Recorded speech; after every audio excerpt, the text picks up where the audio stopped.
测试测试，麦克风测试。好，我们今天的南美I赛准备开始哦。Something we were talking about before streams went on is this was previously won by Ashton Cox last year. He's won it 2 out of the 3 times we've hosted this tournament. With the other winner, 今天是2个妹子，是主播，太优秀了吧 Not a tournament that Latin America's been able to take away the title with, and Federico is someone who definitely wants to do that this year. Federico has the home advantage as well. We've got a lot of spectators in the audience watching these players, rooting for them as they start their journey for the weekend. And I'm just excited to see what we even get a chance to look at for this tournament.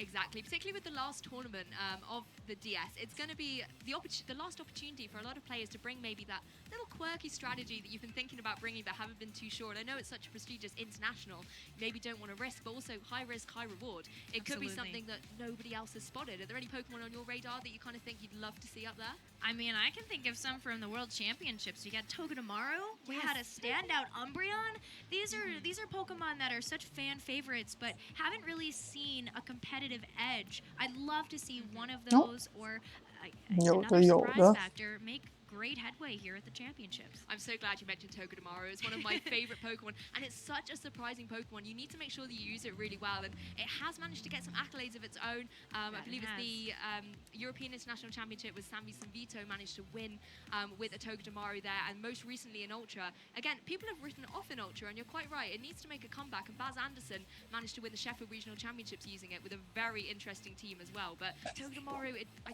really hope we see that. You've got me all excited now. Oh, well, I hope I didn't get you too excited, but I do hope that we get a chance to see some of those Pokemon choices here.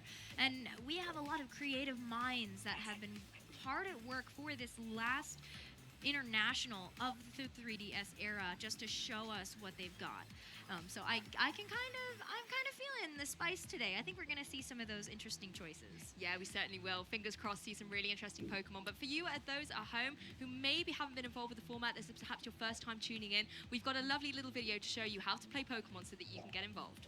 冲上安安啊 The Pokemon video games are exciting tests of strategy, but if you're a newer player, it's easy to get overwhelmed by the choices.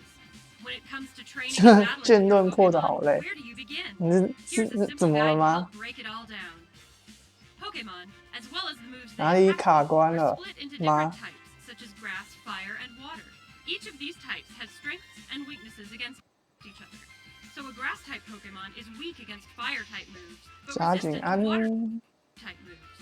A more dramatic example would be that electric-type moves are strong against flying-type Pokemon, but won't hit ground-type Pokemon at all. Some Pokemon possess 2 types instead of 1. Rowlet is both a grass and flying-type Pokemon. 梦特要怎么弄啊？我现在都不知道梦特要怎么弄。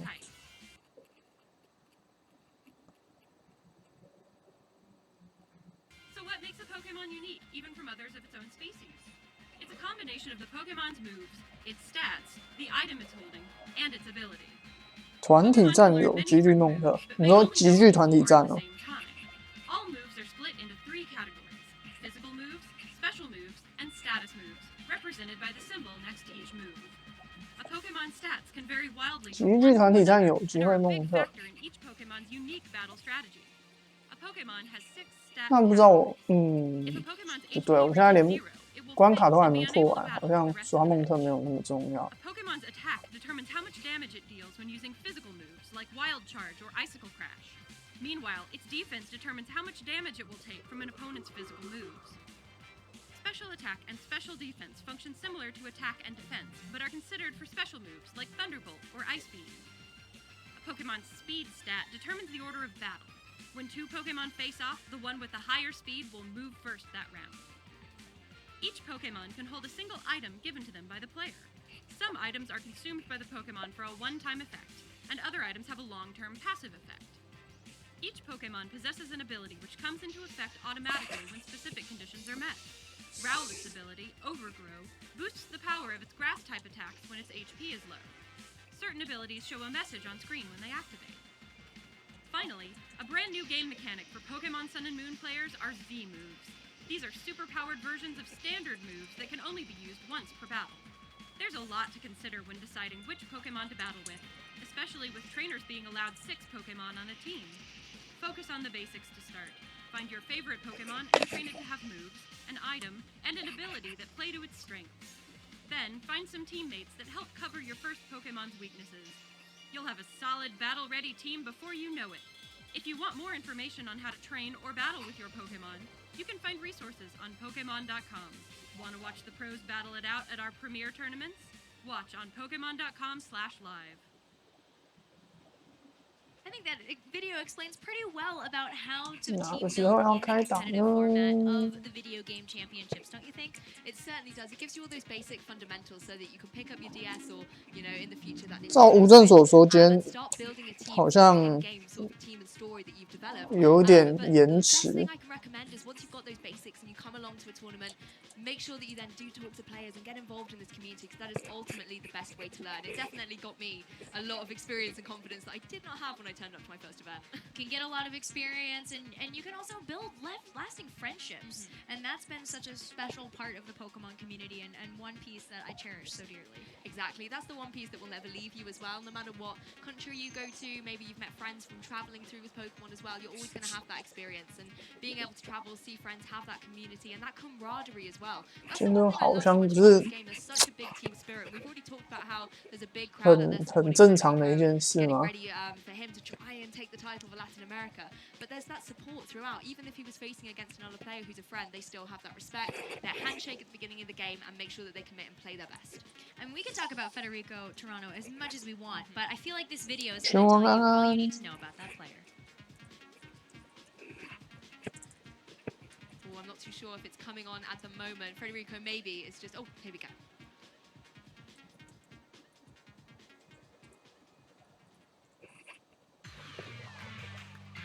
I'm Federico Turano. I'm from Buenos Aires, Argentina, and I'm a VGC top trainer.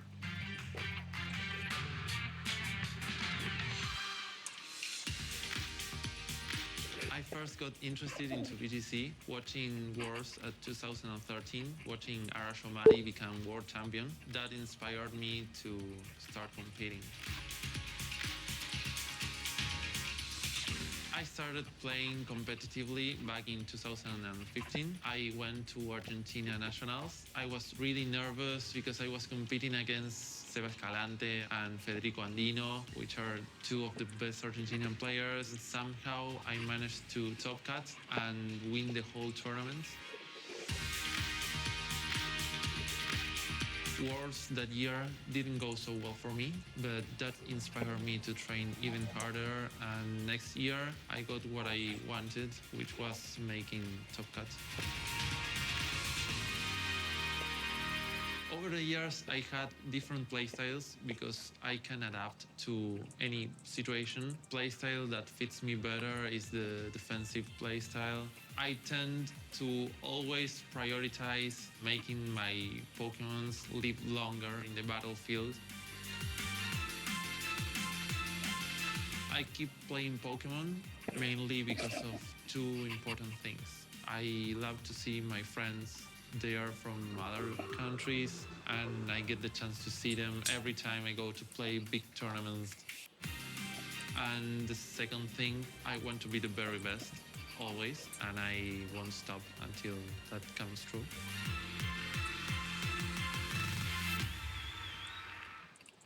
I love watching those player videos because I feel like it shows you so much about what the community can mean to these players and what the competition means to them. Exactly, and you could see he was talking about how he played against his friends in that tournament, and it was almost that kind of bittersweet, heartbreaking moment for him. And even not being able to get the record that he wanted at Worlds only inspired him and motivated him to keep going. And I think that's one of the big mottos you can take away from this game is never give up, train on, keep training, and just, you know, try at the next tournament. Maybe change up your team, maybe try a whole different team, but just never give up, keep going. I love that. That's the motivational speech we needed in the morning, and I think the players needed that too. They're gonna need a lot to get through these 3 days of competition, but it's gonna be so great to see them kick it off. But I feel like what we're really looking forward to in some ways is Pokemon Sword and Shield. And I gotta ask you, Lou, I've got a very important question, and this question means a lot. Okay. Who's your starter? Well, after a lot of deliberation and looking at the three amazing starters that you've got, Scorbunny, Sobble, and Grookey, it had to be only one of those Pokemon. I was Sobble. What about you?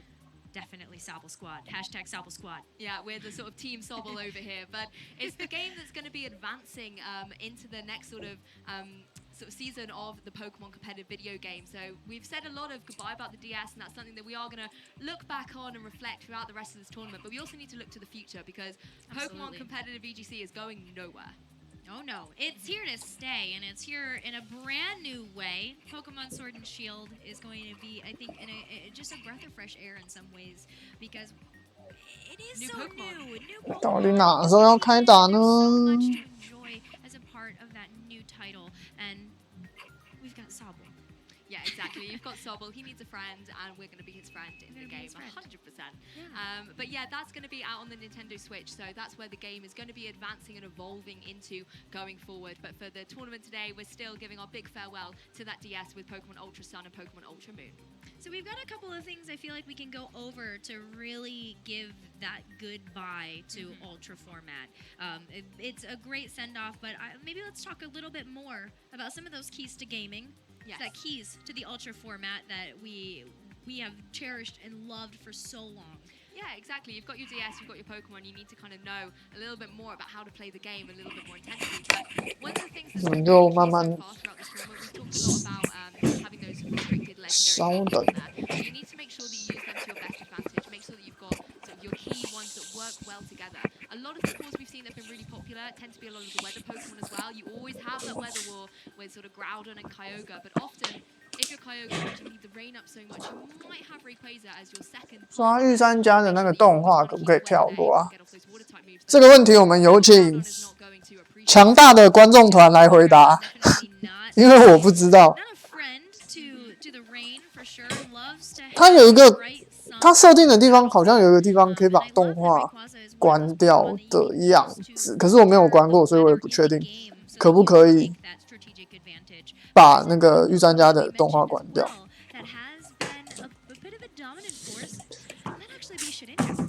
我自己是觉得这一代没有所射尾，不是没有所射尾，有所射尾，所以我觉得那个御三家没有刷的必要啊，尤其是你破完之后，你可以把个性换一换，努力值再重练，它就可以用了。所以我这次没有特别刷御三家，要不然有的时候我也会刷一下。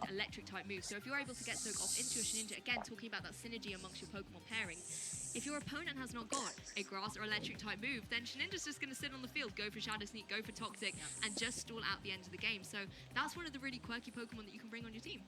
I really like that as a quirky Pokemon, but we can 我在破了，我现在因为我现在电脑还没换新的，所以我没有办法实况剑盾，可是我还是可以一边玩一边来看聊天室，在开始之前。好哦，我觉得可以转属性的话就还 OK 啦。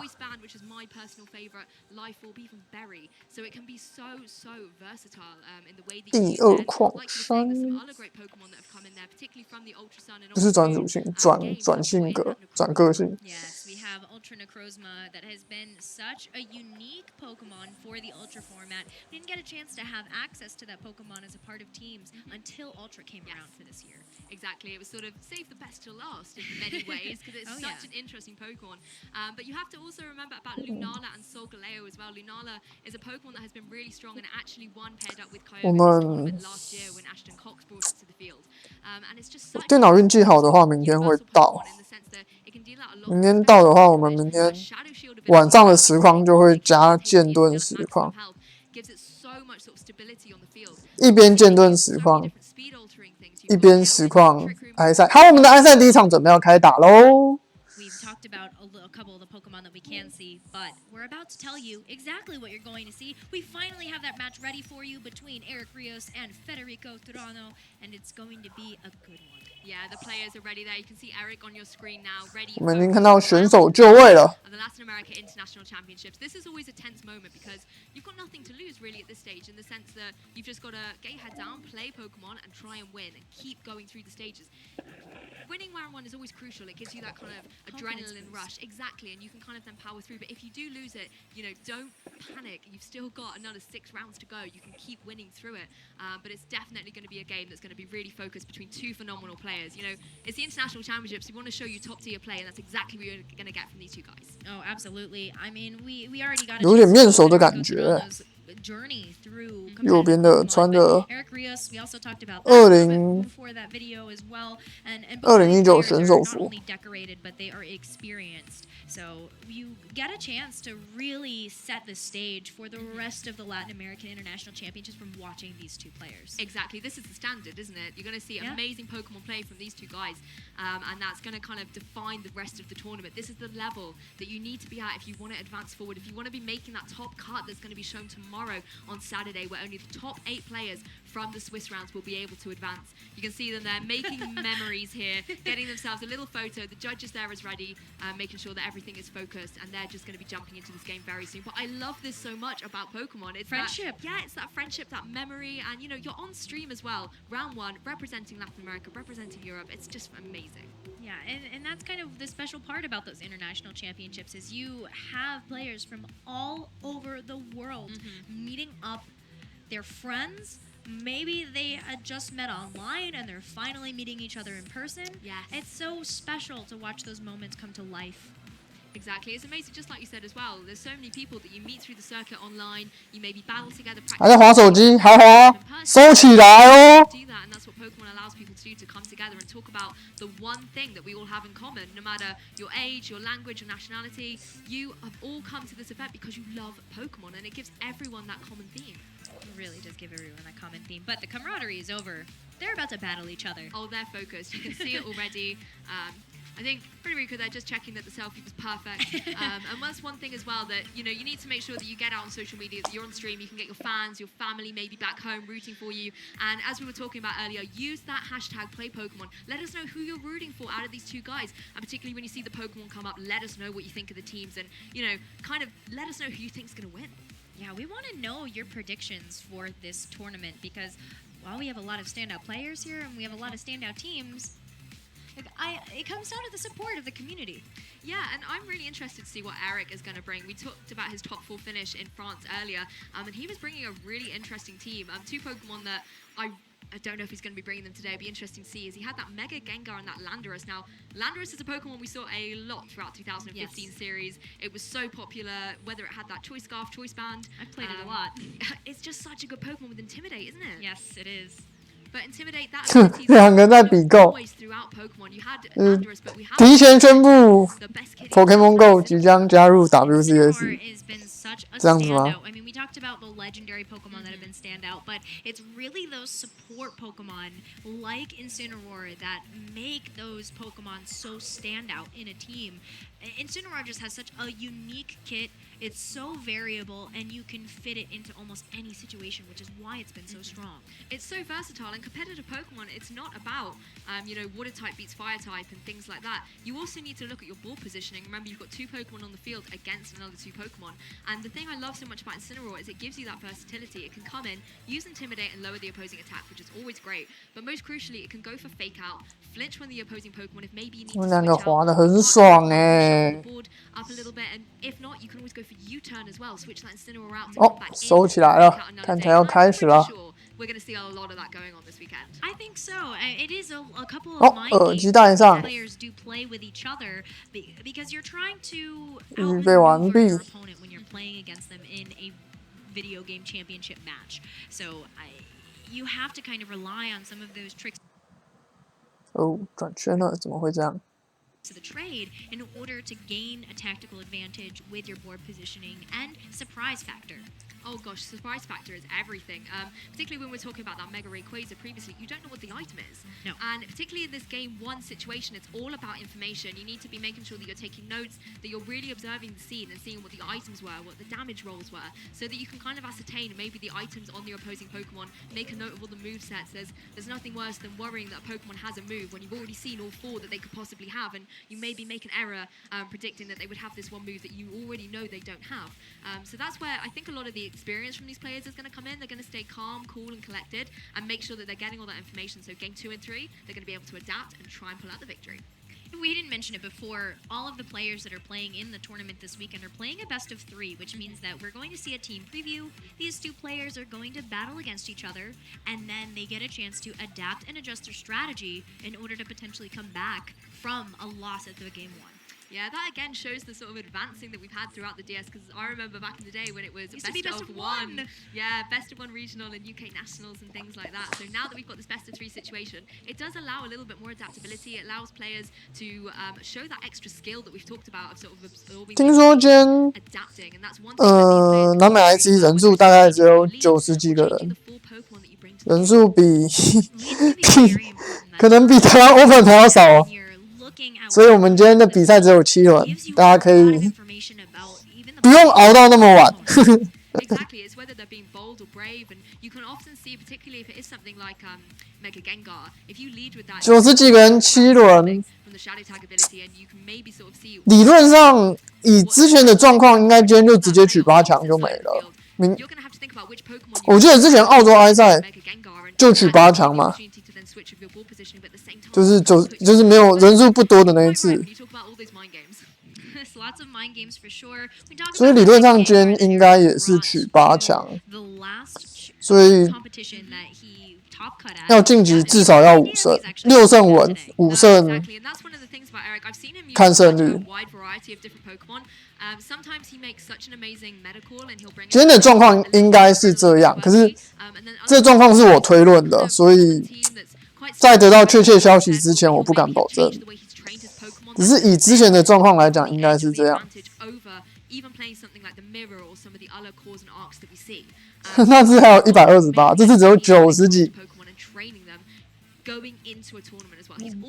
剑盾那么香，大家都想窝在家里玩剑盾。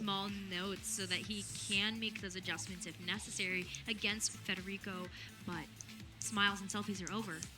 It's game time. Exactly. Game faces are serious now. You know, Cap's back trainers. It's time to play some Pokemon. Round 1 here at the 2020 Latin America International Championships. And I think they're just making the final adjustments there with the judge to make sure that you're getting ready. So hopefully we've built up the anticipation well enough here. Everyone's ready and eager to get into this game. I can't imagine what's going through these players right now. It's nerves. It's excitement. There's so many emotions that rush through you at the start of a competition. But 感觉台上遇到了什么问题？ You've got to put your game face on because you want to start out the competition on the right foot. Oh, 100%. It gives you that little bit of, like we were talking about, that confidence and that adrenaline going forward. And then you're not always playing to the back. You can, I don't want to say afford a loss, but for example, if you're sort of at an X and O status at some point, you can then, if you lose maybe in round 4 or round 5, it's not going to be the end of the world. 反映说， round 1, then you're 请问我可不可以拿剑盾来打比赛？ 不要拿旧几日月打过气比赛，我们用极具化一决胜负。 And we've got Championship Sunday, of course, on Sunday. Yeah, and something we talked about as well about Championship Sunday is those juniors and seniors. Yeah. And I love being able to show both of those finals. And I believe as well on the Saturday, we're even going to bring you some of the seniors from top 8 and top 4. So you're going to be able to follow their journey a little bit more. Maybe start learning their names for when they advance into Masters. 喜欢 Mega， 喜欢 Z 招式的朋友， They come into Masters and they 请珍惜我们最后的 IC。 以后可能会很长一段时间暂时看不到他们，我们也不敢保证之后有没有机会再看到他们。Yeah, I think we're ready. Just sort of figuring out any kind of technical technical issues that are going on here, making sure the players and the game are ready. So we want to make sure that it's obviously the best environment for these players to get into. But it's going to be interesting going through the rest of the tournament with round 1 and round 2 finish up. And something we will do our best to do from the side of the desk is keep you updated on the progress of剑盾 speed run， as best we can. 听说下礼拜那个星光3月就有剑盾比赛咯，虽然不是官方赛。Looks like we're jumping right into team preview here. All right, let's go ahead and talk about what Eric Rios has brought to the Latin 好， American 比赛正式开打， You can see that 终于 before that 我们来看两边的阵容，一边是顾差，另外一边是月烈。 Incineroar and Tapufini. Yeah, and this is the team that he brought. 两边的队伍其实都还算蛮标准的哦。左边的是一个还蛮标准的顾差跟贵州，这个跟那个我之前在新加坡 Open 遇到的那个马来西亚人 Kevin 的队伍有点类似。那右边的是一个也是算蛮标准的不是那个月神加裂空的阵型啊，搭上人类石火猫奇菇。这个阵型其实我们看得很有一点熟悉的感觉，其实跟那个无比的队伍有一点点的像，就是那个裂空奇火猫菇的那个感觉。只是因为这边需要搭上就是以雷石做空间跟抗差的部分，然后月神也可以做控速的部分。我也好希望我被邀请到参加信义区的比赛啊，但我觉得他们不会邀请任何一位 VGC 玩家。QQ 好，为什么时间倒数到0，两边还没开始呢？难道要让时间永远静止在救急日月吗？好的，那我们马上展开今天的第一场比赛，顾差 VS 月神裂空。这两个走打谁优谁劣好像不好说It's interesting to say with that. I think it's going to be the Lunala mostly, because if you can have Lunala's Shadow Shield broken, then something like your Incineroar is going to be able to easily pick up KOs there using those Dark type moves. But it's going to be on Frederico's side that Lunala. 就去表演的5个 YouTuber 3个艺人，很正常吧？找那些人才是比较有人气的。哦，两边都是很厉害的玩家，一边是艾利克里欧斯打费德利克图拉努，斗地方 Federico 加油！可是我其实不认识他，我认识的是 Rios 也是那个西班牙很有名的玩家。好，那这边是开场的部分是插入奇面对火猫月神。那刚开始插入直接压上来了，那当然就是要进行19龟的那个叫什么插入猜乐。我看粉专贴文好不好？我只是没有把链接点进去看，我才不管他们，他们又不是介绍什么刘建廷啊、亚太最强红衣男。或者什么吴震啊、杜振超啦之类的，不介绍这些我就没什么兴趣，我就没有点进去看。什么葬送斗地的玩家？怎么可以？那我是不是应该要帮他漏油？可是斗地帮他加油。好，那这边有趣的事发生了。Rios 这边他插入直接选择跳舞，就是不管火猫跟月神的压制力。然后不过这边算就是他的名字有够难念。土拉诺这边他其实抓得很好，就是直接开了一个空间，把速度拉了过来。那其实这边 Rios 这边在 BO 3的第一场，他其实没有办法知道对面的月神控速招带的是顺风还是空间因为其实大部分的阵型会去带顺风，尤其是他又有雷石，就是平常很常见会是一只空间一只顺风，所以他可能觉得对方的月神不会有空间，而且大部分的月神是真的不会有空间的。那他这边就不管直接跳舞了。然后空间就开出来了。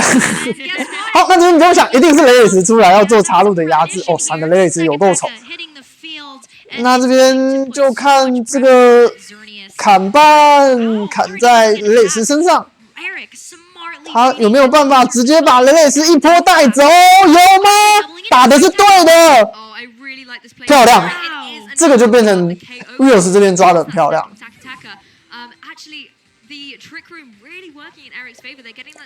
因为基本上空间开出来就是雷雷斯要出来压场，那这边 Rios 他有2个选择啦，一个就是废话，大部分宝可梦都是2个选择，就是他的雷雷斯在左边上还是他的雷雷斯在右边上。那最简单的方法是直接用优转上，所以 Rios 就直接砍半加月炮直接去围这个位置，而且有一个很妙的巧合，就是在空间下砍半会先出去，加2的月炮才会出去，刚刚好这 combo 莫名其妙搭起来，把雷雷斯打死了。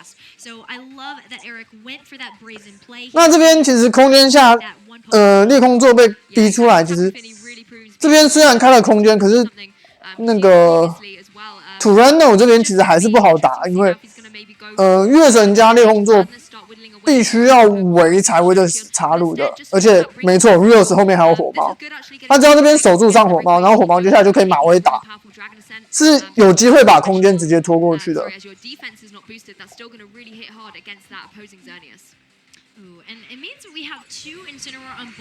所以其实这边虽然第一个回合 Tornado 这边抓的是对的，可是在把雷雷斯送掉之后，他反而我觉得现在是在劣势方哦，尤其是我方的火猫，火猫真的是一只很讨厌的怪，就是他在空间下，他第一个可以拖空间，然后第2个空间下他有很高的几率可以先动。马威拖空间，威吓降你的主要输出，然后再加上他有很高的机会又可以先动。好，那这边月 Z 交了，应该交在插入身上没有问题，因为基本上奇奇的位置基本上一定上火猫，这个还蛮明显的。所以这边其实就猜他的插入守不守住哦，因为其实最稳的打法，他可以守住上火猫，然后再做马威攻击的动作。我觉得这边不守住有一点点超摊。我觉得他这个打的有问题哦 ，Turano 这一步，我觉得有问题哦，很大的问题。他在打什么？我觉得这步打得非常烂哦，就是剑5加月 Z。那你月 Z 点插入的位置，就是基本上你觉得插入不会守住，你才点插入的位置。那不会守住，那你裂空为什么跳剑5？那这样不是插入闪光你就直接挂了？那你插入跳剑5，你裂空跳剑5，理论上你会觉得他插入守住，那你的月 Z 怎么会跑去交插入的位置？这一步我觉得打得非常的糟糕哦。所以 Rios 这边直接把优势扩大。火猫再出来，这边我们再守住去躲这个马威就好了。而且火猫可以，对方月神已经残对，这边投降，这边基本上没有救。好，我们恭喜 Rios 拿下第1场的胜利。In terms of Federico's comeback, though, looking at some of the ability to adapt in this match, what do you feel like Federico needs to change in order to come back for this game too? I think he really needs to stop that Xerneas getting set up. I think he was maybe banking on the protect from Eric. And one thing that we've seen from Eric's playstyle there as well, he played really, really offensively with that Xerneas. Never once protected it. Got the 他那部月 Z 加剑5到底在抓什么？到底我方打什么？他打月 Z 加剑5才会是对的。怎么打都不是对的吧？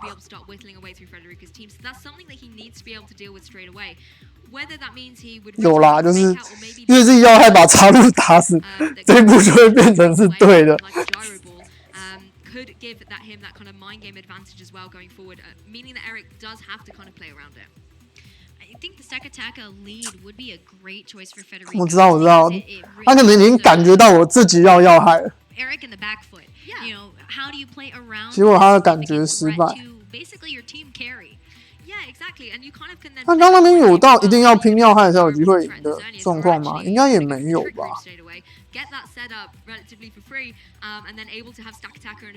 越爆越神，可是越爆越神没有意义啊，我觉得一点意义都没有。你越神是蛮险，你特性都没有破，那你不可能去点越爆啊，你要点一定点闪光啊。But I think Federico is definitely going to have to change it up there. I think there were two significant plays for me that Eric made in game one that really brought him the win for game one. That first one was correctly reading that the Incineroar and Federico's team was going to go for the fake out onto the Tapu Fini. And then that second one was reading the U-turn switch in. Yeah, exactly. Knowing that stack attacker was going to come in, because if you've got the trick room up as Federico, you need to then use it. You know, it's on a timer. You've only got it for those 好， 5 turns. 那我们来看看第二场。那第一场，我忘记他叫什么名字，好讨厌。F 先生。It's not always the most accurate of moves either, so it could potentially backfire for him. But I think the risk was definitely worth the reward. F 先生的第一场很可惜哦，就是他的空间打是，就是他那个空间其实在波3的第一场很成功的表到插入哦，可是当对手看到了这个空间之后，对手就会有应对的准备。那2、3场要那么顺利的做出插入跳舞拧开空间的机会其实不大了。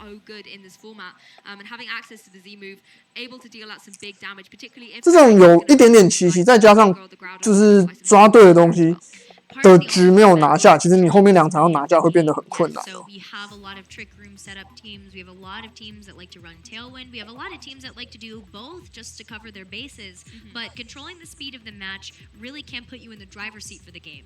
Yeah, and I think as well, one advantage that Eric's got is in that game 1, we only saw the first 2 Pokemon. We only saw the Xerneas and the Tapu Fini there. So we don't even know what 2 Pokemon he had in the back and what 4 he thought would be the best for this matchup against Federico. We did see the Incineroar, but we did not get a chance to see that 4th and final one. 第二场 And that's, I think, 第一场跟第二场之间可以准备那么久。 Because what was that 4th one that Eric was relying on just in case? 现在觉得差劣打固差是越劣打固差是劣势。And that's always something that's always been advantageous, particularly going into this sort of second and third game is 应该是偏劣没有错了。 What are going to be your adjustments, particularly if you're Federico going into this game too, because you're going to want to be able to win. You're going to want to change it up. I think actually the power of that game from Eric is 这样讲差劣感觉超烂欸，打固差劣势，打概率也是劣势。我没有声音吗？我没有声音吗？ I think we have clearly identified that the Xerneas is definitely the key part there for Eric, and if you're Federico, you need to get around it.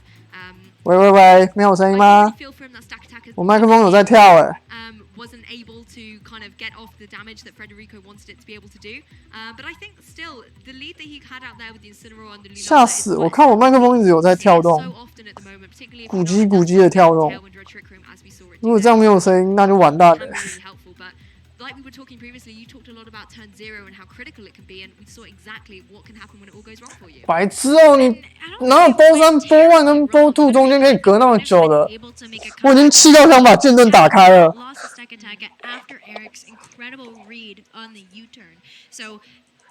You know, sometimes that's just how it goes, though. Two bad reads in a row. 我决定我要打剑盾，他们开打再回来。 Disadvantageous position for the game. 我踩到什么东西？泥巴雨，吓死！ We were talking about it a little bit before and how versatile it can be with that fake out and with that U-turn. And it's like Incineroar was listening. It demonstrated all of that in the game. Wanted to show itself off, but unfortunately, it just wasn't able to get itself into the position or enable the other Pokemon to be in the right spot for it. But it's definitely a Pokemon that if you're Federico, you need to make sure that you've got able to adapt. And we're jumping right back into the game 2. 我这样再抓下去，我队伍会变成什么新怪都没有。哦，第二场开始了，可喜可贺，可喜可贺。Yeah, if you're Eric, you can play it sort of 2 different ways. You can either go for the same kind of strategy, get your Xerneas out there and apply. 好，那第二场的部分，刚刚第一场我们的，他把名字拿掉了，讨厌。我们的 F 先生他直接被插入推队了，连布拉多都还没看到，所以他第二场的功课应该就是要怎么面对那只插入。现在有提到，越劣，他的队伍打固差是劣势，因为他主要捡那只插入要靠雷斯，然后雷斯直接被固拉多压着打，而且不止固拉多，被固拉多土地人压着打。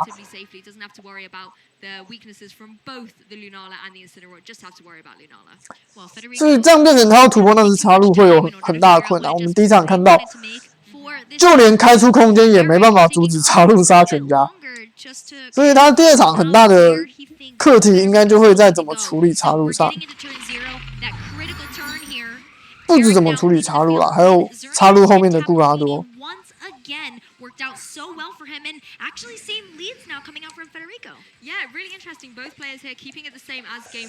你如果在插入跳到5之前开剑5是有机会的，可是你看，Lewis 他直接把插入拉在场上，基本上你内空都要跳到5的机会很低啦。Or is he going to play it the same way, and then are you going to protect Jozernius or not? And it comes into the mind games of these players, and this is where the experience really comes 对啊，因为 into effect. Of course, that Lewis 这边其实也很看准，就是你就是不好处理插入，那我插入一定直接站在场上。那这边两边的开场都没有换哦，那我们就插入直接收了，直接收可能就直接抓对方要空间哦。Yeah, it is already gone. We're actually going to see a match of the Incineroar Intimidate pressure coming out on Eric Rios' field here. Incineroar going to get off a pretty 好，我们来看他这边是不是抓空间？挑衅！卡布奇奇有挑衅。抓力。对，现在讲到另外一个可能，就是我插入是慢的，那我要插入如果是慢的，月神会先出手，那我必须上火猫去挡这个 Zio。我偏向健仔说的抓一半，对。不过上雷也是看起来他想开空间，不过开不出来的，是空间失败。Interesting as indeed, Federico. I feel like he has a game plan that he wants to. 那这边空间失败。这边其实我方雷斯出来的时机还不错，我方这边不好处理在雷斯，只是固拉多出来就没有事了。只是因为月神也在场上，固拉多也不太好出来，所以这边的战况刺激。我们用刺激来形容现在的状况。我们这边有个马威的点。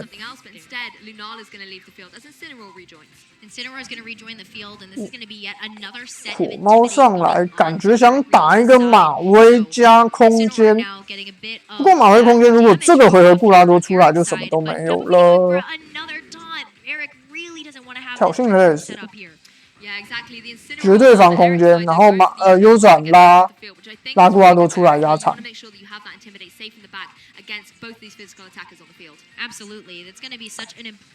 他防空间防得很死我觉得这点还蛮土地云，他不带固拉多而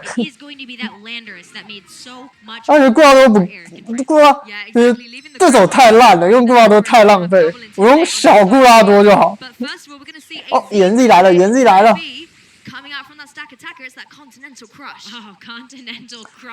那但土地人的好处是可以透过土地人加火猫去洗威吓来面对裂空座。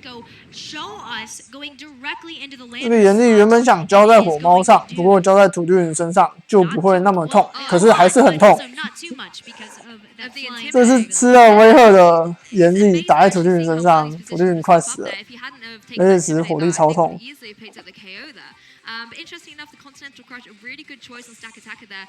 When we had the European International Championships in the previous format, there was a lot of Continental Crush and Iligo going around. I believe we saw that matched mirror. 不带固真的蛮有趣的。It does prove itself to be a really good Z move in this Ultra format, able to take down against those flying types. 那这边弟弟要发射了吗？ Be able to switch out the weather, take good damage on it there. 现在对面两只都是土地人的猎物，所以对面一定会挑边回收上猎空座，只是回收哪边上猎空座不太好说。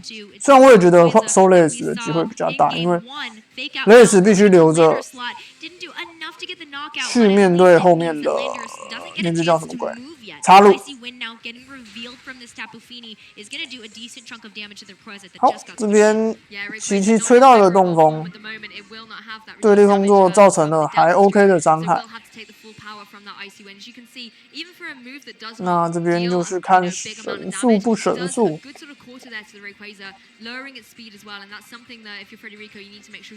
因为这边插入有一定的机会会出来哟。土地人可以送吗？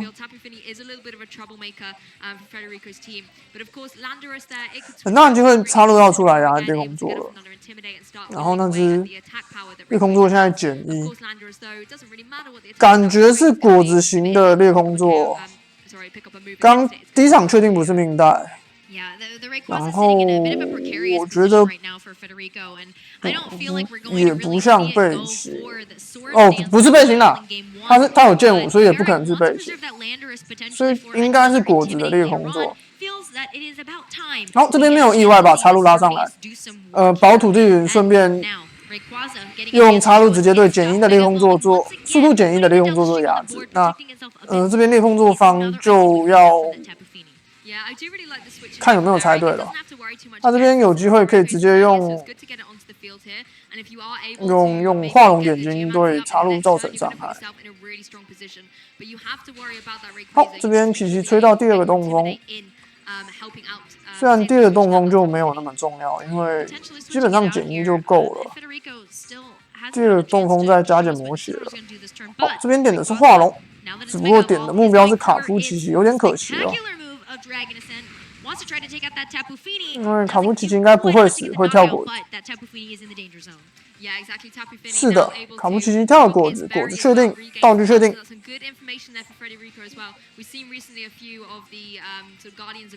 Corner tip， 现在还有那么善良的东西哦。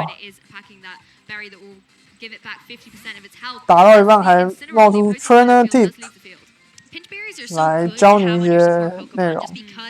是买哄大大，好久不见。好，这边雷雷斯出来要对插入做压制了。那这边我方没有固拉多的劣势就显出来了。这边土地没办法上来，因为土地耐力没有像固拉多那么好，已经快死了。基本上土地云出来就会直接死，就算没有直接死，下个回也会被烈风座的神速抽掉。虽然烈风座不一定有机会抽神速。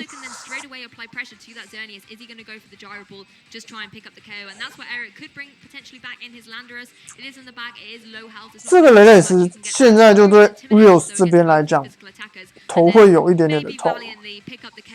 插入跑了，火猫出来，威吓。然后这两只打不动对面的2只，卡场。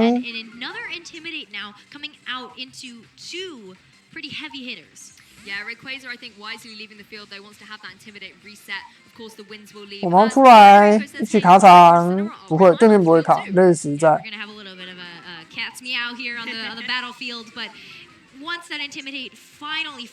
这个感觉要怎么打？哦哟，这个砍半 miss 了，然后螺旋球打在原本插入的位置，打在火猫上面。feel like that was commentator's curse once again, talking about the accuracy of that Nature's Madness. Unfortunately, it does miss, and Sakataka is able to deal a little bit of chip against that opposing Incineroar. Would have, of course, done a huge amount of damage to that opposing Xerneas, and it's something Tapu Fini has to watch out for as well. It does not want to be taking gyro balls either.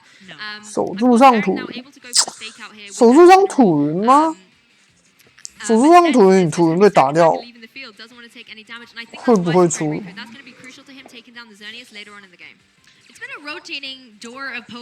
守住上土云，土云做威吓，然后倒了再上火猫吗？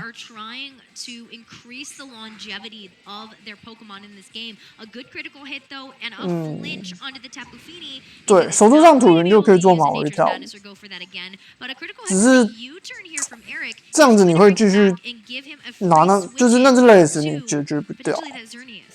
Yeah, exactly. Both the Incineroar there getting that cheeky 我是觉得他的问题在没有带布拉多了，然后土地云被压血压得太快了。Get that Geomancy back up as well. Rayquaza, of course, having joined the field, that's another Pokemon that you're going to have to worry about dealing out some big damage with Dragon Ascent. We've already seen how much it can do to Tapu Fini, and if you're Eric, this might be the opportunity to bring back in that Incineroar or that Landorus and get that Intimidate off. Intimidate could be such an 那 important 这样应该，我觉得他这场应该会深刻反省，没有带布拉多的痛苦，然后下场把布拉多带出来。Yeah, exactly, and this is something both players are demonstrating really well in this game too, is constantly assessing the ball position. They're not only looking at the turn ahead, but they're maybe looking 2 or 3 turns ahead and seeing where they want to go. Also reading what their opponent's going to do, and you can see on the timer there as well, going down to 7-6 seconds on Eric's time. He's really taking every 他应该是觉得土地云就够压制，然而不是。Rayquaza taking it away. 奇奇不需要。 has the ability to knock out Tapu Fini right here and now. 好，这边用画龙点睛把卡布奇奇打死。And that's going to give Federico a 1 Pokemon advantage in the second game. Yeah, the first KO of this game too. As Xerneas follows up 然后这边闪光也把裂空座打下去。Good trade here, I think, coming out from. 现在说的好像没有错。 Damage pressure from Federico means that he doesn't have to worry about 土地云加 土地云加那个布拉多，然后土地云火猫切去压插入，不是插入压裂空的类似，然后插入可以直接压剩下，然后土地云高几率还有一个 DZ 可以做突破。Lunala rejoining the field, and now both of these trainers have the chance to decide what that Pokemon is going to be on the field to support their 2 damage Pokemon. An Incineroar coming back out for Federico and Eric. 这边上来的是2只猫。 Yeah, exactly. You want to see both these fire Pokemon on the field here. Intimidate, of course, going off. 2只猫。 I think this is a really good position here for Federico. You have access to that fake out, which is something that Eric. Yes, he can fake out that opposing Incineroar, and that's going to come down to the speeds of how these 2 Pokemon have been trained. But you cannot use fake out against the Ghost-type Lunala. So if you're at the Incineroar on Federico's side, depending on who you target, you might be in a position to get the Lunala Z move off here as well before the Xerneas is able to get that +2 special defense boost. With the boost. So once that's been removed, you can easily hit it really hard on that special defense side. And that's something that if you're Federico, you want to utilize. That Z move is precious. You can only use it once a game. So you want to make sure that you are using it to its full potential. Yeah, and something that I think is important to note is that Lunala still has its Shadow Shield. So Lunala is 干，吴震第一场输了，王八蛋！可恶！第一场输的话，第一场输的话，接下来要6连胜。 Well, going for the fake out into that Incineroar means it's not going to be able to do anything, leaving that Xerneas free to get this Geomancy boost up. So going to boost up to +2 special attack, special defense, and +2 speed as well. So whether this Lunala's gone for something like Trick Room, just to try and put itself on the other foot there, that could be quite crucial. That's exactly what he goes for. Notably as well, the Incineroar on Eric's side was not going for fake out. 好，这边空间又被架起来了。 So I think maybe calling that target was a good read for him there. Yeah, I think that was going to be an excellent read. I don't think we're going to be seeing. 大家都忙着打剑盾，没空讨论，就只有眼睛欣赏比赛，可是没有手打字。吴震第一场跟一个没有听过名字的。 Yeah, and of course, Tapu Fini's gone down on Eric's side as well. He doesn't have access to that Nature's Madness Moonblast combination he used previously in Trick Room. So you are going to be relying on the Incineroar and the Landorus to start using that Intimidate against the opposing Stack Attacker that we know is still in the back.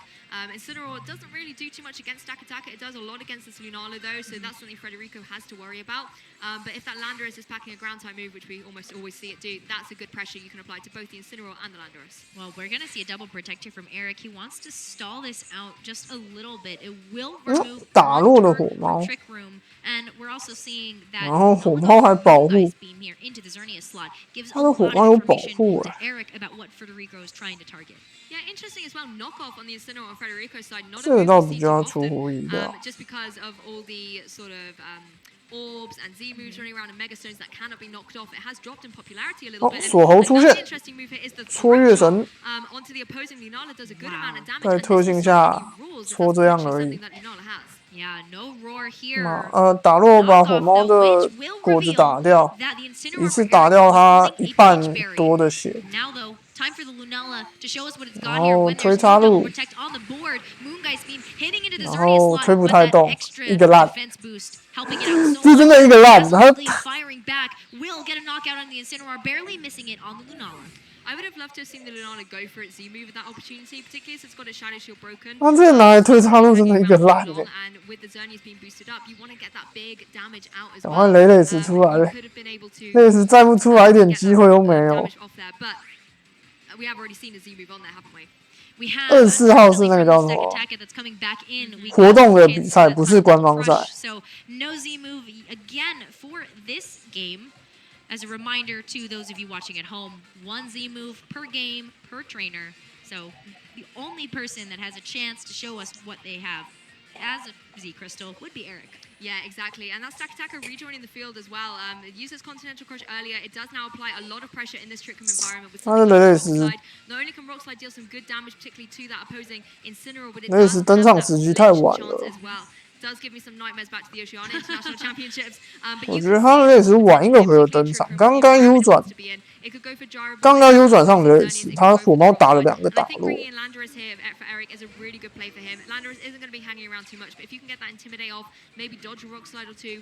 他等于火猫在场上空转2个回合，类似才出来。 is such a physical attacker, so this Intimidate going to do a lot here. And Xerneas again trying to wait out these turns of Trick Room by using a Protect and correctly 这边应该螺旋球加 U 光，U 光点土地云的位置， Moongeist Beam though 没有问题。 that's going to be the last 把土地 leg 云 for 打 Landorus 掉 to stand on in this 确保 Yeah, exactly. Moongeist Beam coming down. 确保我方这边卡场卡到死， leaving 然 Eric 后火 there 猫回来， with his Xerneas on the 2 field. 只打不太动的雷斯，可是雷斯也被威吓2次，没什么伤害，一起卡场。 But of course, crucially for that stack attacker, it's now going to be at -2. So it can potentially not be picking up KOs against this Incineroar. But one thing that's worthy of note as well is that 然后这边就马威勒斯闪光把月神打死。 sort of in his back pocket there. Once his health has gone down below that mark, it will keep whittling away. Lunala is leaving on borrowed time here. It's in the red health here, and something like the throat chop coming out from Incineroar is going to be able to pick up the KO. But you probably at this stage want to target down that stack attacker. I think so. Eric, though, Eric is in a pretty good position here. The Intimidate not able to get a reset now on Federico's side because they're both down to their last 2 Pokemon. So that stack attacker going to be at -2 for the rest of this game. Yeah, exactly. 开空间其中一只打土人， But it still can apply so much damage with something like the Gyro Ball and Rock Slide, and there's not a lot that 因为空间现在是开着， to take it down in one hit. It's going to have to be followed up by something. Lunala going for the protect here though, as the Incineroar does go for the fake out wisely into that opposing. 现在是有空间的状况。 Damage and leaving Xerneas free to deal out some big damage. Xerneas going for a Moonblast though. Oh, 哦 and 这个也抓得 great 很准。 read here, knowing 笃 that 定 we 你 were 的 going to see a protect from Federico does over half damage to 现在空间才结束， Yeah, and wisely protecting 然后这边笃定你的月神不会动，其实也不能说笃定你的月神不会动啊，正确的讲法应该是你月神动不影响战局，所以就直接马威加月炮点了雷斯，然后空间结束再月炮点了雷斯，月炮死死压在雷斯的位置。 Eric's able to wisely do some protects. He could easily kind of stall out these next 2 turns and just keep whittling away at Federico's. 这样应该 Real 只会赢下这场， again here as we 但是月神真的一个烂， go for 在火猫插入面前什么时候不能干？ Yeah, exactly. 这边就月炮加那个2招都压在雷斯身上就好了。那雷斯守住就让他打一个回合啊，反正打不死，打不死火猫也打不死那个插入。 Yeah, that's going to be a really good read here. And now Moongeist Beam getting a chance to move after Xerneas made that whiff. Moongeist Beam targeting down that Xerneas slot. Still have health, and that throw chop into the Lunala. That's going to be it. The knockout here, leaving Eric with the 2-1 Pokemon advantage going into the final stages of this game. Yeah, it's all going to come down to the stats. Toronto 这场真的，这2场真的打得还蛮烂的。And we've already seen how much that Moonblast can deal from that Xerneas. It should be able to pick up the clean KO against its opposing stack attacker. But what a phenomenal 这队伍到底行不行啊？打固杀打成这样，一点机会都没有。而且中盘的时候，我以为 Rios 要爆了 ，Rios 那边土日被压到那种血量的时候，我还以为 Rios 要爆了。然后结果还直接被 Rios 打掉。Yeah, exactly. So much action going on in these games as well. So much that, you know, 这场土狼我真的打得一个烂，或者他的队伍一个烂。Lots of powerful offensive moves, and that's some good information that Eric was able to absorb going into the game and adapt around it. He didn't just have to wait for like a game 3. He was able to use that strategy, and he knew that keeping the Xerneas 理论上不是应该 was how he was going to win this game. And he did 最基本的对固杀应该要有可以运作的模式才对啊，完全看不出来。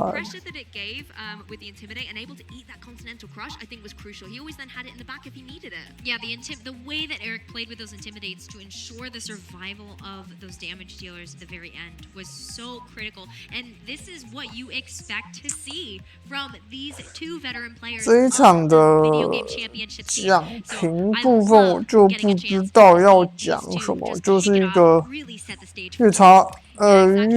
越烈被固叉压着打的故事。为什么南美可以2个女主播啊？好羡慕哦。Strong advantage, but if you're able to remove that Xerneas from the field, Rayquaza able to deal like huge damage with the Dragon Ascend, can be such a critical Pokemon. And often when you lose one, if you're restricted as well, it really does sort of tilt the scales on your advantage. And I think unfortunately Federico, he kept losing that Rayquaza quite early on. Rayquaza, I feel like for Federico, didn't get a chance to do the job in the game and execute that game plan that Federico had hoped.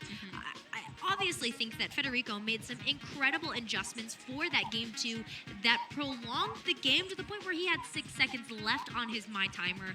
But ultimately, the fact that we didn't get a chance to see that Rayquaza pick up the knockouts that it wanted to meant that Eric had that. Yeah, exactly. And a commanding 2-0 victory there. Eric Rios won his round 1 game and will be advancing into round 2 with that little bit of an advantage. But with Federico, you know, never give up with it. You can still keep going forward. He still had an amazing game on stream. 那我们恭喜 Rios 拿下第1场的胜利。Regather your thoughts and then jump into round 2, and he'll have so much fun and hopefully will keep being quite successful in the tournament. That's the best part about it. 剑盾的附加效果，体感几率有够高，怕。 You do have 6 more rounds to come back and still make that top 8 cut. So Federico got a chance to see their incredible thought process for how to adjust in a best of 3 scenario, and I have high hopes for Federico for making it to the 第2轮已经出来了。 And one of the Pokemon there, I think was my hero of that round 1 game, was that Tapu. 剑盾会直播吗？当然啊，怎么可以不直播呢？ And then in game 2, revealing that taunt, just shutting down Trick Room. It really was such an asset to his team. And it kind of is showing itself as the Alolan Guardian of choice at the tournament so far. So far, I think it caught Federico a little bit off guard, knowing that they were trying to go for those Trick Room setups with Lunala, with Stakataka, and that taunt, putting Federico a couple of turns behind. 清爽乐的系统， Yeah, exactly. 这我就不知道了。我平常没什么在用清爽乐。 Times to Federico, he got that Rayquaza in when the Incineroar was already on the field. He didn't have to worry too much about it. But you know, Eric able 我来看看有什么有名的玩家输掉第1场。 Got Landorus in the back as well. I can keep intimidating you all I want, and I think that gave him such an advantage going forward. Yeah, both players really played with the board positioning, and it matters so much knowing that you're playing a doubles format, knowing that there are 2 different targets that your opponent 要害变更长了。QQ 这是坏消息。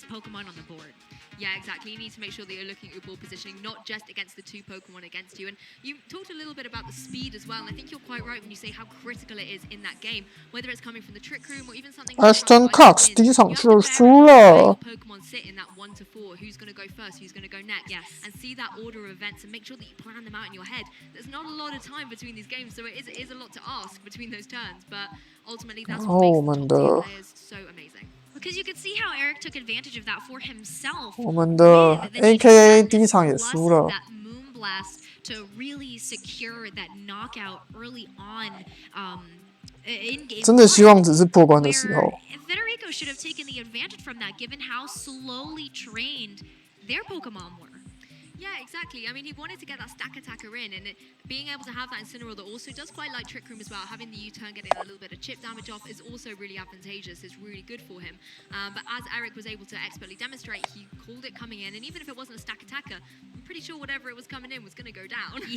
Yeah, that was a lot of damage to, you know, kind of be on the receiving end of. 破关比较好。对啊，摔塔的时候排位会不会重算啊？我好好奇哦。现在可不可以摔个让我们测测看？ This particular team make its appearance in France to now. Yeah, exactly. Be interesting to see what quirks and 现在你投降一场测测看。 A lot of players do where they maybe have the same 6 Pokemon and they bring it from tournament to tournament, or even in maybe a group of friends. 投降一场测测看排位会不会降？反正你不知道怎么输，等一下就爬回来了。 想都别想。 There's other Pokemon you've got to keep your eye out for. We saw it a lot previously when Shninja started coming back onto the field. You had to make sure that you had Pokemon able to pick up KOs against it. And we've also seen the rise of a lot of other cores, such as when the Crozma came in Ultra Form. 测试啊， Everyone had to suddenly 我 adjust 们要追求真理， different changes on their team. You could even 多做测试。 Yeah, moves are everything. Remember how we talked about Incineroar's kit, and that throat chop was so fun to watch and get revealed on stream, because that's not a move that you get a chance to see on Incineroar very often. No, Incineroar is one of those Pokemon that's got access to so many amazing moves. It is really hard to sort of narrow it down to 4. So making sure that you have the 4 on there that could potentially fill a gap that's missing on your team would be really critical. And that's where we see things like the knockoff as well. We've seen the return of Darkest Lariat more recently as well, where they need to have a really strong, maybe Dark Z move, damage dealing type to get rid of Lunala when it was coming up on the rise. So that's where we saw that coming in. Whereas previously it was a lot to do with. 现在已经预言他要被必杀或光粉干掉了吗？ Yeah, I mean that's kind of the just kind of incredible thing that you can see from Incineroar. But it's not only that, but Tapu Fini also revealing a couple of very interesting moves as well. Yeah, Tapu Fini is again. 七七发生什么事？健仔差一点摔，发生什么事？ So much. We've seen it at previous World Championships as well, being a more offensive Pokemon. We've seen it use that Hydro Vortex as well. 发生什么事 ？NPC 还会可怜他。 Something like Soak paired up with Cortana, able to pick up a KO with Leaf Blade and things like that. Yeah. So it can be really versatile.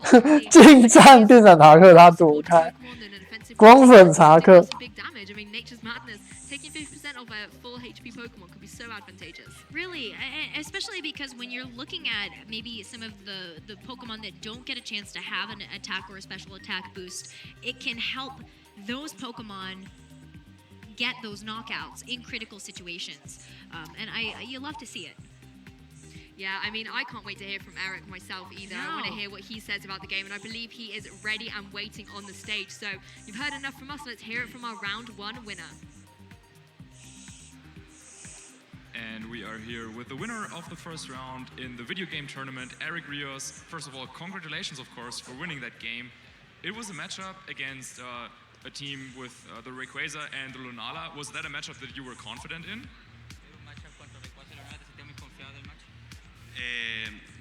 Lo había practicado bastante, pero siempre es difícil jugar contra ello, ya que hay muchos 50-50 y más contra un amigo como Fede que juega muy bien. I practiced the match a lot, but also there's like a 50-50 chances of losing. And also it was hard because I was facing against a friend, which is Fede, so it was a tough match.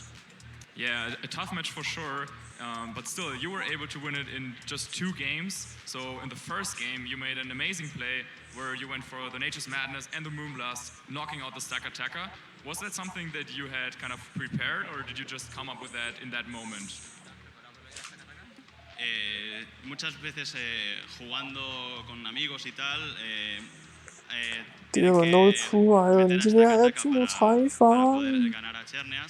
Y sí que lo vi bastante obvio el U-turn de Incineroar para entrar Stack Attack, y dije, si entra ahí Stack Attack y hago esa jugada, pues realmente me posiciono muy bien. Y fue. So a lot of friends of mine use Takataka to face against my team, but I predicted well the U-turn move from Incineroar to face it against him. Well, yeah, it definitely worked out pretty well.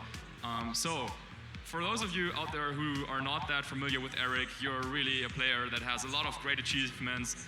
But I feel like in this specific format, you've been doing really, really great. Top 8 at the Pokemon World Championships, and also the last regional championships, you got into the top 8. Special event, top 4. But just very, very close always. So what do you think? When are you gonna win like a big tournament again? I really want to win a tournament and more in Ultra Series. Hopefully, this will be the big tournament that I want to win. Well, yeah, you definitely played really, really well in that first round, and well, we wish you the best of luck, of course, for the remaining rounds. Thank you very much, and yeah, as I said, good luck in the future, in your future rounds, and we'll kick it to a very short break.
瓦特取得的方法有比较好入手吗？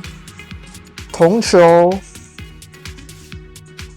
我也想知道。我现在瓦特穷了，我现在看那招式机，哦，有够贵。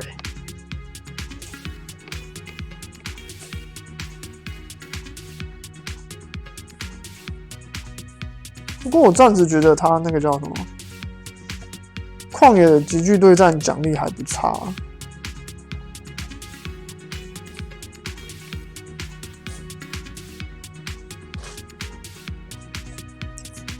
理论上后面的旷野是不是应该奖励要更好，然后瓦特数也要更多？希望啦，要不然前面的瓦特数真的有够少。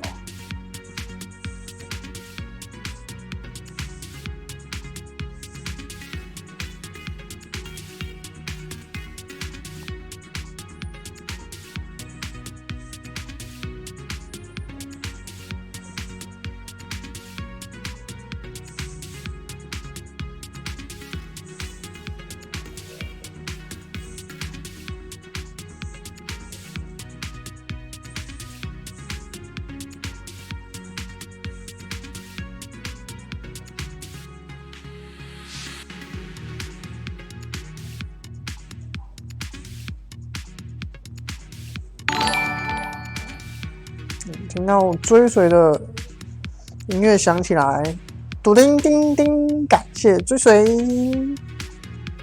应该是追随吧。等我一下，我来看看是哪位善心人士在做善事。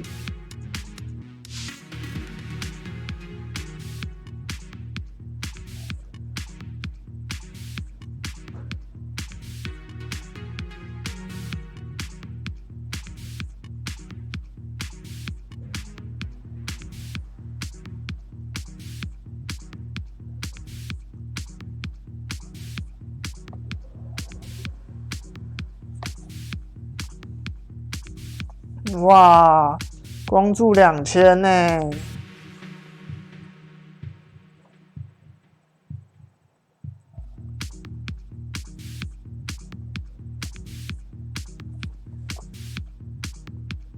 我是鼓励大家做善事。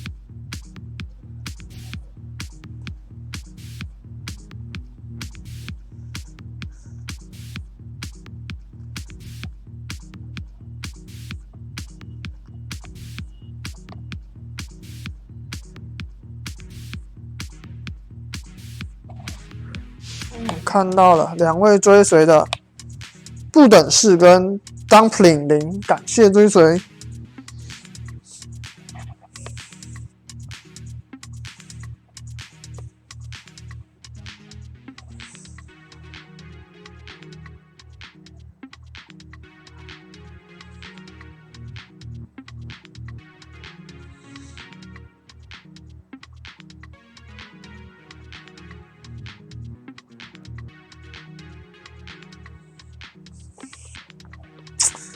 好讨厌哦！我不能实况剑盾，这样子这边就好干哦。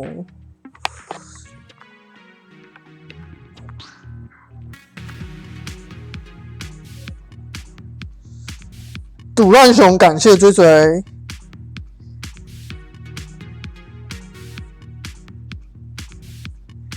赌烂熊，这名字就感觉很新，感觉就是在最近才创立的账号。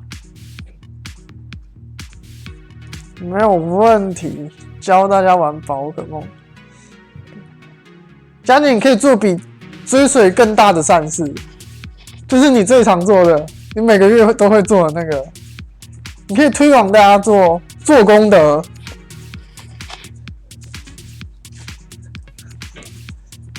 超越做善事，做功德，又有叮叮叮的声音响起来了耶！这次是什么？让我看个。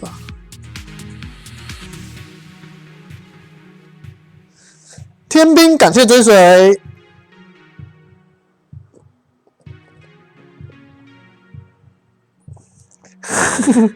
不是进水沟好吗？是做功德，很了不起的一件事，你要为此感到骄傲。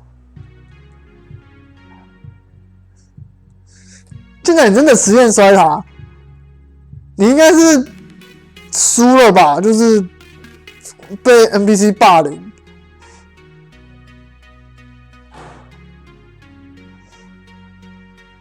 rank 不会重置，那还不错啊。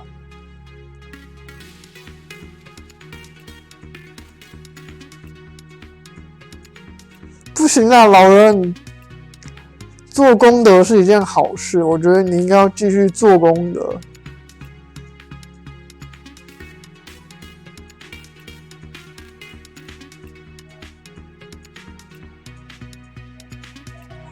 一轮打通会有额外的奖励哦。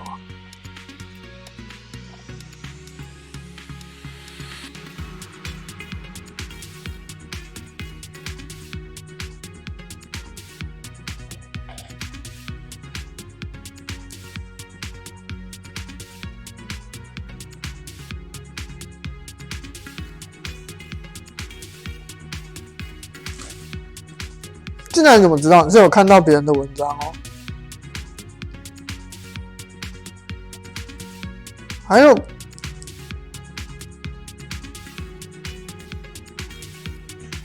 怕冷的宝可梦别提了。你打通。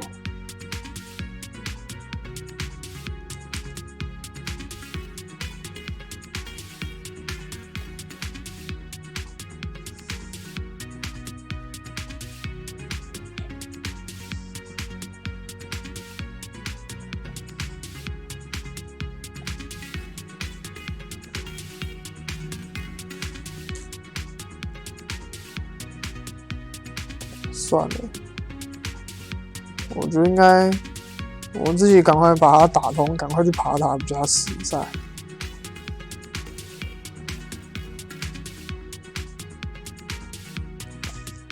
真的假的？升级糖果这样送？而且我记得这一代最重要的是升级糖果可以一次吃。可以一次吃吗？可以一次吃很多颗，对不对？我有试经验值糖果，我知道经验值糖果可以一次吃很多颗，升级糖果我就不知道。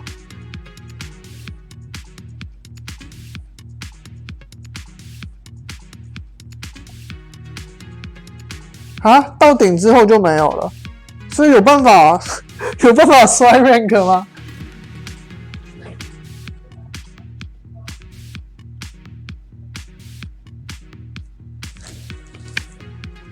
哦，现在你还真的直接点投降哦，了不起！没有超单超双是真的，可是它改成 rank 制，我觉得没有超单超双是可以接受的。就是你越打的，就是你刚开始打是宝贝球级的战斗塔，然后慢慢打，塔的等级会升级。所以我觉得。哦，是新手级，所以我觉得这样子，他把超单超双拔掉，我是可以接受的。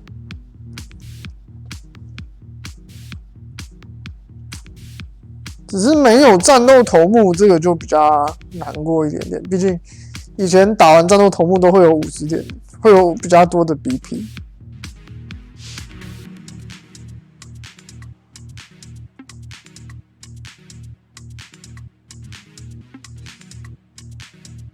有战斗头目吗？是战斗头目没有额外的 BP。那这样子，之前那个就是谣言啊。之前有人说自带战斗塔没有战斗头目，都是单地吗？都是单地有点无聊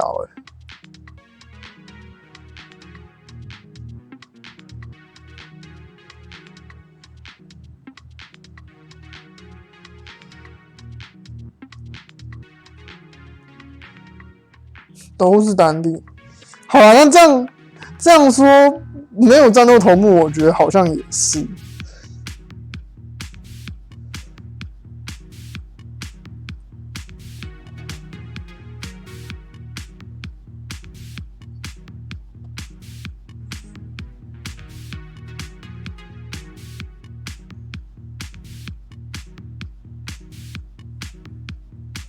对，我会换哦。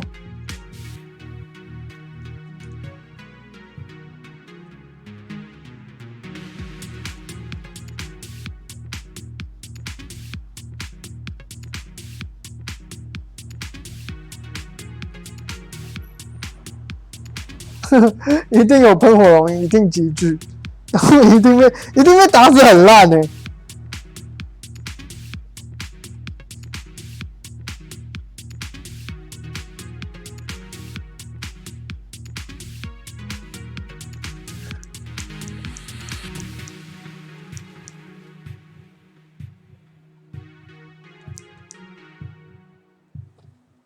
为什么第4道馆前要故意输给霍普？请问喷火龙跟火猫有哪些差异？最简单的就是喷火龙会飞，火猫不会飞，超级大的差异。然后另外很多啦，就是它的能力值分配不一样，然后特性不一样，技能不一样，基本上是2只玩法完全不一样的怪，招式也会学的招式也不一样。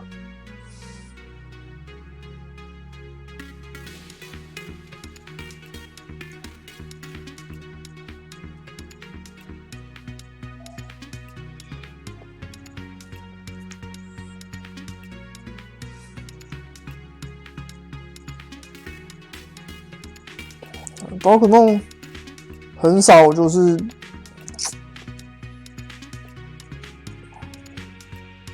就是基本上大部分宝可梦差异都蛮多的啦，对吧？因为属性不一样，基本上弱点就会不一样。2只都是火系，可是弱点还是会有差。一只加邪恶系，一只加飞行系，那弱点就会差的更多。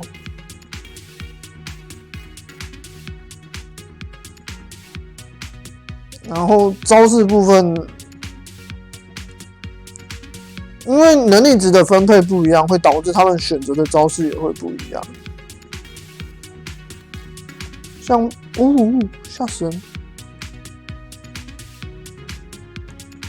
像喷火龙是飞行系，不是飞行系，我在讲喷火龙是特攻高的宝可梦，所以喷火龙招式就会偏向特攻。那火猫是攻击高的宝可梦，火猫就会偏向务工的技能。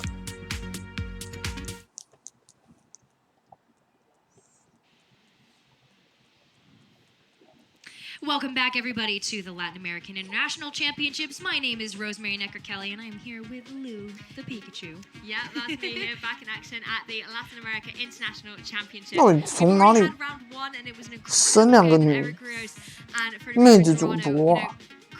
我们台湾有没有办法生两个妹子主播啊？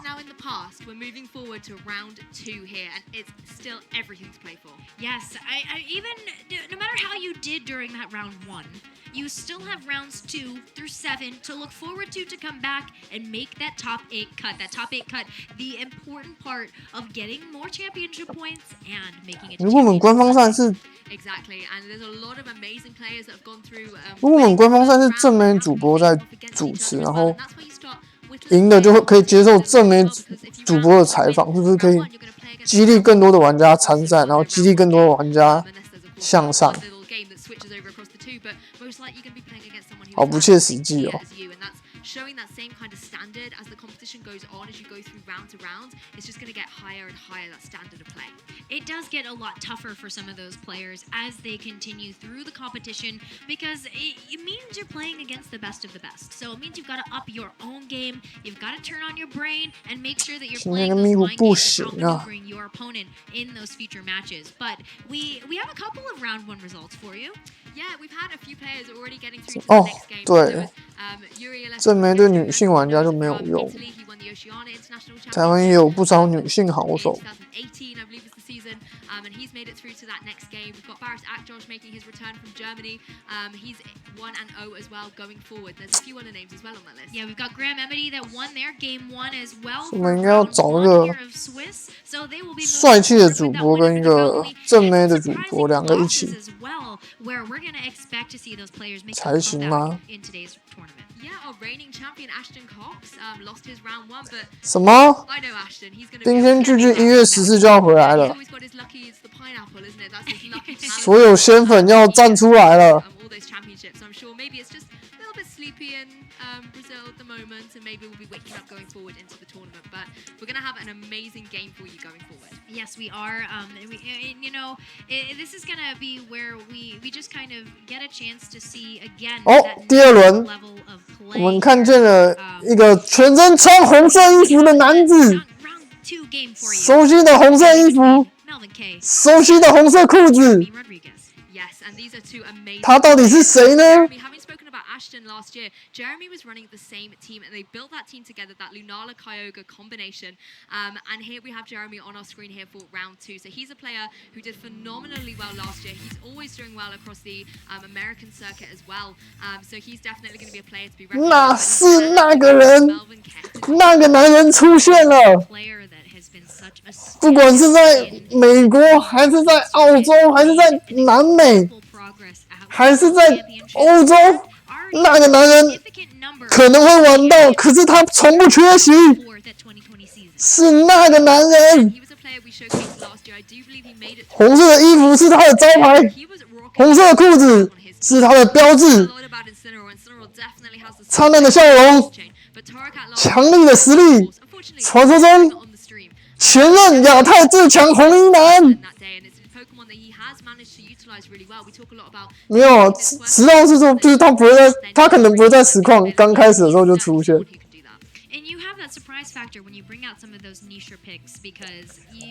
前任亚太最强红衣男，那个男人的手下败将，马文 Kevin， 不是 Kevin，Melvin。 Xerneas, Groudon, Salamence, Tapu Fini, and Shedinja. 是传说中的那6只怪，大家熟悉的那6只怪，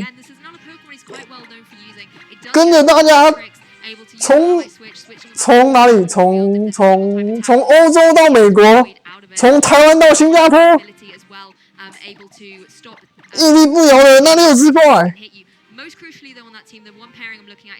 那个男人登场。 Meaning that if you are Jeremy, you're going to have to watch out for that and make sure that you have a grass or electric type move on your team. Well, speaking of Jeremy's team. 好了，介绍了那么多，接下来我们就要开始祈祷马文输掉。其他人赢都没有关系，马文一定要输，因为马文在亚太区他是我们的对手，马文一定要输，拜托。其他欧美人赢没有关系，不行，亚太区的全部给我输一输，亚太区只有吴正可以赢，其他人都要输一输。But it can also have a lot of moves like Sport, Lovely Kiss as well to make sure that you can hit those grass types on the opposing side. And that's something that Tapu Fini on Melvin's side is going to want to make sure that it's stopping any of those status moves on there. But interesting to see Lunala on the... 我刚太嗨了，我根本没有看到右边队伍是什么，糟糕。But I have some very bad memories about Dark Void's Miracle in 2016. I think everyone does who was in 2016. That was a dark, dark time. Yeah, my nightmares. Well, hopefully there'll be no nightmares here today for both of these players. It's going to be Lunala and Zernius on Jeremy's side. 插越打过插。But what's he going to lead? Well, let's find out here. 好吧，他不是烈月，有点机会比较大了。哦，传说中的开场，从2016到2019，然后未来将可能永远看不到的开场，也不会永远看不到啦，只是今年剑盾龟又被 nerf 的一个开场。传说中2016最强开场，2019没有那么强，可是也保持着一定的压制力。突突拳加插入。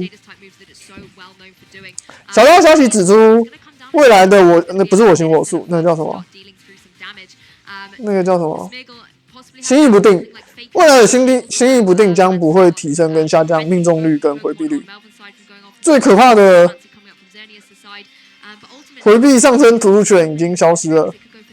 不是对，已经消失了。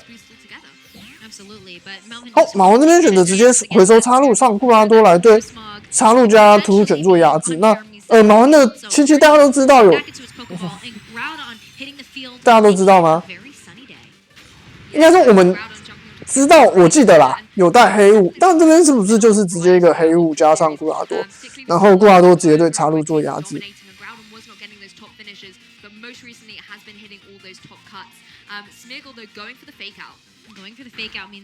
对方选择马威插入跳舞，直接做一个防止对方跳舞，然后我做强化的打法。这打法放了其实不管哦。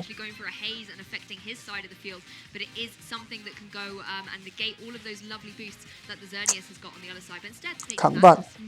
其实我有点忘记马文的77到底有没有黑雾。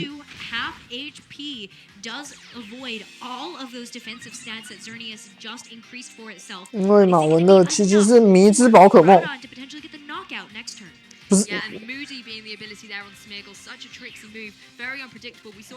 好，那这边可能会有一个猜拳的部分，就是突突拳要猜布拉多要打的是大地枪还是打火拳。那相对来讲就会有，就会有广防跟我来做对应。不过如果有黑雾的话，马文这边就会打一个稳稳的守住黑雾。一般来讲，黑雾的奇迹会就是刻意练到耐+2插入月炮，这样子才能保证他在跳舞完之后，我可以耐下一级月炮，然后用黑雾把他的地址控制清掉。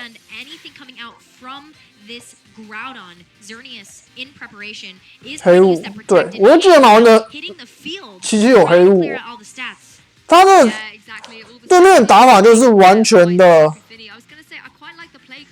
不管对面我方的奇迹哦，把我方奇迹当做没有黑雾的打法，这打法很糟糕，尤其是马文的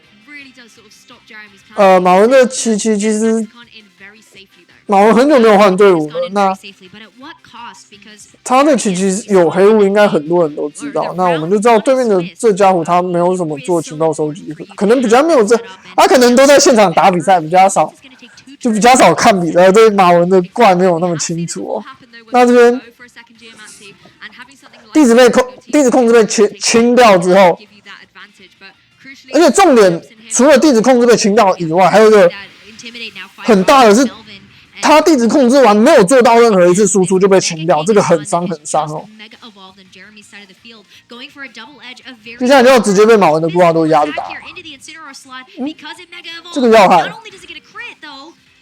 不过现在戴龙第二下一个烂，你就算要害打这样，第二下还是打不死火猫。不过他会火猫，所以这个火猫死了。马文的火猫是背信吗？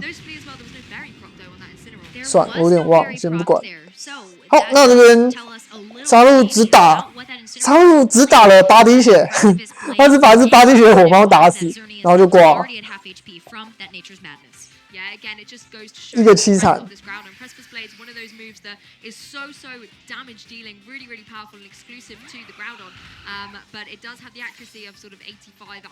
就像打到这里，对面打了一个糟糕，看起来要被马文推对了。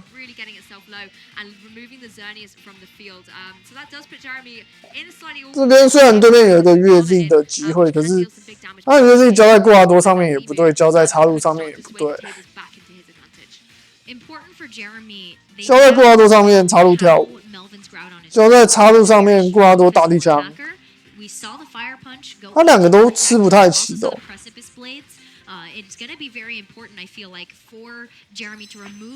好，他的选择我才会交在插入上面吗？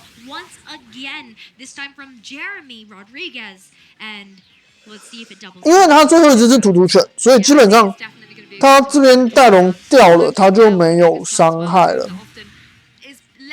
哦，交顾，想把顾围掉。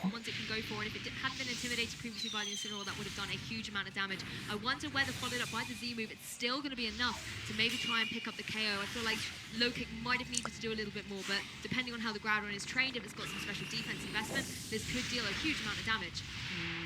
好，这个下踢加越地成功的把布拉多围掉，然后这个插入跳舞就会结束这场游戏。With that Groudon removed, and the fact that both Pokemon on Jeremy's side of the field doubled into 一点救都没有。Xerneas is getting set up for free.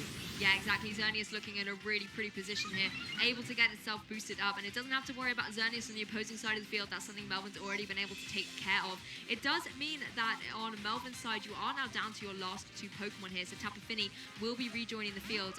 Misty Terrain will eventually be leaving us. He won't be able to get that reset up, and that's something you've got to worry about with Smeargle in the back of Pokemon. 好，这边就继续啪就会赢了。这场后半段已经，我觉得没什么好说的啦，所以我还是讲一下前半段的东西。这场部分就是第一个是对方他开场直接当奇迹不会黑雾在打，这一个我觉得这个打得不太好啦，就是他把奇迹开出来，就代表他的插入解很大几率可能在奇迹上面。然后再来是他第二个回合插入去打，跳完舞去打那个守住，那个守住导致他跳完舞一次伤害都没有做到被清掉。他这个很明显是完全没有在防奇迹的黑雾，我觉得是打的不是很好。然后而且那边场上是固拉多加奇奇，我觉得那边你是突突犬加插入，我觉得那边插入没有守住，我觉得没有守住上戴龙的必要。我觉得那边你就直接想你要广防还是跟我来，然后插入去做伤害，然后突突犬倒了之后再让戴龙出来做压制，我会觉得这样打比较好一点。No protect. It's going to take a whole Moonblast, revealing that it has a focus sash here, so it will allow Smeargle to hang on. But what is this? We're seeing something that we don't 对面的月神有我结巴代表忘记招叫什么，自我暗示想到有自我暗示哦，那事情好像变得不太一样了。哦，这边升了东西叫做回避率，事情完全不一样了。马文可能又危险了。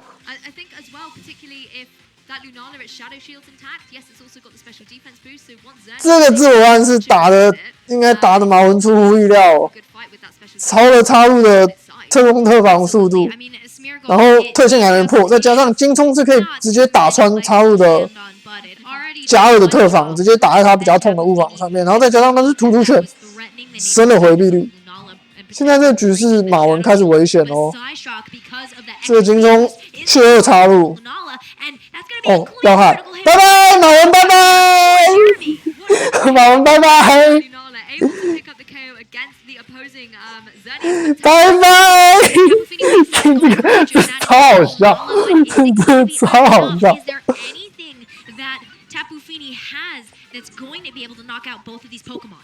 That's the thing. Tapu Fini, it needs to be packing something like, something like sometimes we see it have Scald, and that could be a way of chipping away. 不过他这边马文这边其实打砍半是出乎我意料的，我也觉得要黑不黑雾啊？黑雾会把插入也清了，黑雾好像没机会，但他打砍半好像也不是错的。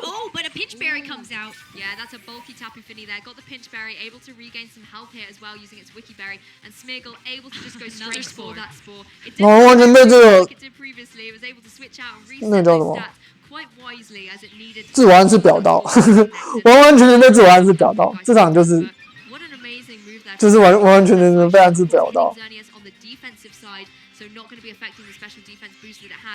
月神是打不赢跳舞的插入，可是暗示到插入的月神是打得赢跳舞的插入，因为幻象冲可以缺2插入，加2的幻象冲，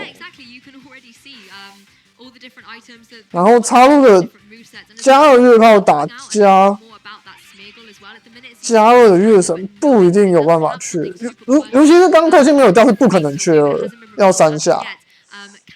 To start planning around for it a little bit more, and Jeremy takes in the end a really devastating game 1 there. Melvin though played out that first game. 马文一定觉得自己稳赢，然后莫名其妙输了。这我也觉得马文稳赢，马文前面都打得很好。Melvin knew that it was over, but hung on just a little bit to see what information he could gather going into game 2. Yeah, exactly. And Melvin, he brought loads of the right Pokemon. 前面都打很好，直到那个要害倒在插入身上。I liked as well that he brought the Groudon and having that physical variant. He wasn't scared as much of the sort of. 这场蛮好笑的。He just played it quite offensively, went for that Precipice Blades, and I think if he'd been able to hang on to his Groudon a little bit more, he would have been able to pick up some strong KOs against the. 好，我终于正式看到对方的队伍，其他之选择是插字符火猫、带龙跟突突犬，这就是没有岛神的阵型哦。So if he's able to get the Shedinja and the Tapu Fini in, able to soak it, he's going to be in a fantastic position. But you do still have to work around that Lunala. Lunala with the Ghost type is able to hit it before it gets soaked. Yeah, and the Psych Up. That was something that we don't get a chance to see too often on a Lunala, and that's why both of us were kind of caught by surprise when we saw Jeremy use that 马文可能要思考， because that I feel 对方处理插入的手段好像有一点多。有一只插字符，有一只插入可以跟你对跳，还有一只月神可以抠你。Rose in popularity a little bit, particularly around this tournament last year with Jeremy and Ashton. But then it kind of faded away because when Ashton won the tournament with the team, everyone knows it then, everyone starts preparing for it. So Psycho kind of faded away. But it's lovely to see Jeremy bringing it back here and using it so well to enable him to win out that game 1. So I wonder if he's going to try and stick with the same team or if he's maybe going to try and shake it up a little bit. But that classic combination of Smeargle and Xerneas, I think, worked really well for him. I mean, what a homage though to 2019 Latin American International Championships, right? And I think such a nice way to send off the Ultra Series format here for the 3DS. But we are ready for Game 2. And I don't know if I really expect too many switches here, except Melvin. 对啦，火猫被大龙要害也是一个点。And Jeremy now coming out with Throwback and Kingstar. 因为马文的火猫是背型，所以是有办法扛下舍身加月爆的。马文也蛮衰的，一场被要害2个。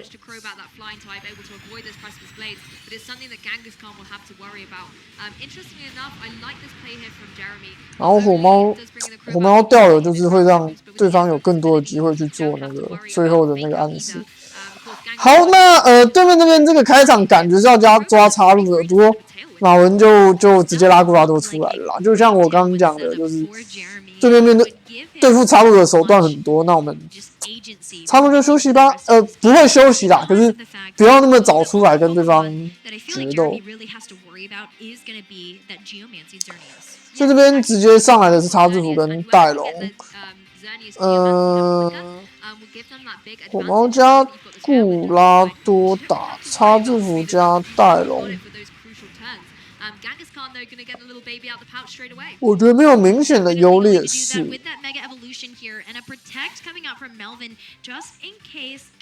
看他们怎么打吧。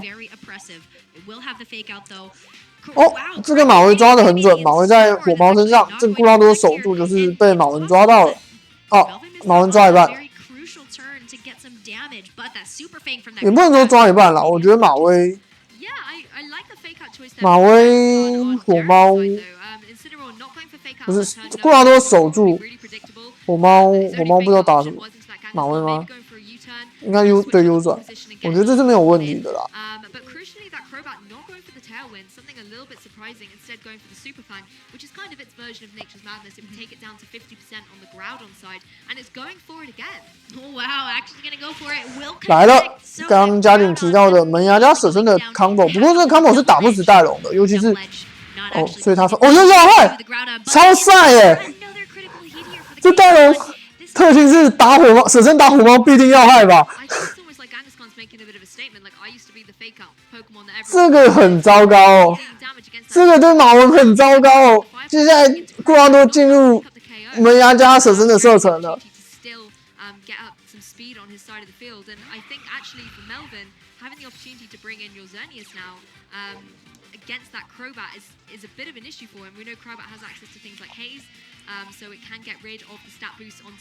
插入出来，似乎没有那么的糟糕。也不对，他这边可以把顺风开起来。这边顺风开起来，然后马文的插入如果跳舞，然后对方的插入出来就可以跳舞，甚至他可以直接去压制，就是月神出来也会比插入快，可以直接去抠插入。所以这边顺风开起来，马文的插入基本上是不能跳舞的哦。应该说很难去做跳舞的动作。这个舍猫把火猫打掉真的是很赚。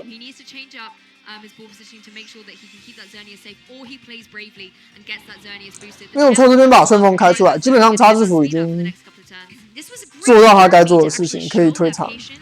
只要把顺风留着，后面就交给他的队友。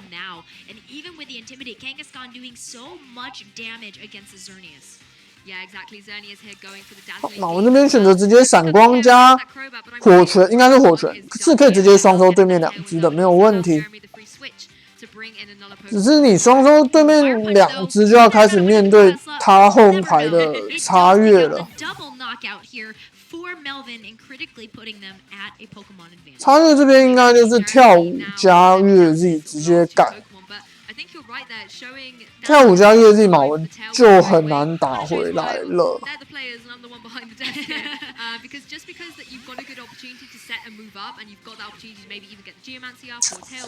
马文应该也知道他后面是插入加越神，那他这边插入选择冲，他是有什么方法可以来处理后面的插入加越神吗？我们来看一下马文有什么办法。因为正如健仔所说的，就是如果他没有办法处理插入加越神，那他就必须要跳舞。对，除非他最后一只是脱壳忍者。最后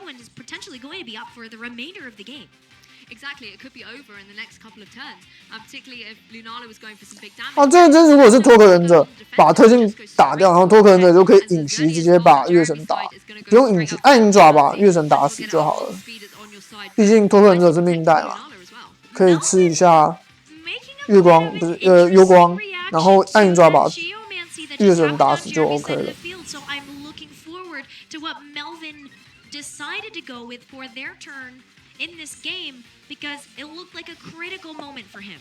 Yeah, maybe he was making some strong prediction, but his Xerneas just going for a Moonblast into the opposing Xerneas. Yes, that is going to do a decent chunk of damage and Groudon. 哇，对方这个围也围对了，哎呀，马文差一点点。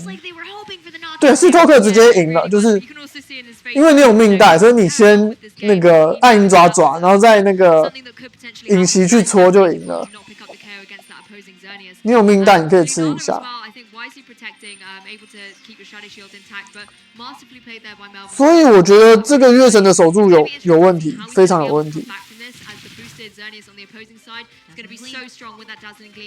He now loses his Xerneas. He does lose his Xerneas, not really giving it a chance to shine like we expect that Xerneas. 月神这个守住就是给对方的固拉多加插入维持你插入的机会，只是伤害刹那最后的一劫。吴镇目前的战绩是0胜1败，现在正在打第2轮。Side of the field as well, able to whittle away against these Pokemon. Lunala easily picking up a KO with that Moongeist Beam against Groudon, and suddenly 这样马文应该是没了。Against Melvin, you know, going into these. 哦，最后这是琪琪没救，马文被2动喽。好啦，这个2动真的是马文运气不好。他2张火猫都被要害，是真的很伤。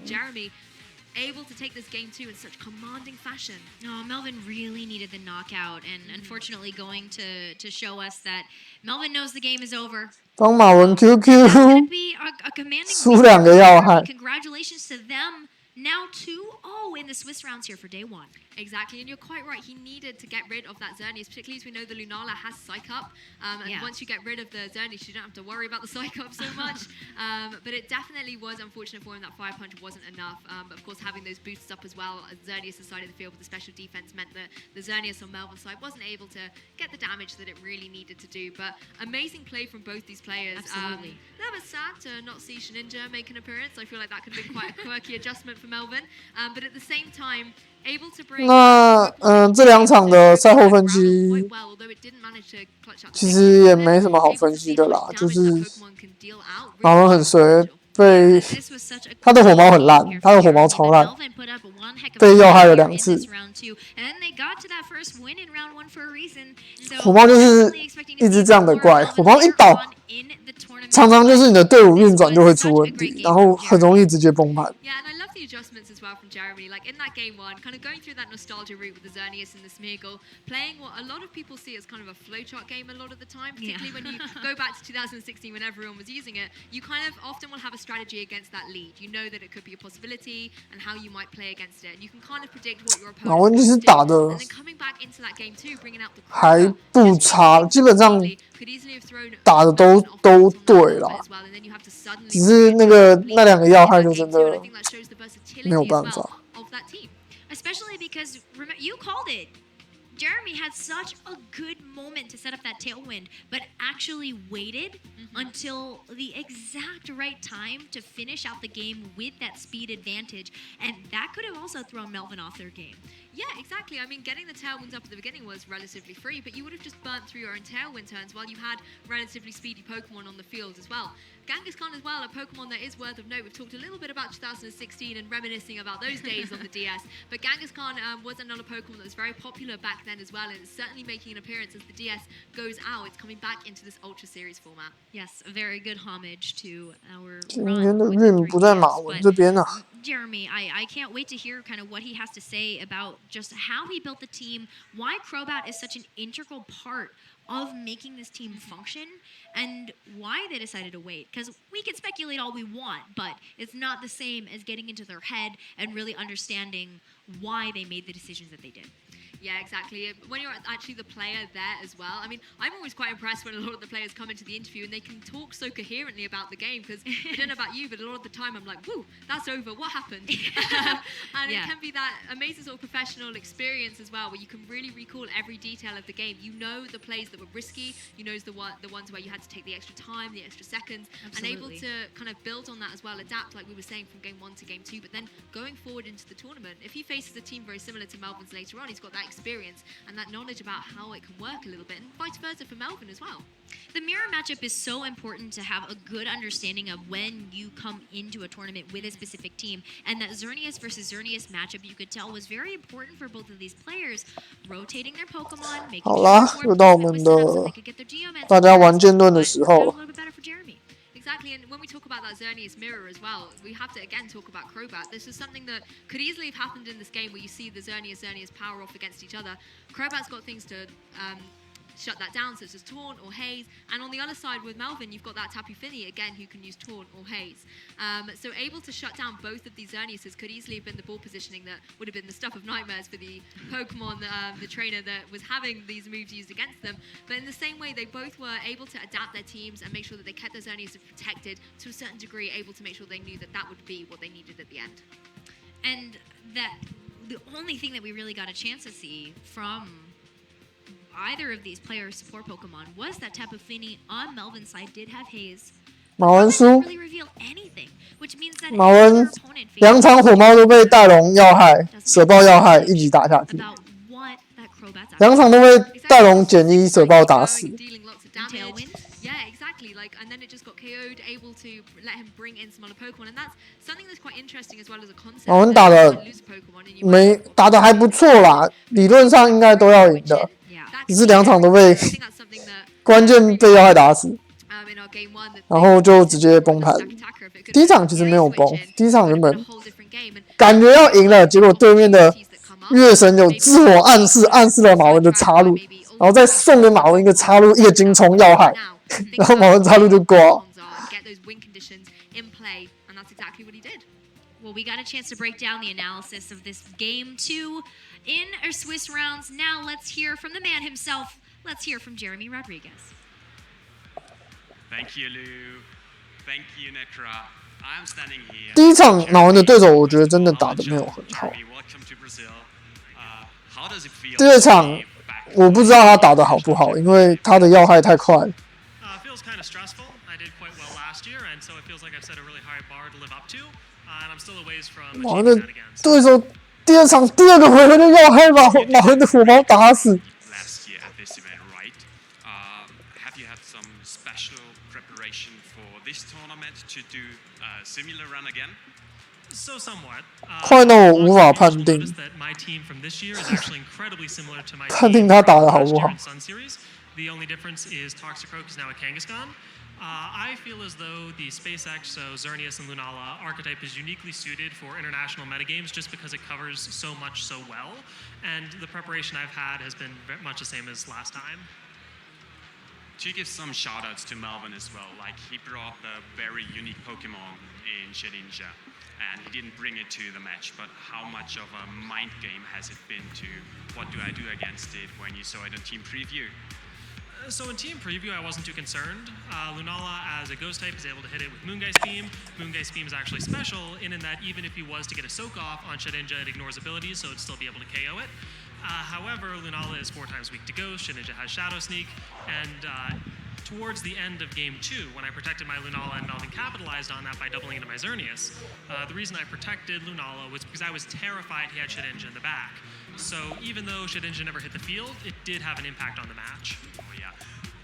So Jeremy, are there any like key turns you want to talk about that could have changed the game totally in a different favor? So there were a couple of turns. Obviously, 我们又可以闲聊，等待第3轮。应该，我觉得他们这一场应该打得还蛮快的，所以应该要等一阵子才会有第3轮。That was a game that could have gone either way, and that critical hit just ended it. I feel as though the dynamic where Misty Terrain had run out and I had Smeargle and he had a Geomancy, but I was able to psych that up, I think that was very interesting. I also think the fact that he Moonblasted into my Smeargle, presumably fearing a wide guard, was very significant. So there was just a huge amount going on in that endgame of game one. I don't really think either of us had a best play, and that was part of what made it so confusing, but yeah. One last point I want to talk about with you is like you showing Spiky Shield on Smeargle when you didn't have to give away information. Please explain the audience why exactly you did that. Like, there have been mind games in it, right? Yeah, so I just clicked Spiky Shield because I didn't want him to get a first turn wake on Finny and perhaps like get an Icy Wind KO on me. The second I clicked, I was like, I wonder if I should have done that. So there are advantages and disadvantages to letting your opponent know your movesets, especially on a Pokemon like Smeargle that can learn every single move. I didn't really regret it that much. 我很晒，晒到爆之类的吗？ Game in a game 2 or game 3, oh, is he going to go for Wide Guard, which he hasn't revealed yet? Or oh, is he going to go for another move, which he hasn't revealed yet? He has to respect Spiky Shield from the very beginning. And so that leaves the option open for me to just have Smeargle on the field and not Spiky Shield in a position where I obviously will. So I honestly think Spiky Shielding was probably not the optimal play, but it's still something that can be worked with. Well, we discussed it a lot behind the desk. Like, we were like, that was clever, like showing him and making evil information. So it's more based on real prediction than based on like guessing, speculation, right? So we really like that. And for that reason, I'm wishing you a really good run in this tournament. Good luck to you. Good luck to Melvin as well. And we are going into a short break, and then we're gonna see. 话说那个集聚旷野的集聚团体战打完之后，那个红光消失，要多久它那个红光才会再冒出来？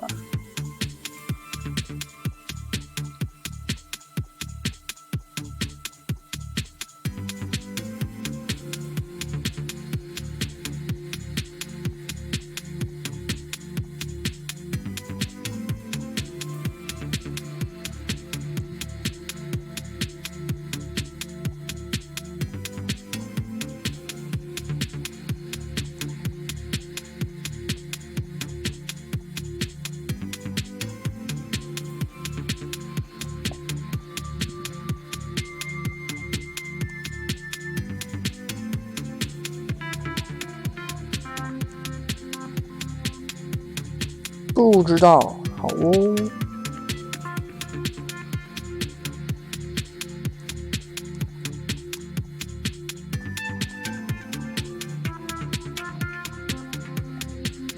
曙光，曙光。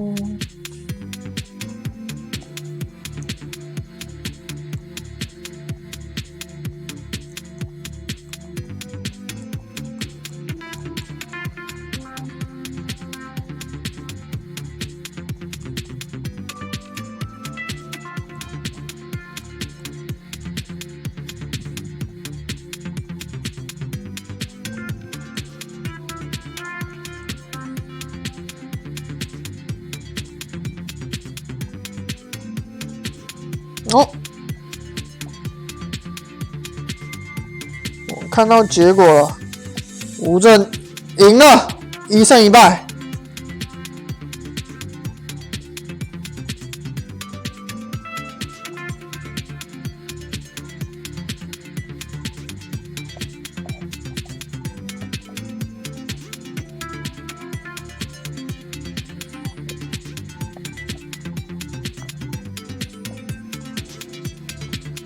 小郑加油啊！我们是你的呐喊团。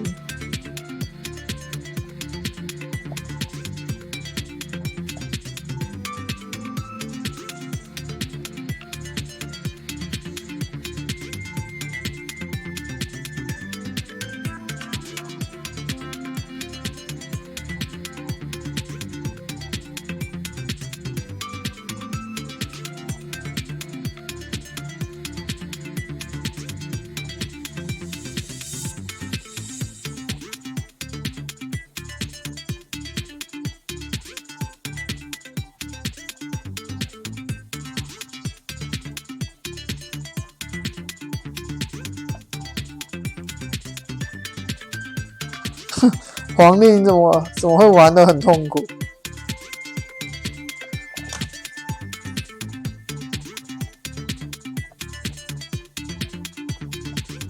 天降神兵，你也太懒了吧！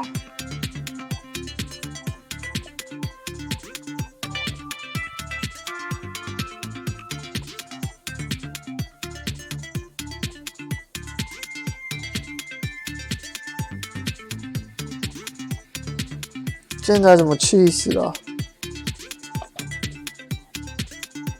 极具电灯怪不好吗？靠赛到不行。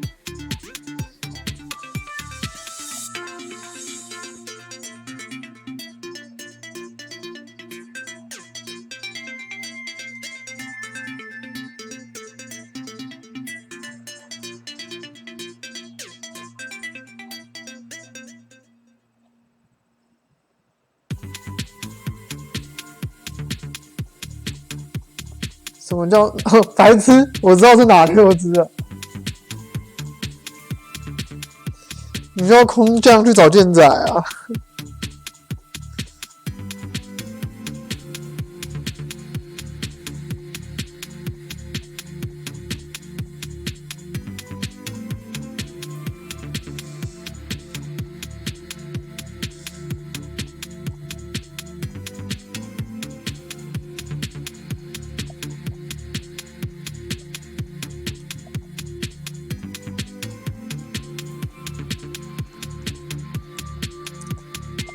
杨姐，什么叫可以爽收？不懂，求解释。是你觉得会有很多人卖2手，还是你觉得做的不错可以收？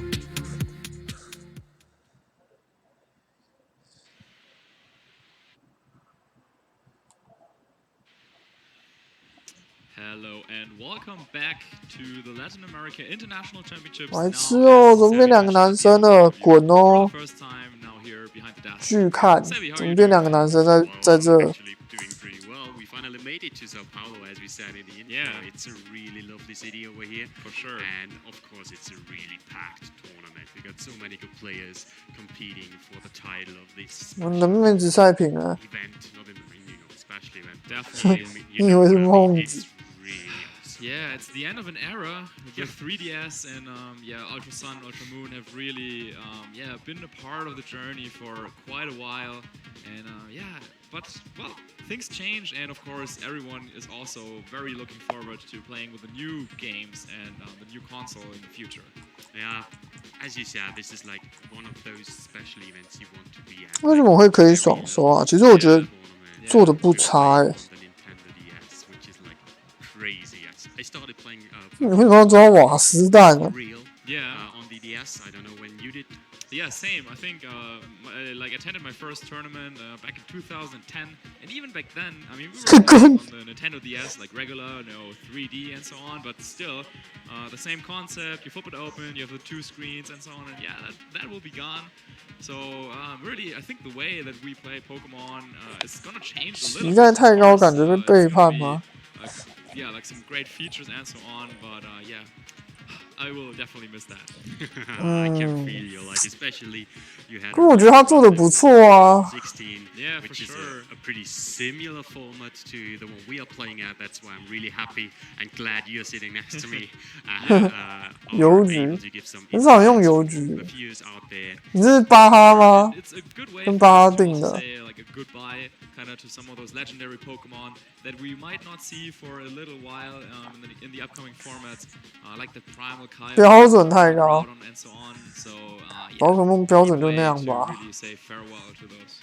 Yeah, and there's one Pokemon in particular who is 打不赢电灯怪哦 ，PC Home。 part of the Ultra series right now. It's one of those starter Pokemon from Ultra Sun and Ultra Moon. 普天同庆，抓到只瓦斯弹就普天同庆。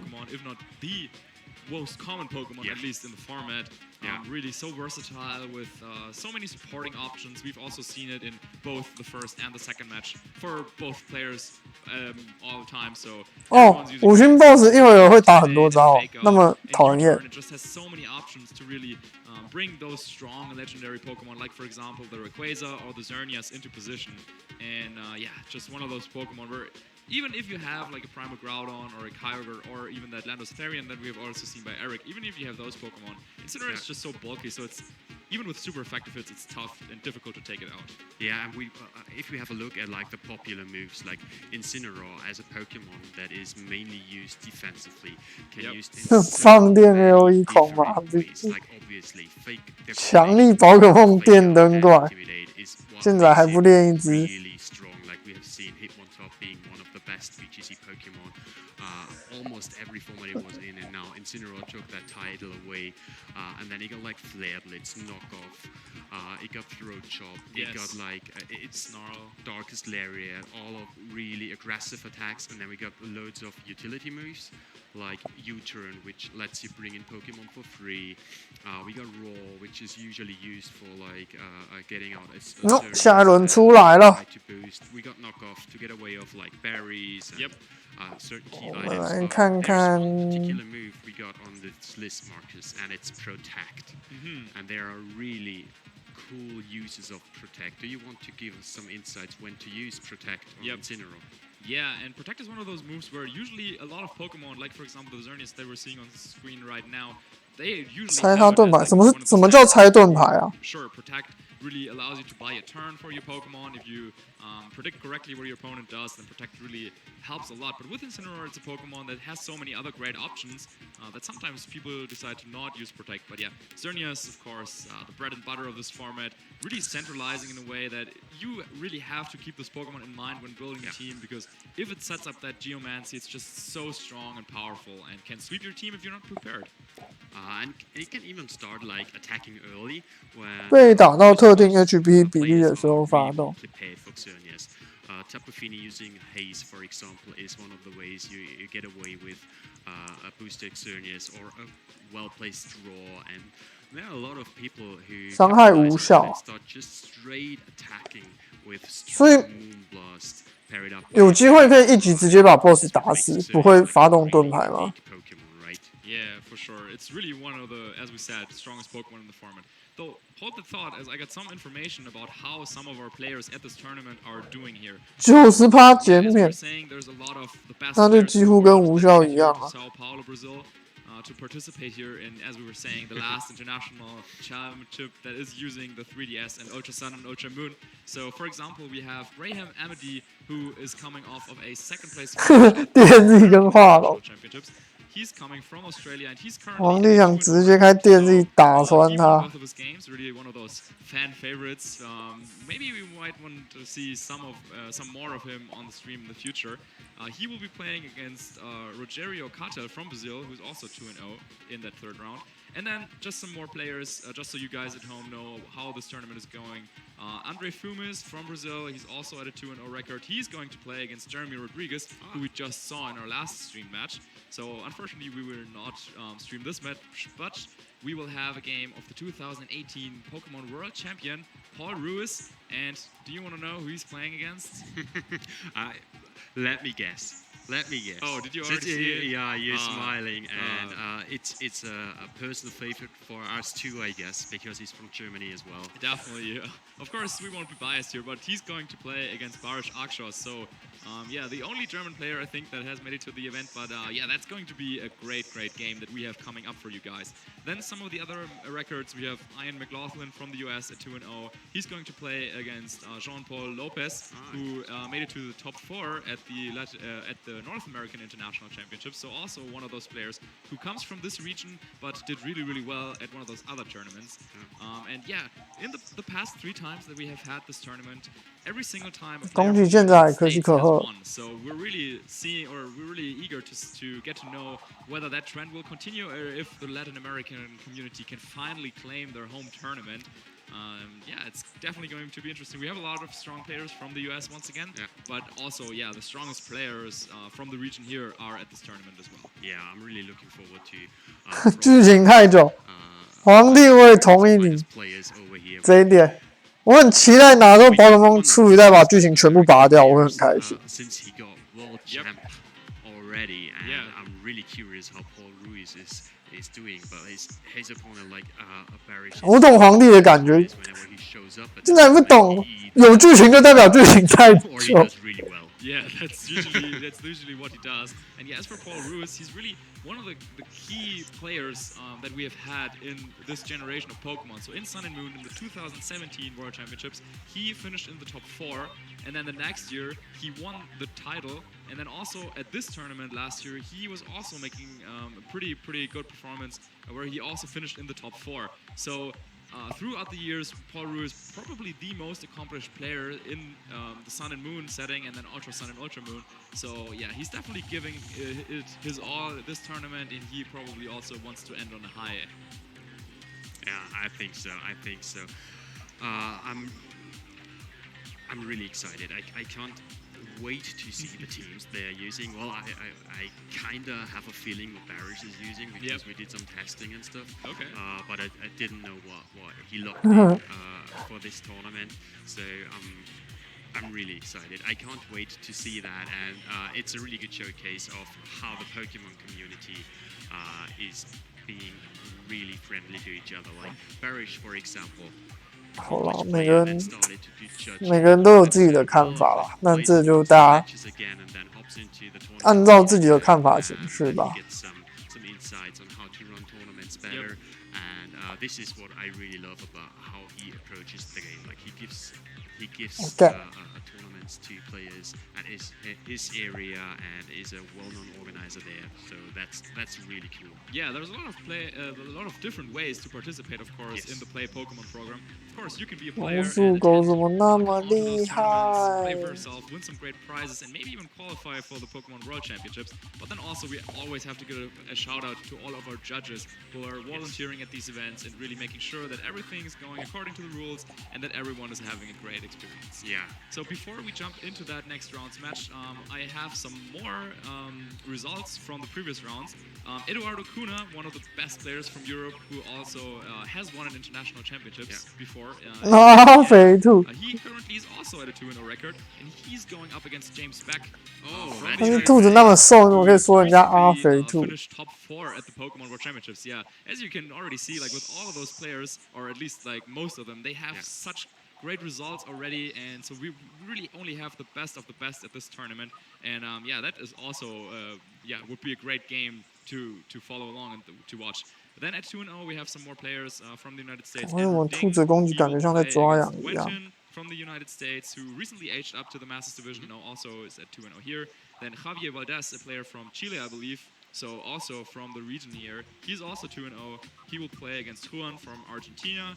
And then we have some more players that are also at the 2-0 record. So yeah, don't want to read them all out, but Eric Rios that we have seen in the first round, he also won the second round match. So there's really a lot of great games that will be coming up in the future for us.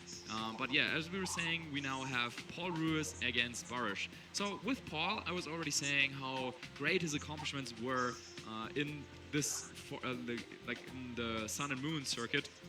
But at this year's he played there. He was the reigning champion. He of course wanted to defend it. Unfortunately, it did not go very well for him. He dropped from the tournament pretty early on. Had to suffer some unfortunate losses. And yeah, I talked to him afterwards, and he said that being the world champion was also, of course, like a dream come true, but at the same time, it was also putting a lot of pressure on him. Okay. Where it's like, yeah, you won the world championship the year before, he got top 4, so now he was really expecting a lot from himself, and he said that he also thought that his fans and the viewers at home, like his supporters, were also expecting a lot from him. So he really felt the pressure and couldn't think as freely for that tournament. Yeah. But now it's like after he was eliminated from the tournament and after a new world champion was crowned, Naoto Mitsubishi from Japan, he said that, well, now he feels free again because now he's not the reigning world champion anymore and he can just play and relax and like have fun with the game again. And you really get to show that already. So now he's at 2-0. which is definitely better than his performance at the Pokemon World Championships. And yeah, he really wants to win this title because that's one of the few tournaments that he hasn't won in his career. So yeah, it's going to be great seeing him go up against Barish. Yeah, whenever you face a former world champ, you know that he is one of the best players in the world. You certainly can't underestimate former world champs.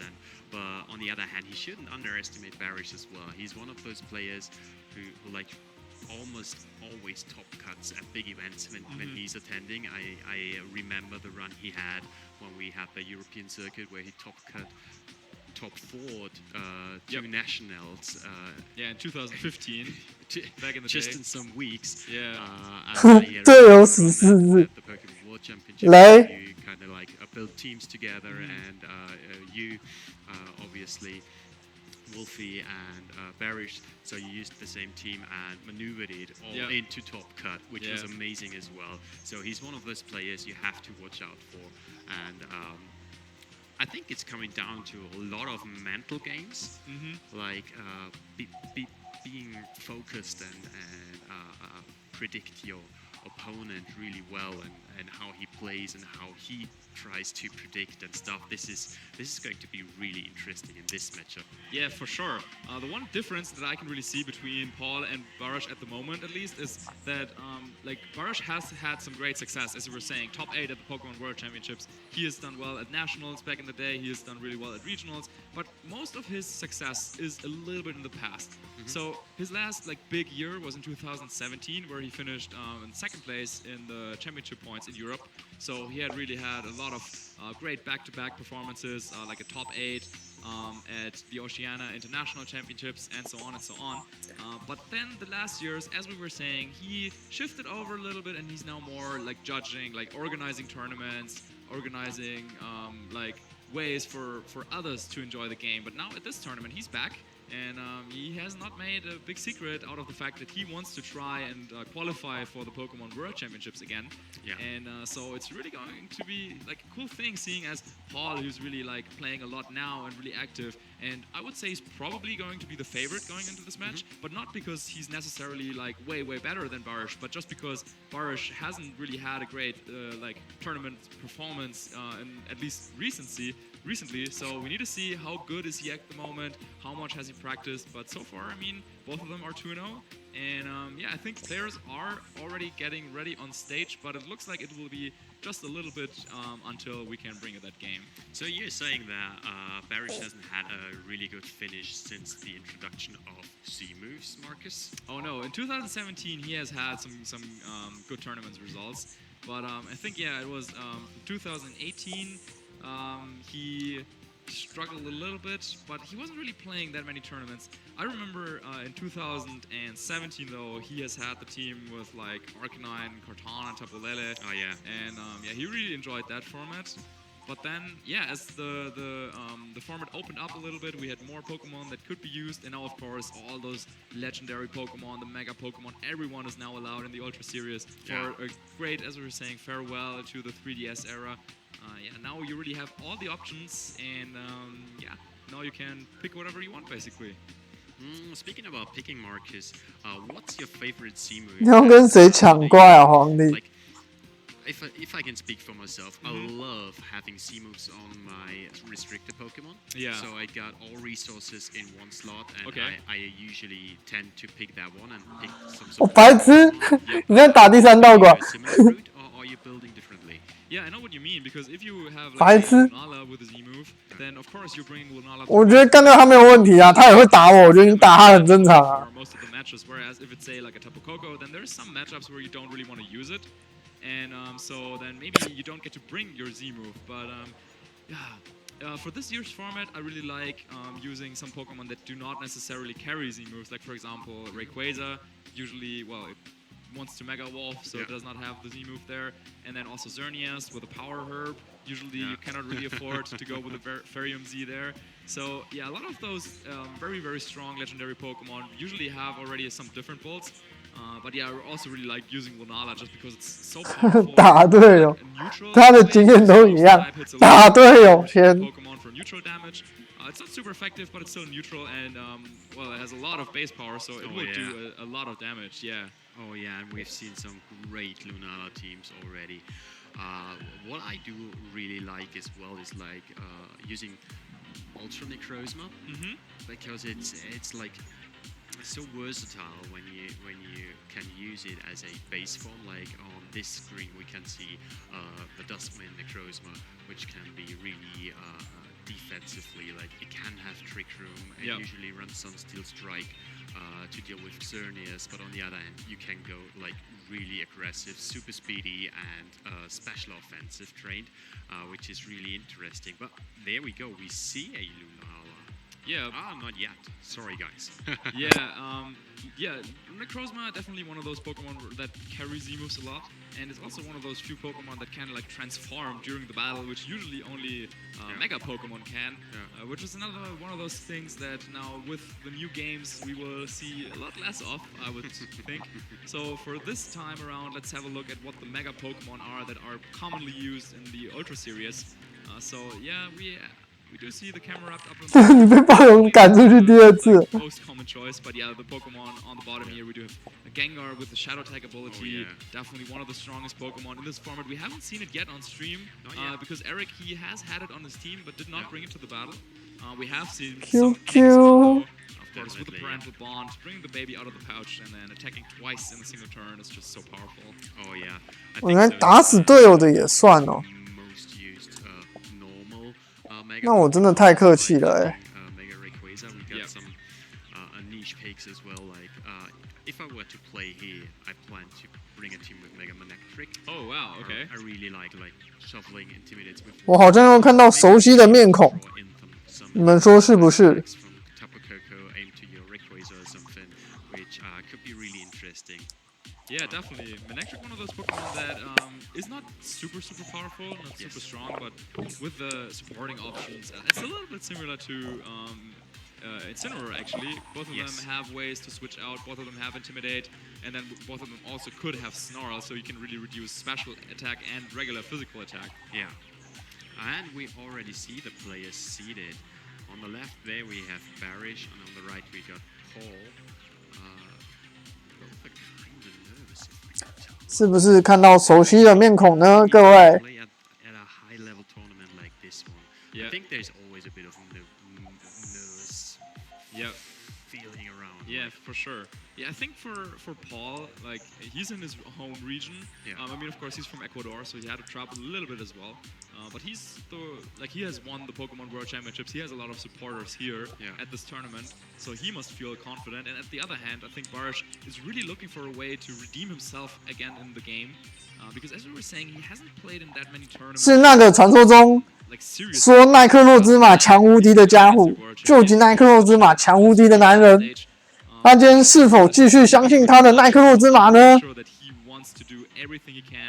In order to win the game, and once again they're trying to connect there and set up the game so everything can work out perfectly.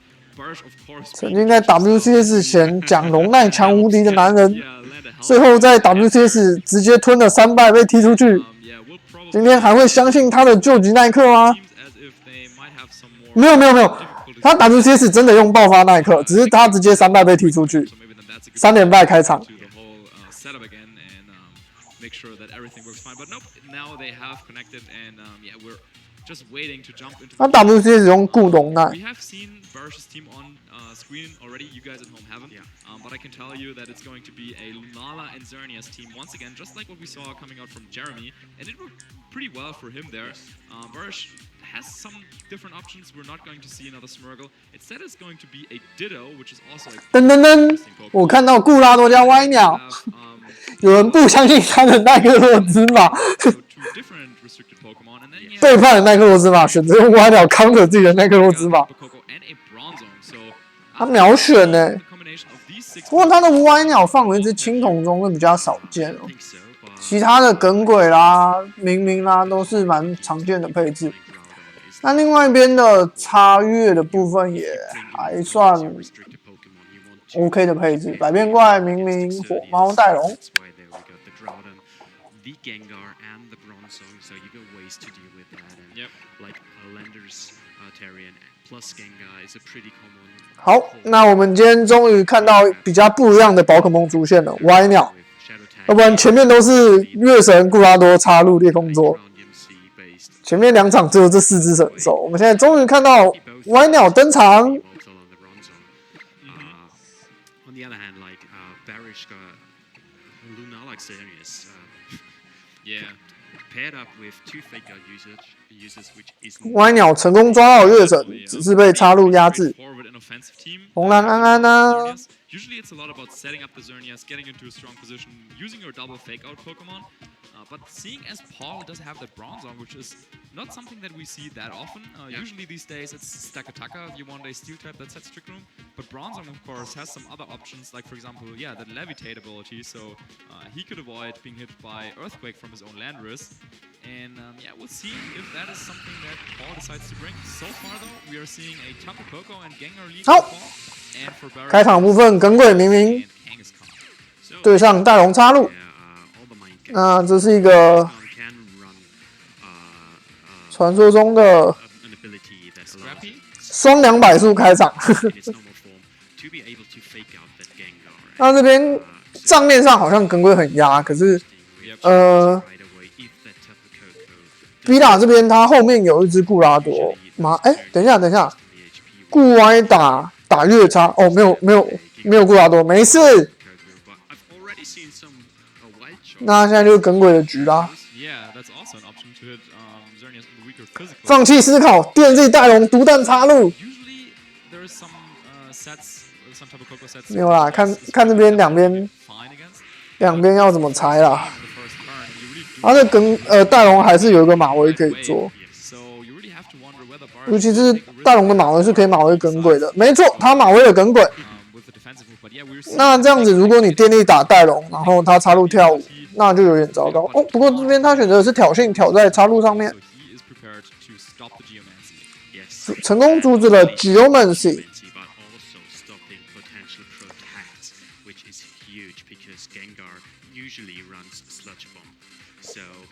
especially when you got an Evoltile to deal with Lunala. So the Xerneas is pretty much free to be taken out. 这只 Wolfie 好像没有打。Is running a Sucker Punch, which is kinda unused lately. Because Bite was the superior option, so I'm really curious what's happening next. Yeah, looks like Bird decided to leave the Xerneas. 好，那在成功踩住插入，而且挑衅了他之后，那这边就没有疑问了。 可以放置那只插入吗？这边电转哦，砍半魔血线。这边破其实打得还不错哦，那这样就确定把插入带走了。只是这边蛇爸爸明明打掉。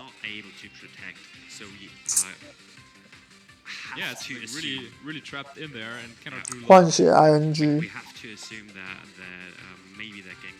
因为插入被挑衅，所以接下来这个毒弹是可以直接把插入打死，没有问题的。然后这边上来的应该是固拉多，这边破优势哦。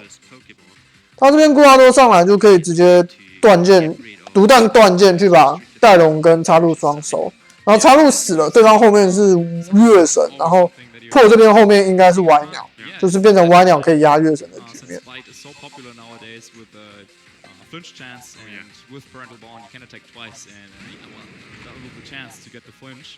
没有错，这边上来的是固拉多。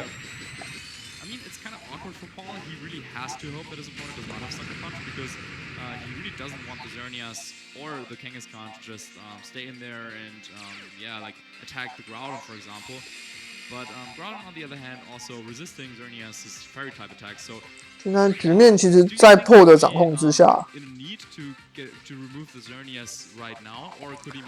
这场很漂亮的用耿鬼打出踩到他想要的东西，把整场比赛都打在他的节奏上面。这种固歪耿鬼轴的最大的理想就是依靠耿鬼固拉多去把插入处理掉，然后歪鸟去压他其他的东西。 尤其是插越这种你把插入处理掉，歪鸟会直接压爆月神的这种状况。哦，他独弹选择打带龙，这个我比较觉得有问题。他可能觉得插入不是威胁吧，因为插入打这2只都砍半，而且被挑衅。剑舞，他这边跳剑舞，我就懂为什么他这边独弹要打带龙。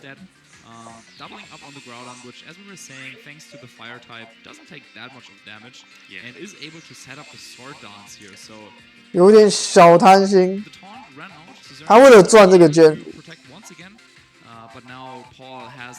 可是我觉得这有点小贪哦。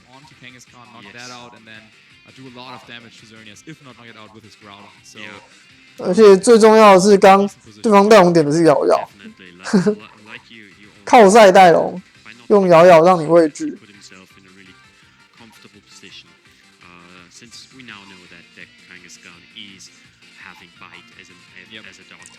那这边没有问题，就是独弹加，应该是独弹把带龙打掉，然后火拳把插入打掉。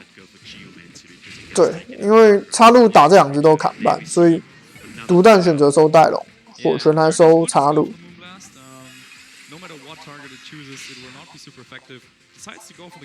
插入月炮什么都打不死啊。Even gets the special attack drop. Okay, that is certainly nice, but the fire punch will knock out Xerneas. And yeah, even though Paul Ruiz lost his Tapu Koko early on, now getting a double knockout. So very 好，最后面应该是月神加，我想一下，他有什么？他有一只百变怪，有一只火猫，就是月神加火猫吗？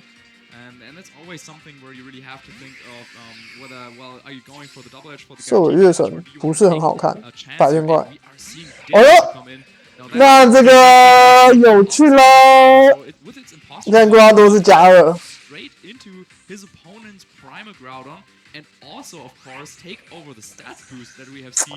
好啦，可是理论上还是打不过歪鸟啦，因为你是那个固拉多变成的百变怪，血比较少。我觉得还是打不赢后手的歪鸟。不过他这边如果直接开个顺风，月神开个顺风，好像你又可以有机会把歪鸟打掉了。现在关键可能就会在固拉多跟固拉多的抽数上面，没有错。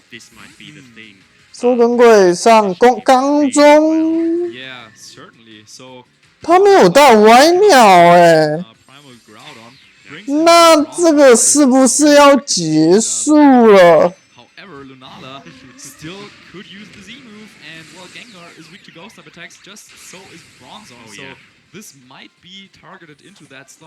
这个月镜应该没有意外，是直接往固拉多身上打，没有问题哦。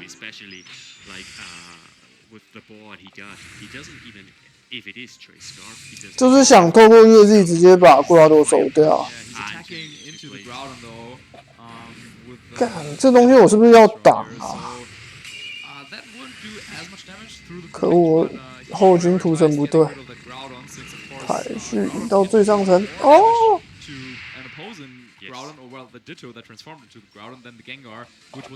算了，我觉得影片是不是整个要被锁掉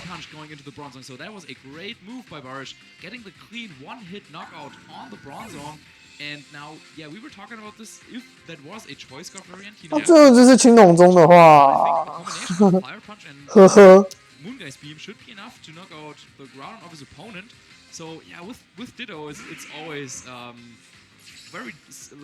不会是树尾啊，月神先动，所以不会是树尾啊。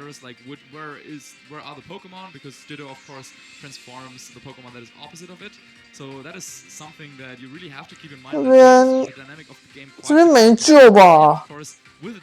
这边月神把边怪守住，然后月神暗影之光，暗影之光点掉固拉多吗？ in there for Bursch, and really goes to show how strong Ditto can really be. Oh yeah. If you follow, like Lunala moved before the ground. 直接拼影子球。没有要害，月神活着。这边暗影之光把固拉多点掉。Yes, Shadow Ball coming out from the 应该点得掉吧？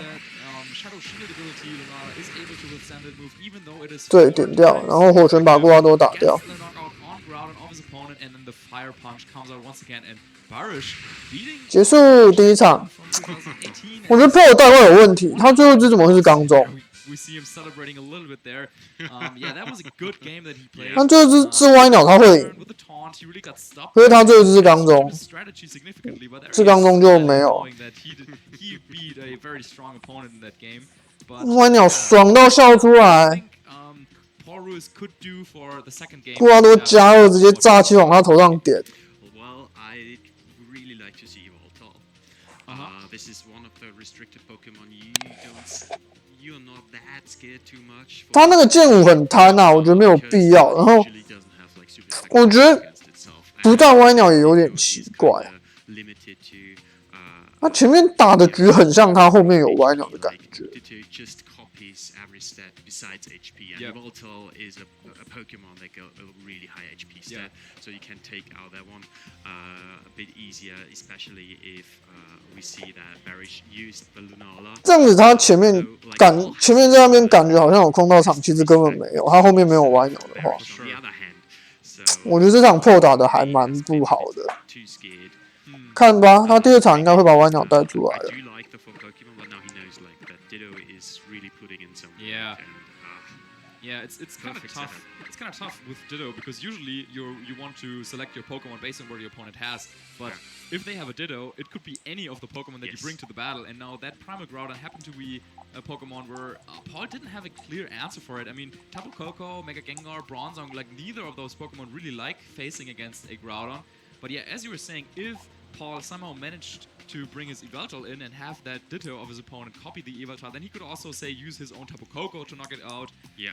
So it gives him a little bit like more options, so to say.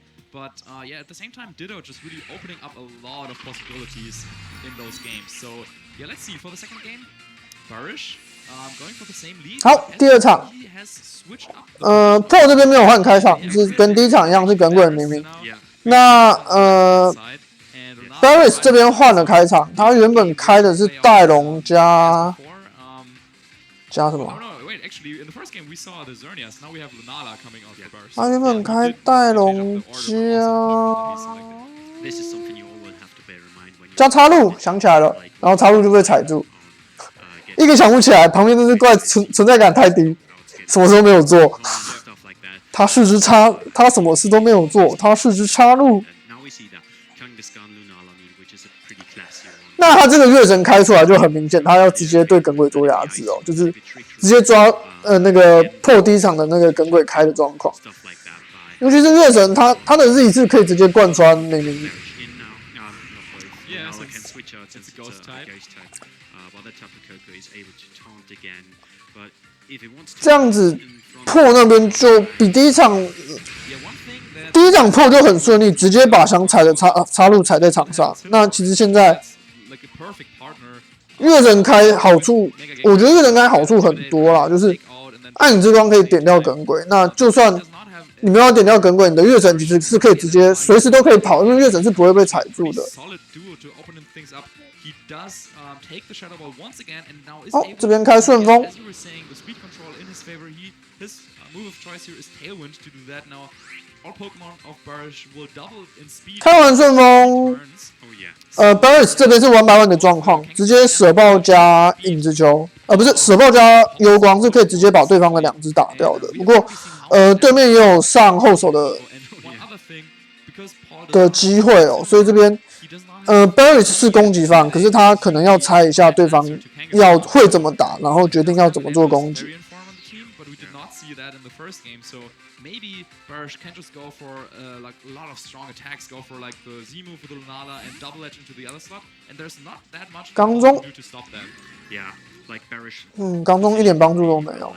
Like he took the Shadow. 刚中的帮助是可以拖一个回合， Is now in one of those positions where he can safely dish out. 他应该没有思考吧？就是舍爆打那个幽光打耿鬼， By bringing in Bronzong, he 最简单的打法。 well, he takes the double edge, right?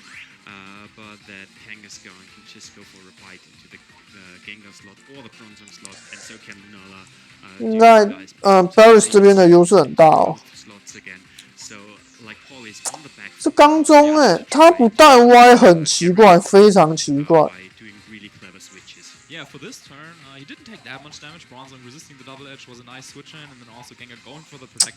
But yeah, as you were saying, Bronzong doesn't carry protect. 我自己觉得啦，So now, 就是耿鬼歪鸟的最大好处就是可以透过耿鬼直接压制茶路，让歪鸟有比较大的机会可以发挥。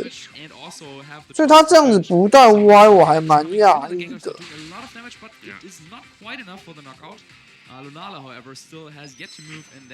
好，越地直接来，交在刚中身上，这边在顺风下，所以绝对不能让他把空间开出来，直接越地打穿他刚中。 But Bite wouldn't necessarily have taken the Bronzong, so he wanted to not get Trick Room up because he got tailball. So he's eager to get his own Lunala knocked out by Gengar. 他有明明啊，我觉得歪鸟是可以带的。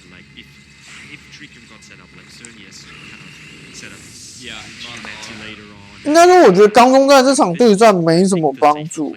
刚中太怕月神了，然后他的带龙还有摇摇，这样刚中真的很难去做到事情。强力技能摇摇，耿鬼罚站ING。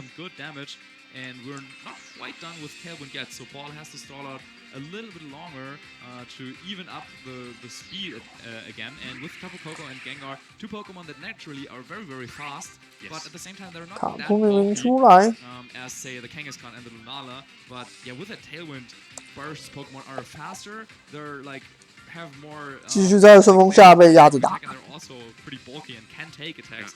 So yeah, just perfect lead. Done pretty nicely by Barish going for the Kangaskhan and Lunala lead, and looks like Paul deciding to maybe once again he did not bring his Evoltal, and yeah, Barish correctly identifying that if there is no Evoltal around, Lunala is just so. 摇摇真的是不是摇摇，带龙的摇摇真的是可怕的技能。可怕的点不是摇摇，是带龙的摇摇，要讲清楚。 百变怪出来了，变的是耿鬼。这边对方双手的机会很大，因为这是顺风的最后一个回合，所以我这边用百变怪变成耿鬼，就代表我等一下有大抽数的机会。3只245大抽数，这可能是七最爱。 7最爱200速抽数，看不懂，2只200速开。So much on that predicted double crit. So now he can lock in the Tapu Koko. The Tapu Koko just protected. Yeah.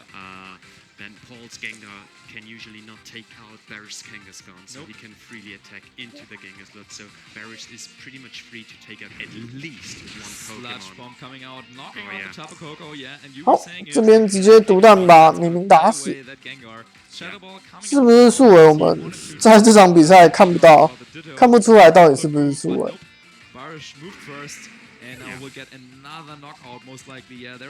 我们都极度怀疑他是素尾，可是我们看不出来他到底是不是素尾。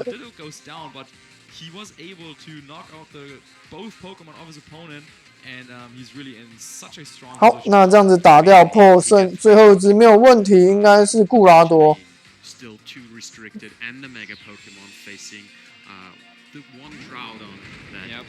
那这样基本上，固拉多一直要，虽然固拉多很强，可是1推3可能还是有一点难度，尤其是插入还是满血的状况。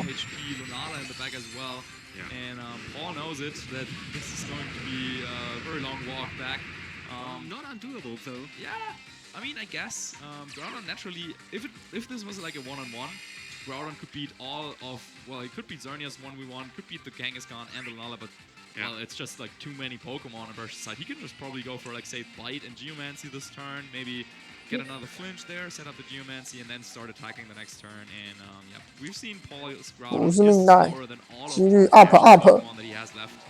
And Bursch is going for that bite once again. I really do like the move bite. 这边基本上应该挂都会被啪啪啪啪啪就打死了。跳个舞，然后打，后面还有月神的一发月光力，不是月光力，月亮也不是月亮，油光力，基本上是没有救。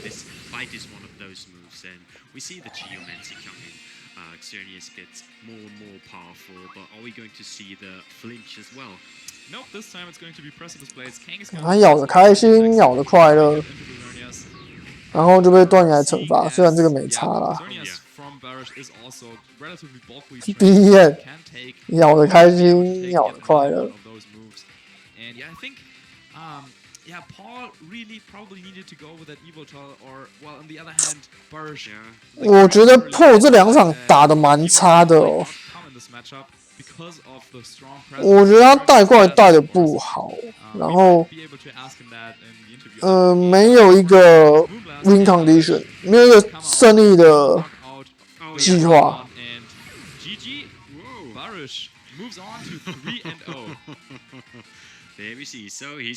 他的那只钢中非常的意义不明，这是我觉得的啦。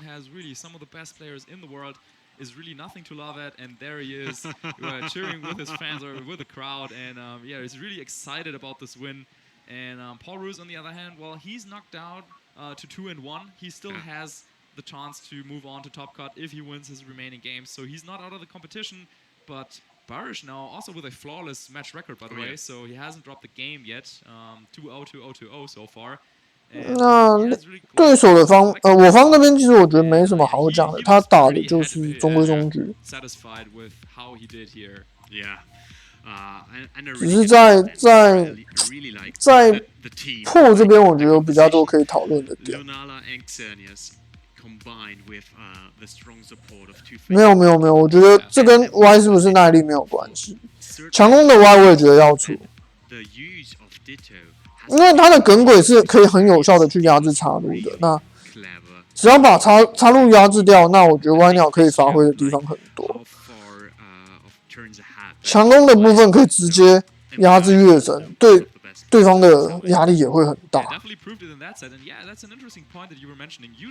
Players are really interested in looking into Ditto because of how strong Xerneas is. So if you can copy a boosted Xerneas, then all of a sudden your opponent is like, oh, well, now you also have one of those guys, and it's just so strong and can be really overwhelming. But yeah, Paul didn't have the Xerneas. Barish, on the other hand, still brought the Ditto, copied other Pokemon. He copied the Router in the first game, and then the Mega Gengar in the second game. In both, 我比较倾向现在的打法，耿鬼固后面歪鸟加明明，我会加明明。Being able to kind of like choose which Pokemon Barish wanted the Ditto to transform into, like where on which side and at what point in the battle he wanted it to join. And yeah, really, he had Paul's numbers. Like he predicted that double protect. He was always just one step ahead. Even when we were saying, "Oh, Paul," 我觉得这样打会比带那只不知道来干嘛的钢中好打。Yeah, really nicely done there by Barish. 但是钢中一个没有意义啊，你的队伍是耿鬼加他带耿鬼加明明，那你的钢中不太可能拿来开空间呢。那他是怎么样？就单纯只是想用螺旋球打插入吗？这样意义也没有很大，然后被月神压着。If you see Kangaskhan and Xerneas lead, it's just so hard to be like, oh yeah, there's not going to be a Xerneas for the second game, so I'll go with my Dark-type Pokemon, because, well, if you guess incorrectly, then the game can be very, very short. Yeah. So Paul stuck to his plan, but Barish, even though he won the first game, he adapted, which is also not something that a lot of players do. Sometimes you're just like, well, I won the game, so why should I change up anything? Barish identifying, okay, I won the game, but it was kind of close. He got that. 霍格华兹是怎么样 ？Some other things happen, I might lose. So instead of just going with the same lead again, he switches things up. 认真就是我自己也有玩过，虽然我玩的是盖歪耿鬼，可是我自己的感觉就是有耿鬼在，歪鸟真的不用怕插入。耿鬼给插入的压力太大，因为你插入只要一上场被耿鬼踩住是下不了台的，会直接被耿鬼压着打到死。Thank you so much. I'm here with the winner of the round 3 Swiss match of 而且 VGC Bearish. 对他的 Coco 还有挑衅，他真的没有那么怕插入。 Coco looked like it had you on the ropes for a little bit, but talk about 然后他就这样不带歪鸟，我觉得他这个带怪很有问题。他这个带怪感觉是没做什么练习的带怪，就是平常很少练打插入对局，所以不知道他的歪鸟是可以在插入对局上的。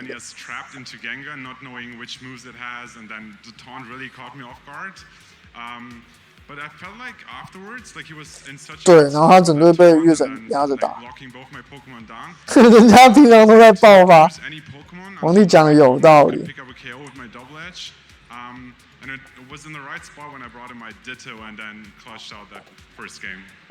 What about Kangaskhan? Kangaskhan was a key Pokemon for you in 2016. How come you decided to bring it back for 2020? Well, Kangaskhan is one of my favorite Pokemon. It helped me achieving great results in 2015. Not so much in 16, but I was a little bit sad when it got nerfed and it wasn't as strong anymore. But it can still do its job with fake out pressure and then Scrappy, of course, helping with the Gengar. 哦，吴震第3场赢了，2胜1败，优秀。 It helped me out this time. Definitely helped you out. Now you're 3-0 in Swiss rounds, and this particular competition is important to you because the casters have mentioned that it's been a while since we've seen you in Top Cut. Maybe 2017 is the last time that we got a chance to see you take the big stage. So what would a win here mean for you? I mean, this is a very special tournament for me. People who are following me have probably noticed that I stepped back from playing. It was very special to play Paul Ruiz because I feel like playing-wise, he's a different generation, not age-wise, but from the peaks of our competition and results. So when I stopped competing in 2017 or like stepped down a little bit, he had his best results at Worlds with the top 4 and the World Championship, of course. So I mean, let's put it this way. 挑战暴鲤龙5次之后，光柱刷新了。你的5次是输了5次吗？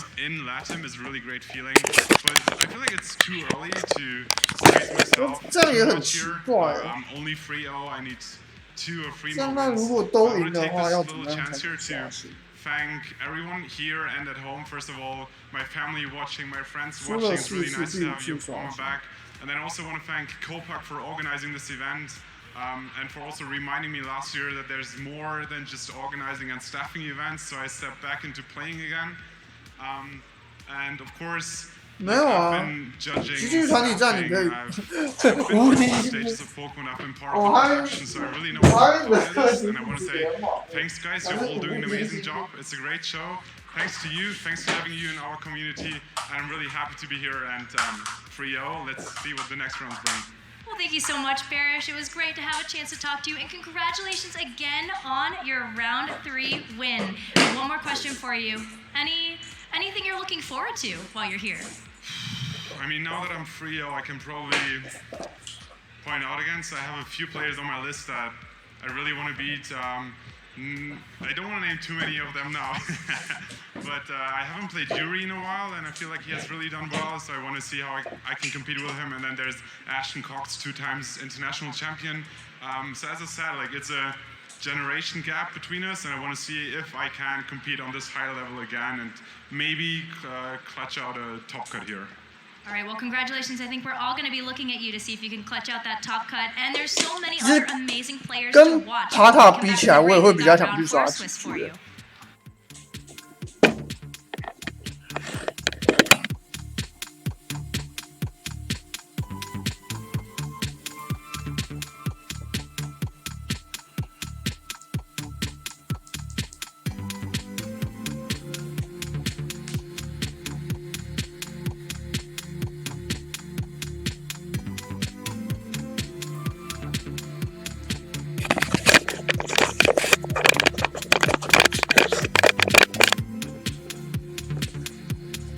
下一场大概是几点？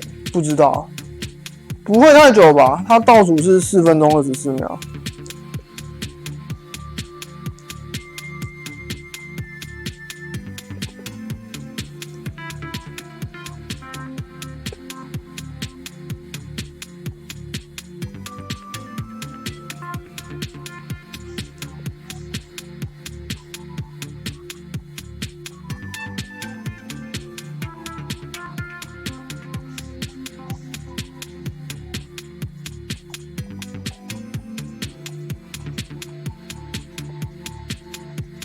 光速2动也有可能呢，要一些时间啊，不知道，反正久也不会太，我觉得久也不会太久，10分钟、20分钟吧。那他有看过大比赛会放饭的。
马会在打拳哦。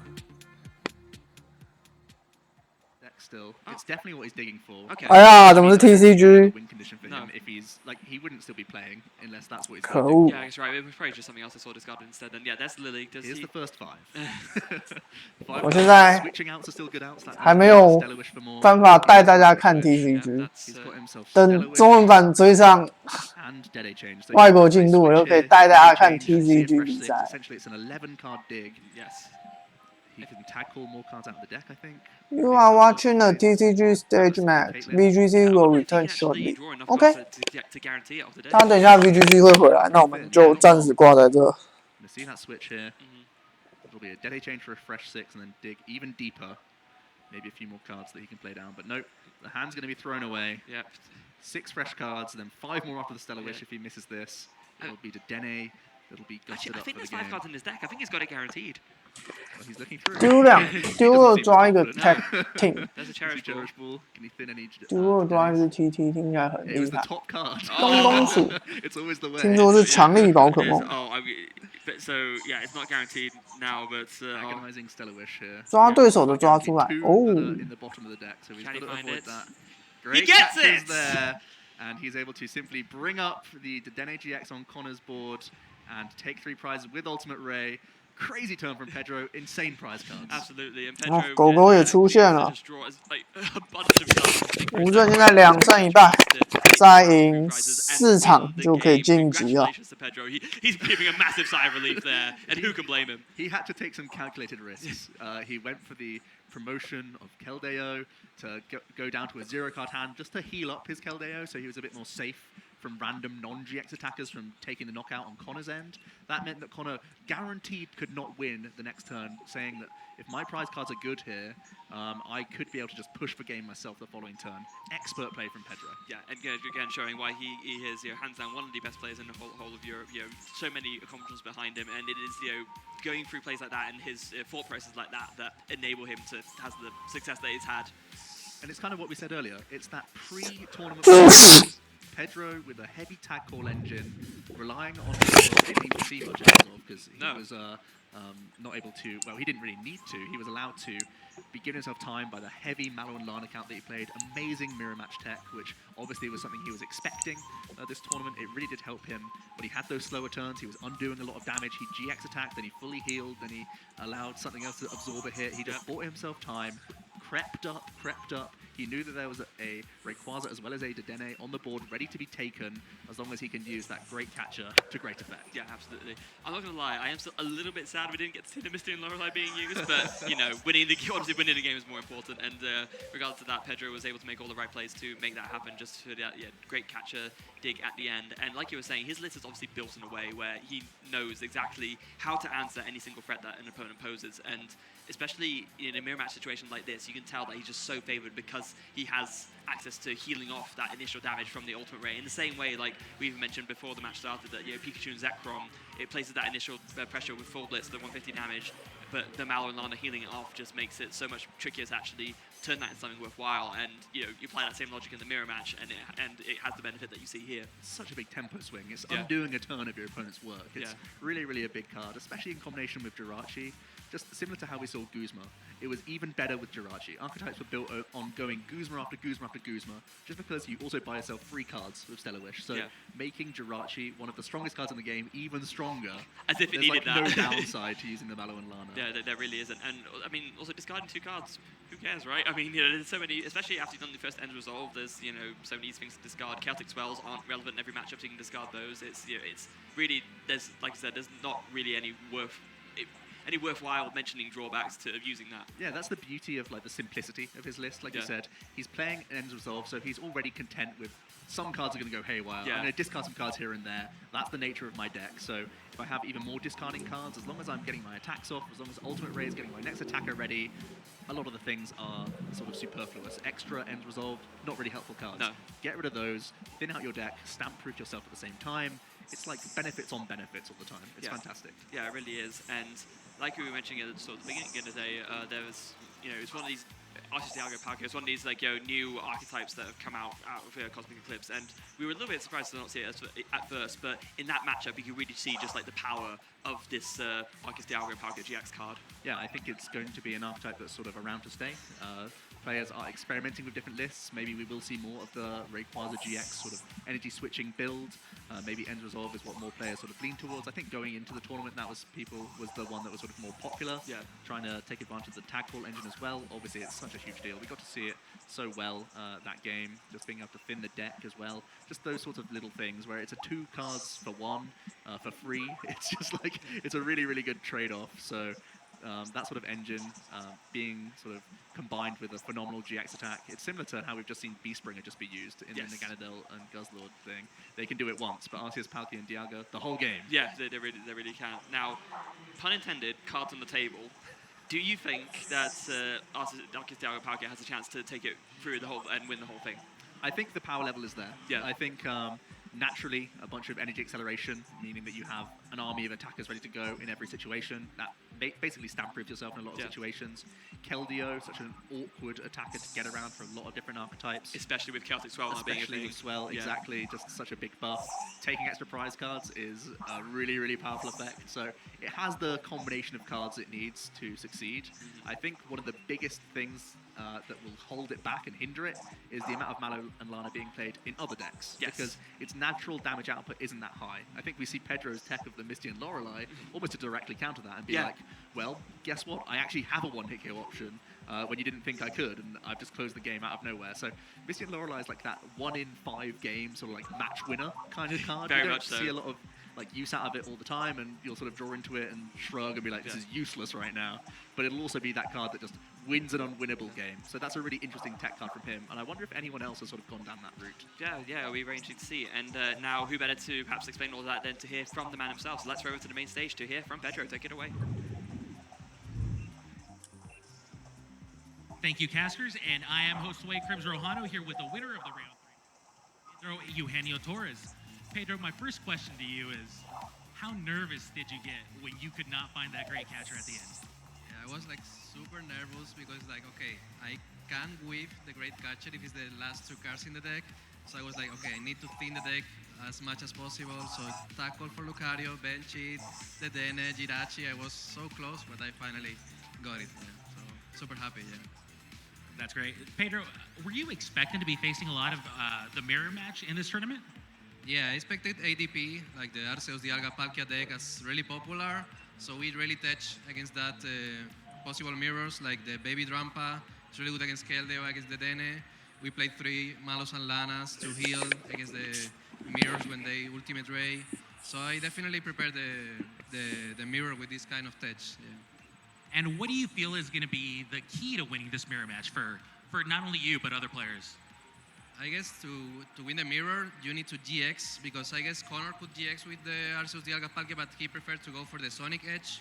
That puts a lot of pressure in my side, but I guess in the long game, the mid and late game, GX with Arceus, and then try to catch his Dedenne or whatever is the best way to win the matchup. Thank you. I have one final question for you, and it's, you've seen a lot of success at the biggest stages in this game, consistent success. What do you attribute that reason for? I guess the focus on the game is really important. I work so much, like training, reading articles, playing with my friends, or in TCG Online, for example. So I guess this is like another work that you hard train, right, to get your what do you want. So when you have a really good work on this kind of stuff, you definitely have a like success if you continue training on. Yeah. Well, thank you, Pedro, for that interview, and thank you for showing us an amazing match, and best of luck in the future of this tournament. And we're going to be taking a break. We'll be back with round 4 action in just a few minutes.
now we're back. So, welcome back, guys, to the Latin America International Championships of the 2020 season. So, the very last time that we will play on the very big stage with the 3DS here with Ultra Sun and Ultra Moon.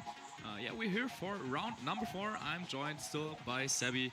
How are you doing, man? Thank you, I'm doing real well. We already got some awesome matches on the stream. Like, I'm still a little bit hyped about the last one we've seen, but I'm even more hyped about the next one we're going to see. But before we tell you who we're going to play, we're going to have some standings for you guys. Like, if you're interested in how your favorite player is doing, we're going to go through that really quickly. Yeah, we only have 11 players now that are undefeated, but spoilers alert, we will show you a match of 2 players that have actually already lost a game. Yeah. So we will be showing off the match between Ashton Cox from the United States and Yuya Tada from Australia. So those 2 players are at a 2-1 record right now, which means that 1 more loss and they are out of contention for top cut.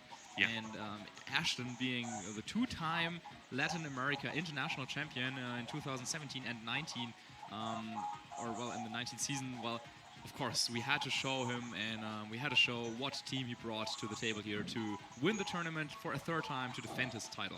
Yeah, especially with, like, you're not out of the tournament at the point where you just lost 1 match. Like, basically, when you keep on winning the other matches, you can still make it into top cut and still win this tournament. But there are some players not defeated yet, like Jeremy Rodriguez and Eric Rios are sitting on table 1, both 3-0. Barish, who we had on stream the last round, is facing Rogério Catel from Brazil, actually. Yep, also 3-0. And then we have James Beck against Cesar Reyes. John Paul Lopez is playing against Andres Samayoa. Andrew Ding is playing against Javier Valdez. And then Marco Silva from Italy is also undefeated, but he will be down paired. Well, his opponent, Kevin, from Malaysia, I think, is 2-1. So those are the 11 players that are undefeated, and there on screen we have them. Yuya and Ashton, both of them have already taken a loss. Yes. And both of them are kind of facing elimination. I mean, of course, you can still play on. Maybe you sneak into top 16. You still can get some prizes, some championship points. But whoever loses this encounter is out of the contention of top cut. And whoever loses here will not win this tournament. So a very big round for both of these players. Yeah, definitely. And I think both players know each other. Like, they know, okay, I have to respect my opponent because both are really accomplished players, well-known players. Especially Ashton is more known in this area of the world. Like, Yuya Tada might not be that well known for European, American, and Latin American players. Yes. But he's pretty big in Asia as well. Definitely. He already competed in some Western tournaments as well. He finished in the top 16, I believe, at the Berlin International Championships, which was using the same format, the Ultra format. There he was using a team of Rayquaza and Xerneas, and he was kind of a little bit famous for that team. So let's see if he decided to bring that combination again. And then also in the 2016 format, he had a big success at a Japanese tournament where he won like a big grassroots tournament. So he's definitely been around. He's used to playing with some of these restricted legendary Pokemon. And yeah, he'll be representing Australia here. Oh yeah, and I really love how that we got Ashton on stream. He's one of my favorite players since I like his playstyle a lot. He used to run really creative teams with really niche picks. But now we hop into team preview and we see that it actually kind of looks pretty standardish, right? Well, yeah, we have, I think, the same 6 Pokemon that Jeremy Rodriguez has already shown on stream, just like last year at the very same tournament, where both of them, they're really good friends and practicing together a lot, where both of them decided to bring the Xerneas and Lunala archetype.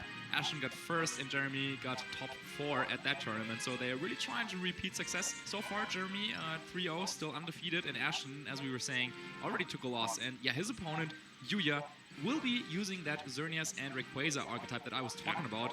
Something that has, it fell a little bit out of fashion, is not that used that often anymore. But he changed 1 slot up compared to what he has used at previous tournaments. Now he's using a Kangaskhan instead of what was a Talonflame before. So switching things up a little bit, a second option for a Mega Pokemon besides that Rayquaza. Yeah. And Kangaskhan really one of the best counters to Lunala, so yeah, that might be a good opportunity for Yuya to bring that Kangaskhan into the battle right here. Well, he switches up like the modes of his team a lot, because with bringing Kangaskhan, you usually tend to leave that Rayquaza at home on the bench, and you can go for Xerneas supported by a double fake out from Incineroar and Kangaskhan and an Amoonguss that redirects attacks and puts some Pokemon to sleep. So he got like really different modes, but so does Ashton. He got like 3 fake out users supporting both the strong attacking and speed controlling Lunala, and of course then the Xerneas, who wants to position itself to get Geomancy up. Yeah, I would say both of these teams really focus a lot on setting up the Xerneas, but both of them have like a little bit of a different approach. So on the one hand, as we were saying, the Amoonguss, like pretty bulky, can put Pokemon to sleep. That is what Yuya is using. And then on the other side, Ashton is using that Smeargle, which we have seen carry the Focus Sash oftentimes. Yeah. It also has the option to draw away the attention with Follow Me or put things to sleep with, say, a Spore. Yeah. However, is a lot more fragile. And at the same time, both of them have a Kangaskhan for that Fake Out pressure. Both of them have Incineroar for Fake Out and Intimidate. But then, of course, the restricted Pokemon is a little bit different. So let's see here. Ashton opening things up with Crobat and Lunala, going for a Tailwind with a Crobat straight away after taking a Fake Out from the regular Kangaskhan on Yuya's side. And Moonblast just coming out into the Lunala, no Geomancy whatsoever, seeing as he's facing down against a Crobat, a Pokemon that very, very often carries Haze, which is a very strong answer to Xerneas. So yeah, Yuya does not go for the Geomancy. Instead, he just goes for a lot of damage, and after the Fake Out broke the Shadow Shield, that actually did a decent chunk to the Lunala. And it dropped the special attack. So speaking about Haze, sometimes you now that we got the speed control set up by Crobat, Haze might be an option to get the special attack by Lunala back again. Yep. And start firing off strong C moves, maybe into the Xerneas slot, which is now a Incineroar. Yeah, nice switch there by Yuya, knowing that he already has Kangaskhan on the board. So, well, Ghost type attacks won't do anything there. And then at the same time, focusing down on the Incineroar also won't really do too much damage. So, yeah, Yuya just preparing nicely to stall out these turns of Tailwind. Of course, Crobat could go for something like a Super Fang to do some damage, but it's also not a Pokemon that really goes for KOs, you know? So Ashton has to find a way to make use of his Tailwind turns. And yeah, goes for the first Super Fang, will do 50% to that Kangaskhan. Really cleverly played. He expected that Incineroar to come in. Just goes for the safe Super Fang to get that Kangaskhan half lowered, and even more by the recoil damage that it takes from Double Edge. That Crobat is now on the field, still cannot be faked out, but it might be in range for a KO by fake out. Yeah, I mean, you can fake it out, it just doesn't, with inner focus, it prevents the flinch, but the damage, of course, not prevented. So yeah, that's something that's sometimes a little cheeky because you do not expect it, but it is a way to knock out Crobat before it moves. Yeah. So yeah, Ashton has to know his damage calculations there. He might even want to switch in his own Incineroar for a round of Intimidate there to really lower the damage output of both Incineroar and Kangaskhan of his opponent. Instead, we are seeing the Crobat switching out into his own Kangaskhan. Yeah, this is a really clever shuffle again. Like, we don't see a fake out, but straight away a side shock to take out the Kangaskhan. Yep. But on the other hand, he switches in his Kangaskhan to have the fake out pressure the next turn. Yeah. But so goes Yuya Tada for the infamous U-turn on Incineroar to switch it back on his bench and being able to bring it in and intimidate the Kangaskhan on Ashton's side once again, and having the fake out pressure maybe next to the Xerneas. Yeah, that was actually a pretty important U-turn. Had Yuya gone for the fake out there, then that would also have meant that Incineroar could not switch in the next turn, and therefore Kangaskhan would have been safe for a turn to go for a fake out, and it would have made sure that there was no Intimidate coming Ashton's way. So Yuya with the U-turn, really now able to, as we were saying, just reshuffle his board a little bit. Now brings in the Incineroar yet again, another round of Intimidate, and has the fake out pressure that Ashton has to respect. So yeah, it would be an opportunity for you to try and set up the Geomancy. We still have the Crobat in the back, but once Tailwind runs out, of course, the boosted Xerneas would be outspeeding Crobat, and since it is already damaged Xerneas would be able to knock it right out. So a very dangerous position for Ashton, because if you give the Xerneas just one single turn, the game can be over pretty quickly. Yeah, and his Kangaskhan is intimidated. Lunala still got a special attack drop, so his offensive pressure is not that high at the moment. Yeah. That's why he switches out his Lunala for a Crobat, trying to make use of a better board position, but so does Yuya Tada by switching out his Incineroar. Yeah, I think he wants to go for the fake out on the Xerneas to make sure that there's no Geomancy coming out this turn. But Yuya kind of already changing up his board once again, bringing in the Amoonguss for potential like Rage Powder in the future. Of course, it doesn't affect Haze because that's hitting everyone on the field regardless whether there's like Rage Powder or whatever. But fake out going into the Protect and Yuya not going to try and like gamble for like to set up Geomancy in case Ashen did not go for the fake out. Yeah. But now once again, Yuya, Xerneas, I mean, it's not in a good position to go for the Geomancy, but it's in a decent position to maybe knock out the Crobat right away. So that's also something you have to keep in mind. Now that Crobat is so low, and yeah, even though Yuya has lost his Kangaskhan, doing so much damage to the Crobat was definitely worth it in my opinion, because only a healthy Crobat is a good counter to Xerneas. Yeah. So, yeah, what do you think we're going to see this turn?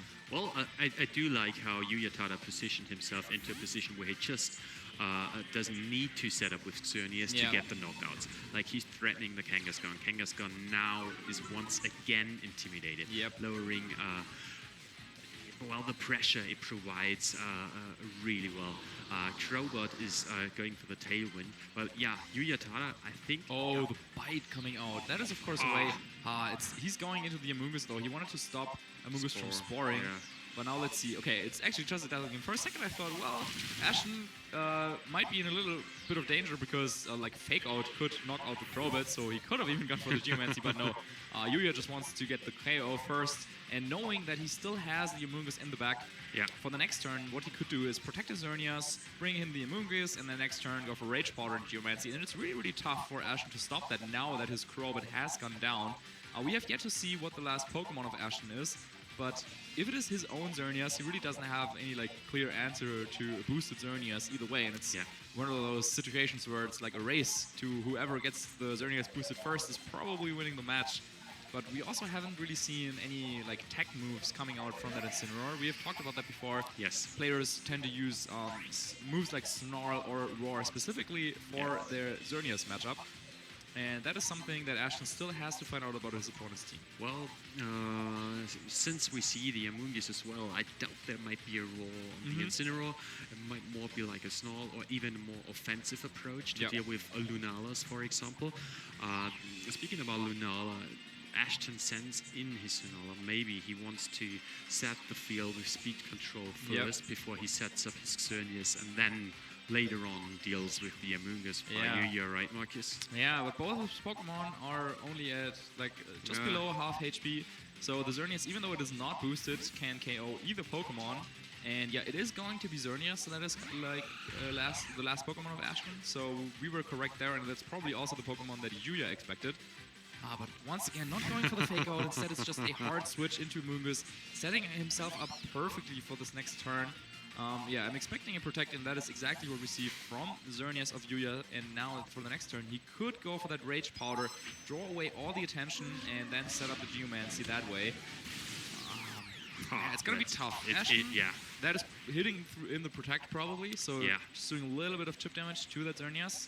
I really have to respect how well Yuya Tada plays the Incineroar with the hard switches instead of going for U-turn, because he wants to have the better pull position the next turn, no matter if someone protects or if the Kangaskhan bites the Incineroar. So I really do like how he switched that Incineroar out again to have that Amoonguss back on the field and still having the fake out pressure in the back. Yep. Bite, by the way, that might be one option for Ashton to still come back in this game if he gets like a lucky bite in some position. But yeah, if Xerneas manages to set up the Geomancy, then you wouldn't even be able to bite it, since then it would just be faster. Well, to bite it, unless he could set up Tailwind, I guess.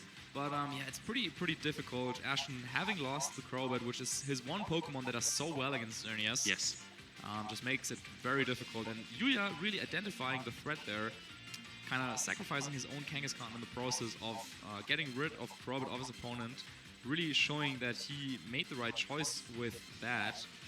And yeah, Ashton still kind of has like the more damage potential on the board, since Amoonguss is a purely support Pokemon. Well, let's see what he decided to do. We're seeing a Protect and not the Rage Powder from Amoonguss, so it's going to be a Dazzling Gleam doing a little bit of damage to the Xerneas. Actually, not that bad. Psyshock, though, hitting into the Protect, so nicely done by Yuya. And it's, once again, just the Moonblast that is coming out. It will be hitting into the Lunala. Shadow Shield has been broken, and that is enough for the knockout. So Ashton Cox is down to his last 2 Pokemon. And one of his last Pokemon is Xerneas that doesn't want to face the Amoonguss. But on the other hand, if he manages to take out the Xerneas and the Incineroar somehow, Amoonguss is not known for dealing that much damage. So it can do, it usually runs offensive moves like Clear Smoke, which is more of a utility move than something you really get the knockouts with. So there are still some outs for Ashton, but it's really looking harsh at the moment. Yeah, certainly. We will see the Fake Out going into Amoonguss, doing a little bit of damage and enough for the flinch, obviously. But Ashton's Xerneas once again is moving first and gets the knockout on Xerneas. So now Yuya is actually just down to his 2 support Pokemon in Incineroar and Amoonguss. However, he will be able to get intimidated on the Kangaskhan, and then Amoonguss is just so difficult to take out. Yes. But with Yuya needs like repeated spores and just slowly whittle down his opponent, whereas Ashton has to hope that maybe he wakes up, maybe gets a critical hit with Double Edge, because that would bypass all of the Intimidate drops. Yeah. So it's still anyone's game, but I think I would give the advantage to Yuya at the moment. Yeah, it actually looks like that, but it comes down to where Yuya Tada sees, like, does he expect a Protect or a Geomantic Xerneas? You have to respect both options, right? And then that Kangaskhan is still able to flinch both Incineroar or Amoonguss with bites, and once you flinched them into a range where you can knock them out with Double Edge and Moonblast combination.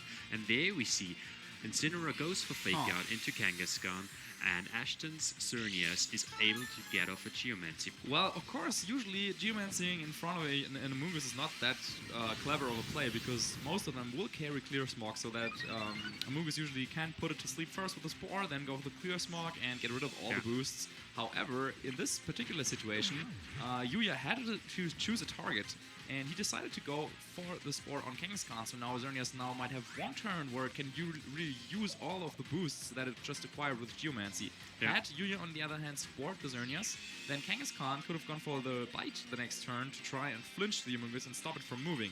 So it's a really dicey situation, and even though it's kind of clear, like both of them are down to their last 2 Pokemon, normal switches, it's really difficult to play this perfectly.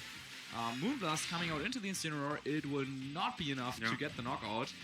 And yeah, let's see if Clear Smog is the move of choice here for you. Actually, that Flare Blitz, if it does a lot of damage, we might be seeing some recall, but nope. Kangaskhan already so low on health, so yeah, if anything, this will put Incineroar in Berry range, if that is the item, but nope. No Berry there, and Spore coming out into Xerneas. And yeah, now it looks kind of grim for Ashton. Xerneas hasn't taken a turn of sleep, so it will have a guaranteed sleep turn the next turn. And Amoonguss is just so difficult to knock out with the Xerneas, even if you had all the boosts. But yeah, I have a feeling that Clear Smog might be coming out this turn, and all the boosts that it acquired with its hard work might be gone. And we do see an Incineroar going for Flare Blitz into Xerneas and doing a really good amount of damage. And there you go. The Clear Smoke is coming. Yep. Again, doing super effective damage, and next turn the Clear Smoke will be even more powerful because the defensive boosts are also gone. Yep. So Yuya Tada, even though an Amoonguss and an Incineroar, both support Pokemon, face off against the Mega Kangaskhan and the Xerneas, it looks pretty clear on paper, but yeah, that just really goes to show how the strategy, like positioning, is so important. And even though Yuya never actually got to set up his own Xerneas, he was just able to use its attack regularly, unboosted. And I mean, people sometimes forget how much damage Xerneas can do even without the Geomancy boost. With Fairy Aura, getting a boost to all Fairy type attacks, it's just so powerful even without the Geomancy. Yeah, and that's really what Yuya was able to show off here. Ashton, I think, probably select the right Pokemon for this matchup. Crobat is really good if it gets to do Crobat things, which would be set up Tailwind and then go for some Hazes and some Super Fangs. Yeah. But over the entirety of the battle, I mean, he set up Tailwind I think twice, but he only got to use one Super Fang, and that was it. And that was just not enough really to stop the team of Yuya, which has the defensive synergy with Incineroar, Kangaskhan, and Amoonguss, just such a strong supporting squad.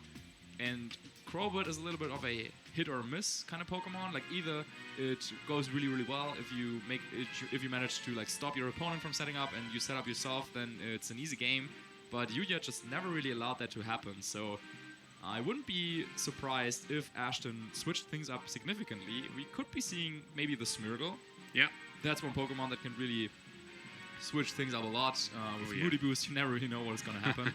And we also haven't seen the Tapu Fini of Yuya, which means, there wasn't any Misty Terrain there, so Smeargle could go ahead and spore around a little bit. Yeah, on the other hand, like, Amoonguss is a really good pick against Smeargle all the time. Clear Smog always hits no matter how many boosts Smeargle got. Yeah, that's Gets away true. with the boost. Can't get spored. That's why some players opt to run Lovely Kiss on Smeargle. Yeah. So I'd rather... I'm on your side. Like, I think he's bringing a second fake-out user, and maybe he tries to just pressure Yuya a bit more, like with his own fake-outs, instead of capitalizing on a potential Tailwind a bit better. Maybe that Lunala might be again some key to victory with strong Psyshocks, getting rid of Amoonguss, but. And in the past game, Lunala didn't really do that much, you know, so it's really tough. Comes down to selection and team preview here. I wouldn't be surprised if we saw Incineroar on Ashton's side, just because Intimidate is so nice against Kangaskhan, and then Kangaskhan doesn't do that much damage against Crobat, and then Crobat maybe can stay in the game a little longer. Yeah. Yuya opening up with the same lead as in the first game. We are seeing Kangaskhan and Xerneas coming out, and Ashton switching things up just a little bit. Crobat and Xerneas for him. Even though we do see Crobat, which may not be flinched by fake out, I think like Yuya might have the upper hand kind of bit. Like, of course you can go for Taunt onto Xerneas, you can go for Tailwind. You have to respect different options. Yep. So I really do like the Xerneas Kangaskhan lead here. Yeah, let's see what Xerneas can do now for Ashton this time. And we're not seeing the Lunala just yet. Might indicate that maybe he didn't bring it and switch things up there a little bit. Yeah. So far, I think on stream we've only seen 2-0 victories. So let's see if Yuya continues that trend or if Ashton manages to take it back here. Once again, Crobat could just set up the Tailwind. It doesn't have to worry about really anything coming out from Yuya, unless Yuya once again goes for the offensive. Double Edge and say Moonblast or Dazzling Gleam could be enough to knock out the Crobat. And Xerneas just protecting, so let's see if Yuya decided to go for that.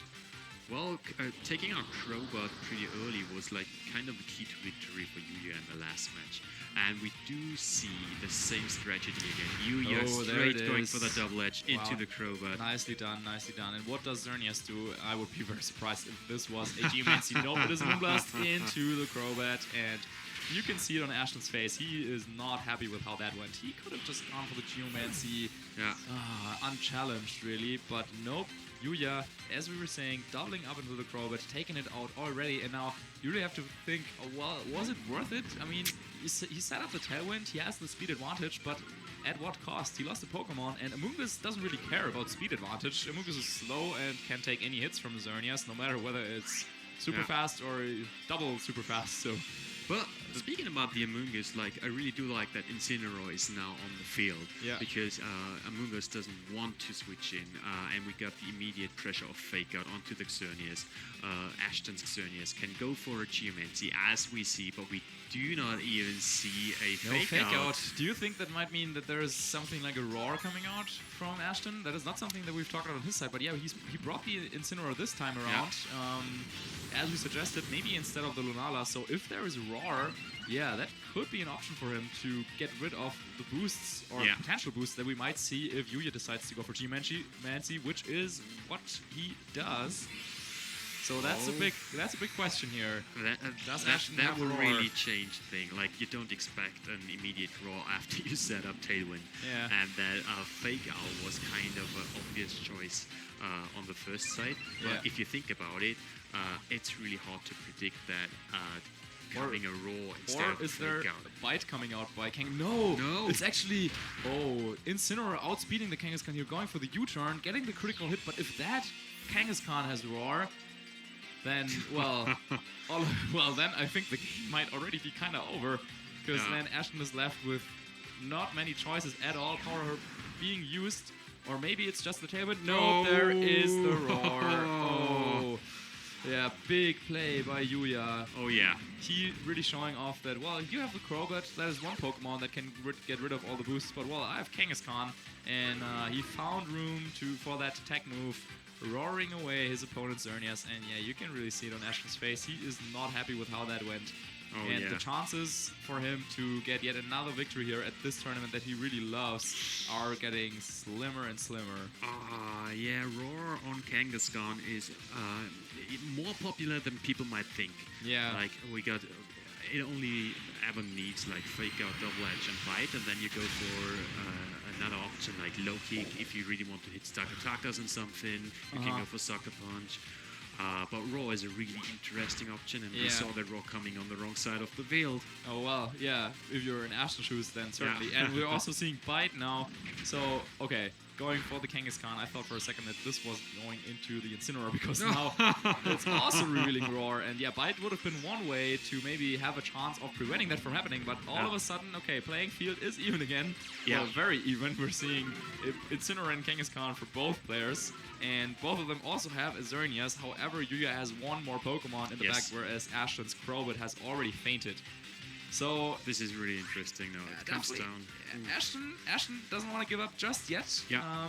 With that Roar, of course, he still now has a fighting chance again. So, well, that was one step that Ashton needed to come back into this game. But now his opponent has the option to go for Fake Out once again, or he could just U-turn as Yuya has done before in similar situations. And yeah, no more Geomancy for this game since both Power Herbs are already consumed.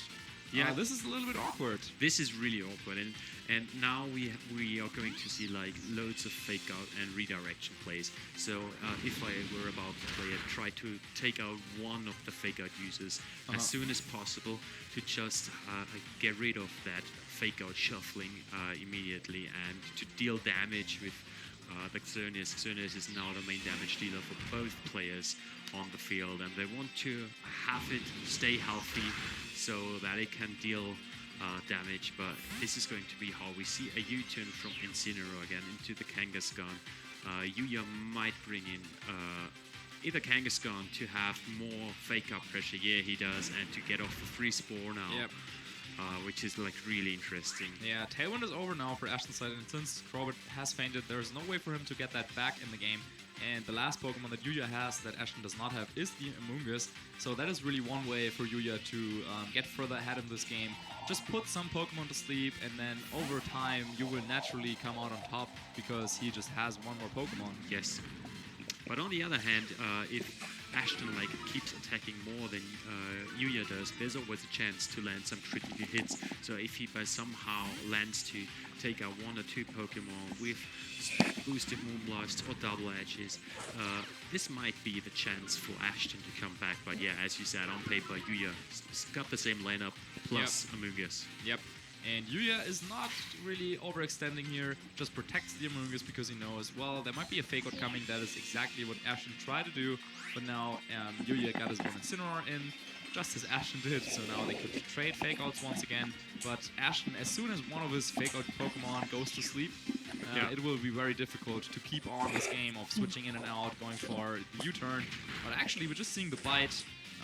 Ashton says it's time for a big turn here.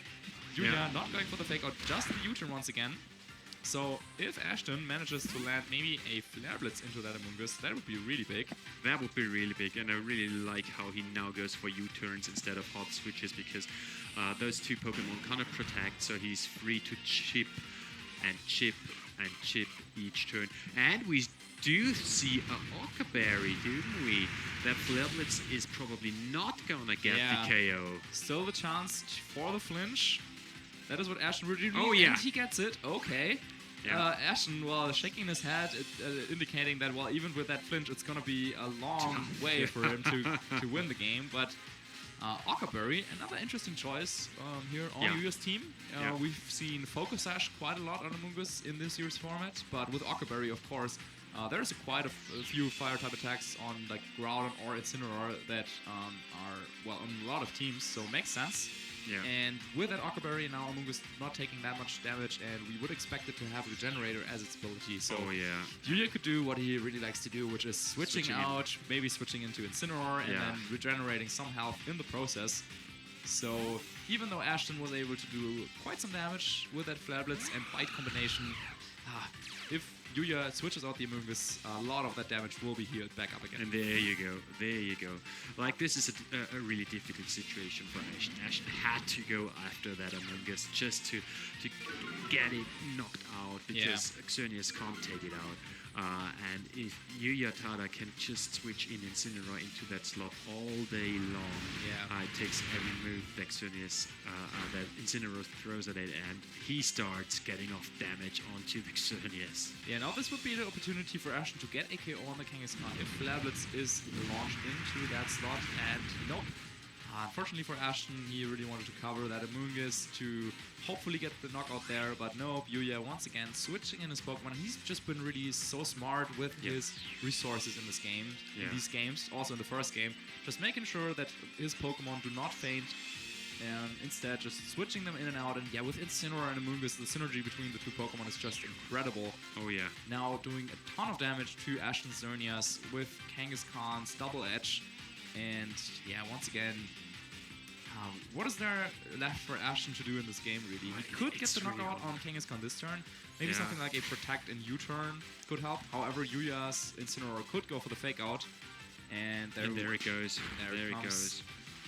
And Kangaskhan is going for the Double Edge into the Incineroar. He saw the Protect coming, because Ashton had to respect that. And Ashton is really on the back foot right now. And even in a situation like this, though, Yuya is not giving Ashton any room to breathe. He's calling the Protect. He will lose his Kangaskhan, though, so now at least the Pokemon count is equal with 3 against 3. But that Amoonguss is still waiting in the back for Yuya. And, well, he has the option to also reset Intimidate with his Incineroar once again. So, once again, I mean, it's not over yet, by any means. It's still not over, since, well, Incineroar still threatens the Flare Blitz into Amoonguss. Now the Okaberry has been consumed, and even though Incineroar is intimidated and Amoonguss regenerated back some health, maybe a combination of, say, like Moonblast and Flare Blitz could get the KO in that slot. Ashton, well, on the other hand, Yuya could protect the Amoonguss, maybe U-turn with Incineroar into the Xerneas that had just protected, so you're kind of safe with that play. And Ashton, like, if Ashton makes one single mistake, Amoonguss will just like put something to sleep, or Incineroar will get a free switch out, and then the game might just be over. But nope, no protects, and maybe Dazzling Gleam and Flare Blitz could knock out that Amoonguss. I think this is what Ashton obviously is hoping for. But first, I think we're gonna see the knockout on Ashton's Xerneas. So this is a really good knockout for Yuya Tada, because Xerneas was the main damage dealer for Ashton. And does the Flare Blitz? Oh, okay. There we go. There we go. Gets the knockout. He will take some recall in the process, and has already consumed its berry. And now, since Ashton is down to his very last 2 Pokemon, there's also no way for him to reset Incineroar's Intimidate and Fake Out, which usually, well, they're good if you enter the field, which Incineroar now cannot do anymore. Yuya on the other side, down to his last 2 Pokemon as well, and Ashton still has his trusted Kangaskhan, and if that outspeeds Xerneas, well, it has Bite. We have seen that before. And that is one option to deal a lot more damage. Whereas Incineroar on Yuya's side, well, it's kind of awkward. Incineroar and Incineroar, they kind of like cancel themselves out, because neither of them can do a lot of damage to the other one. So maybe the focus for Yuya's Incineroar would be to do damage to Kangaskhan on Ashton's side. Yeah, I think he wants that because both Incineroar and Kangaskhan on Ashton's side, the big damaging dealing moves do produce recoil. Yeah. So if he really wants to focus to KO the Xerneas on Yuya's side, and Xerneas is really bulky, they take loads of recoil. Low kick though. Oh, there we go. Now. That's not something that we've seen so far from Ashton's Kangaskhan, and that is really now turning the tides a little bit. He did not have to go for the double edge, which would have done quite some recoil. However, isn't enough to take that Moonblast. No. And that would probably seal the game as Yuya Xerneas with that Moonblast able to knock out the Mega Kangaskhan of Ashton, and this Flare Blitz is not enough for the knockout. Yeah. Xerneas will outspeed Incineroar, and that will be it, I think, for Ashton's tournament run. I mean, he can still play on the remaining rounds, of course. He could still make it maybe into top 16. But he will not win this tournament for the third time, which is crazy enough already. But yeah, good sportsmanship there. The shake hands is coming out, and Yuya winning this round. Yeah, he's also celebrating there a little bit with the fists. But Ashton, really one of the favorites going into this tournament, specifically here in Brazil. He has done so well in the past. Now, he's down to 2-2, which is, of course, it's not a disaster, but by Ashton's standards, he probably maybe expected to go a little bit further into the tournament. And but incredible play there by Yuya coming out. Yes, we definitely have to respect the player base that is attending this tournament. Like we went through, it's like really stacked with really good players, and I can see sometimes you have not the best run. Like sometimes you win tournaments like Ashton does, and then sometimes you have just maybe not the best matchups, maybe not the best day by yourself, but I guess he will come back stronger than ever. For sure, definitely. And of course, we were saying this a couple of times. This is really like the last tournament we are having in this era of the 3DS, the last tournament or the last really big tournament with Ultra Sun and Ultra Moon. And then once we move on to Sword and Shield, of course, things are gonna be fresh and new again. And a lot of the strategies that we've seen so successful in this year's format or in the past couple of years, they will shake up quite significantly. So as soon as that will be legal for competitive play, of course, there's going to be a lot of switching up. Yes. And Ashton, unfortunately for him, he was not able to go out of this era, I would say, with like a big tournament finish. But at the same time, we cannot forget his 2 victories here in Brazil, in Sao Paulo, in the past. And maybe now it's time for a new champion here, as Carson Confer, who has won the tournament 2 years ago, is also not attending. So we will definitely have a new champion, which is of course always exciting. Oh, we still got some Latin America players undefeated yet, so I'm really curious who we're gonna have on stream next. But we can talk about until we get some interview ready for you guys about the match. I really want to talk about how much of a big Pokemon Xerneas is. Like both players brought Xerneas, brought the support cast, and tried to set it up before the other one could. Or tried to prevent. Like I think one of the key turns was like when we saw the roar from the Kangaskhan instead of the Incineroar. I mean, it really goes to show how big of a threat Xerneas is. If Pokemon like Incineroar or Kangaskhan, well, they have a lot of good moves they could use, but instead they're opting to go with the Roar. Just because if you are able to roar out your opponent's Xerneas, that's just such a big swing in your favor. So both of them valuing that a lot. And then, well, if you don't know about it, it's always like you can kind of try and play around it for a little bit. But sometimes in these situations where it's like the second game and you don't have, or at least for Ashton, he didn't have the room to lose another game. So he had to just hope that maybe his opponent doesn't have it. Turns out, well, Yuda's Kangaskhan, it had Roar. Just roared the Xerneas straight out. Well, Ashton, of course, was able to strike back at him with his own Roar. And that's where things really got crazy, because now all of a sudden neither of them could do a lot of damage, right? And speaking about Roar, like we talked about what to expect in this tournament, and like we came up with an interesting move. You guys know it, Parish Song, usually run by Mega Gengar, and I think that's true. That roars not only for Xerneas but also for maybe roaring your own partner out of a trapped situation, or roar out the Mega Gengar, for example. Setting up the trap. And then also against Trick Room teams, since Roar has a really low priority, so usually most moves will hit before Roar comes out. Trick Room even lower priority. So if you roar something out, it'll roar it out before it gets to setup Trick Room. And yeah, I think neither Yuda's nor Ashton's team would really like Trick Room to be set up against them. Seeing as Xerneas with the Geomancy wants to be super fast and outspeed everything outside of Trick Room. Yeah, so at least both players are really well prepared for the meta game right now. Yeah. As we could see, like I really did like Ashton's team as well. I have to respect that a lot. So sometimes even he's one of the best players in the world. He's well prepared. He got a good team, and you still just not can make it. However, his friend Jeremy, we've seen him on stream before. I think they might be using almost maybe identical teams, so he's still in the running with that Crowbot and Smirwell team. Yeah. And yeah, just got the information that we are ready to jump over to the stage, and we will have an interview with the winner of our match with Yuda. So take it away. Welcome back, Pokemon trainers. I'm joined by the winner of that phenomenal round 4 game, Yuya Taya. That was an incredible game to watch, and particularly when you have a Xerneas mirror to play against. What were your thoughts going into team preview, particularly as you both also had Incineroar and Kangaskhan on your teams? Yeah. I'm ready for this type of team. There is a mirror match. I must choose work situation. For example, my Incineroar versus Lunala, or my Amogus versus Xerneas. In for 2 games, I could make this situation, so I could win, I think. Yeah, and you certainly played it amazingly in that game. As well in game 1, in particular towards the end, it looked a little bit tricky for you, but Amogus at the end really turned it around for you. What were your thoughts in those last couple of turns at the end of game 1? Yeah, in game 1, I would make a situation Amogus versus Xerneas, so but definitely Lunala and Crobat is very strong to my Amogus, so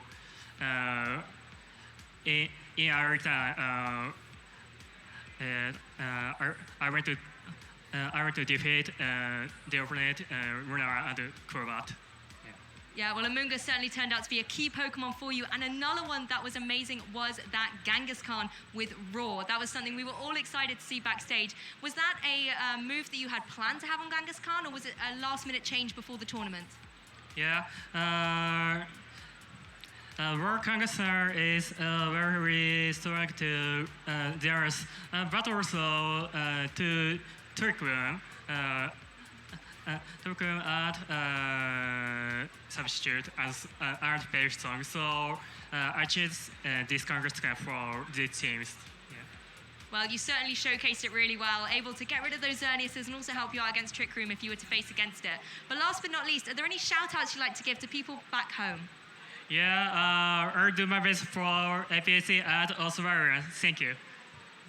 Fantastic. Well, I'm sure they'll love your kind words. Well, huge congratulations. We're going to let you have a break. But Pokemon trainers back home, don't go anywhere. We'll be back with round 5 very soon.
going to see the good old Recycle Energy retreat the Mareep back into the Doll, and we're going to finish the turn with a snack search here. Yeah, and that one is ahead, so he can now put anything he wants on top of his deck. What he's going to go for, actually? His disco pile isn't even that thick. You're staring down a Kroganal as well, so it's like, do I put this Pokédoll back on top? That's going to be his option, and just hope that it's too expensive for Carl. Like, Carl doesn't want to naturally pay retreat here. No, he wants doesn't. to Mallow and Lana. But he does want to flip another head, and that's exactly what he just did. And he's also got the Mallow Lana in hand, But so yeah, he so- can just do a Frozen Lock now. Yeah. And I think that's going to put him in really, really good shape. I think he'll be in such a solid spot from then on, because it's a matter of time for sleep flips to go your way. Yeah. And as long as you can continue this Frozen Lock, Sander's going to be in trouble.